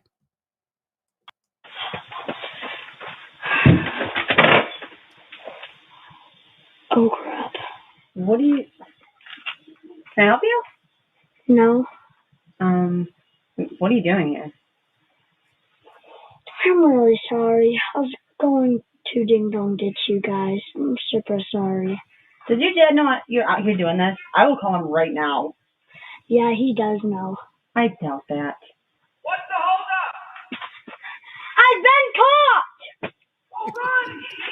Is that your dad? Yeah. He goes ding dong ditching with you? Yeah, he says it's a core childhood memory and he wants to be a part of it. Run! Okay. You gotta go! Are you kidding me? Oh my gosh. So I would like to believe that's real. I'm not sure. It's either like terrible parenting or great parenting. Let's see. Radio streamer approves. Nevada says she ain't sitting on an airplane next to anyone. Well, she'd have to take 3 seats, unfortunately. Let's see. Radio streamer, that father is making sure he touches grass. It kind of felt staged a little bit, but I hope it's real. I hope that's real. Kind of renews my faith in society. Let's see. Okay, this is funny. If you need a good laugh this morning, this one never gets old. You guys sent this one in. Still the best KY3 blooper of all time. So KY3. Let's take a look. Some scary moments for customers at a Kansas Home Depot. Police responded to reports of a bomb threat at the store in Wichita. A customer alerted employees. A man inside the bathroom said there was a bomb in the building. Police were able to locate the man responsible for those comments, and that man told police he warned other guests to leave the restroom because he was, quote, fixing to blow it up, but had no intention of causing a panic.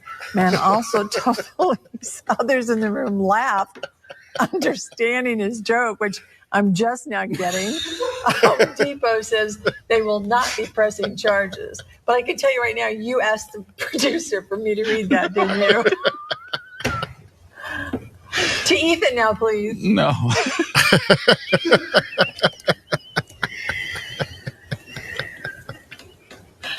going to have to go to a commercial. No, we're going to get it. We're going to get it.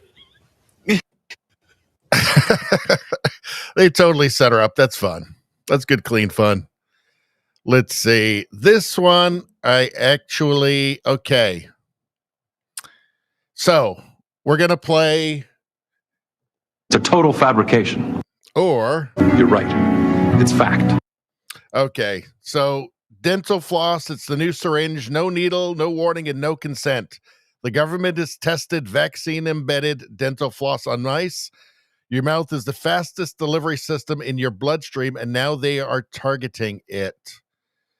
So it will be a violation of bodily autonomy. So is it real or not? Is it real or not? Is it real or not? Is it fact or not?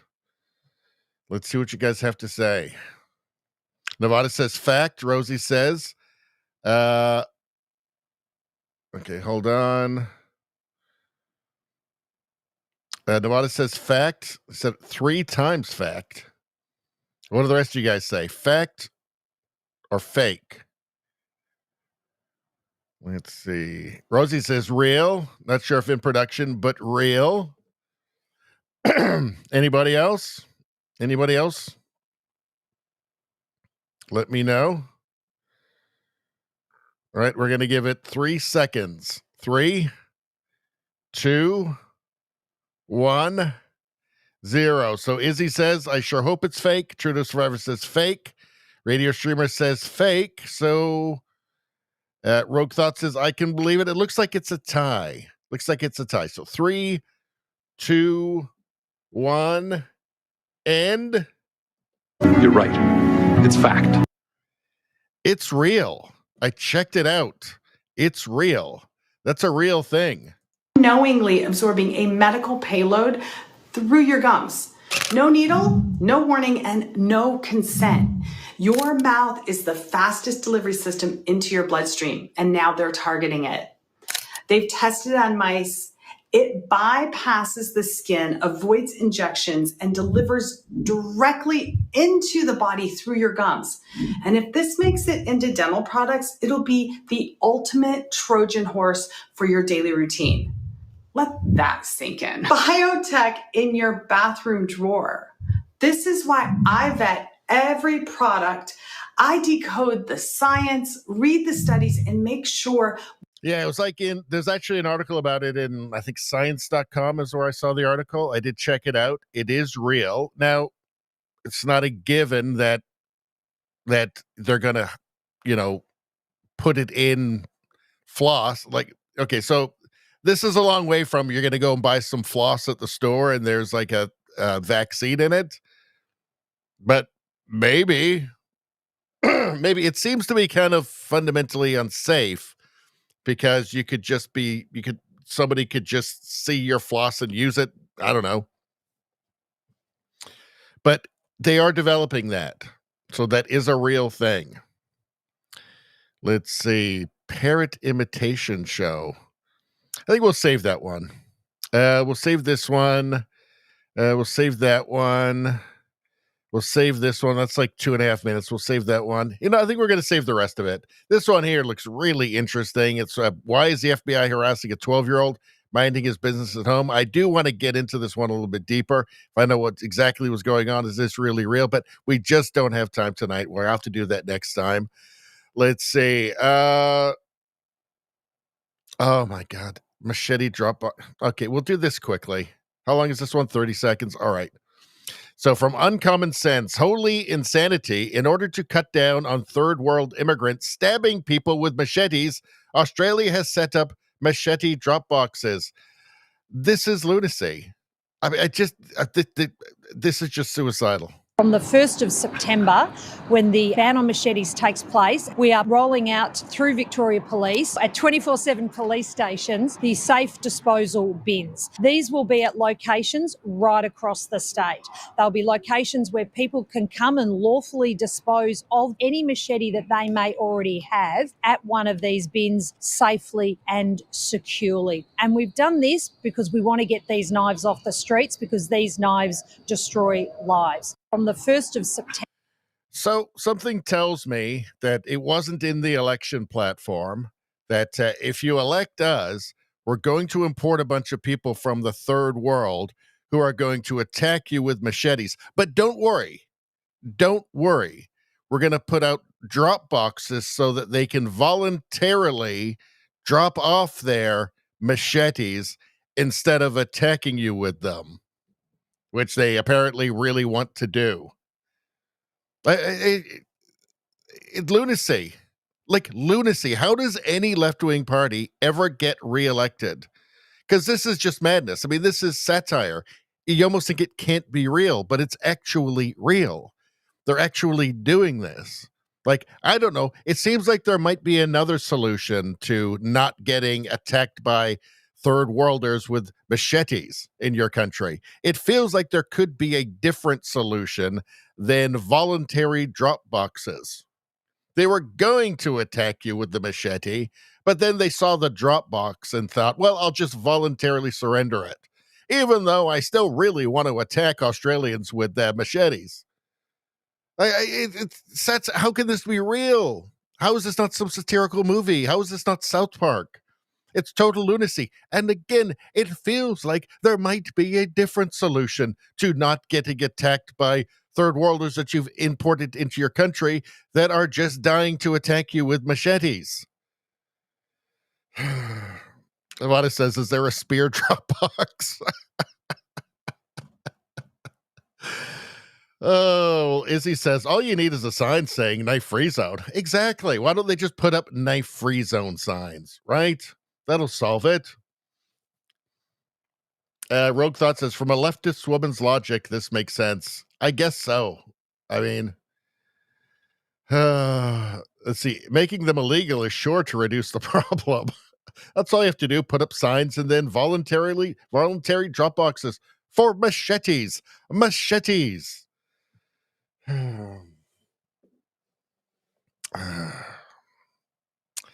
I don't know. It just feels like madness, isn't it? Rogue Thought says more signs that say stabbing people is bad. That'll work. I guess so. All right, that's it, folks. We are 4 hours and 23 minutes in. Yikes. What a crazy night we've had. What a crazy night. So many stories, so many experiences. I think we've all grown so much in this time. We've all become so closer. I feel like we've bonded. I feel like we've bonded. I feel like we've bonded with this video. We'll bond with this video before we go. So I'm tired now, it turns out.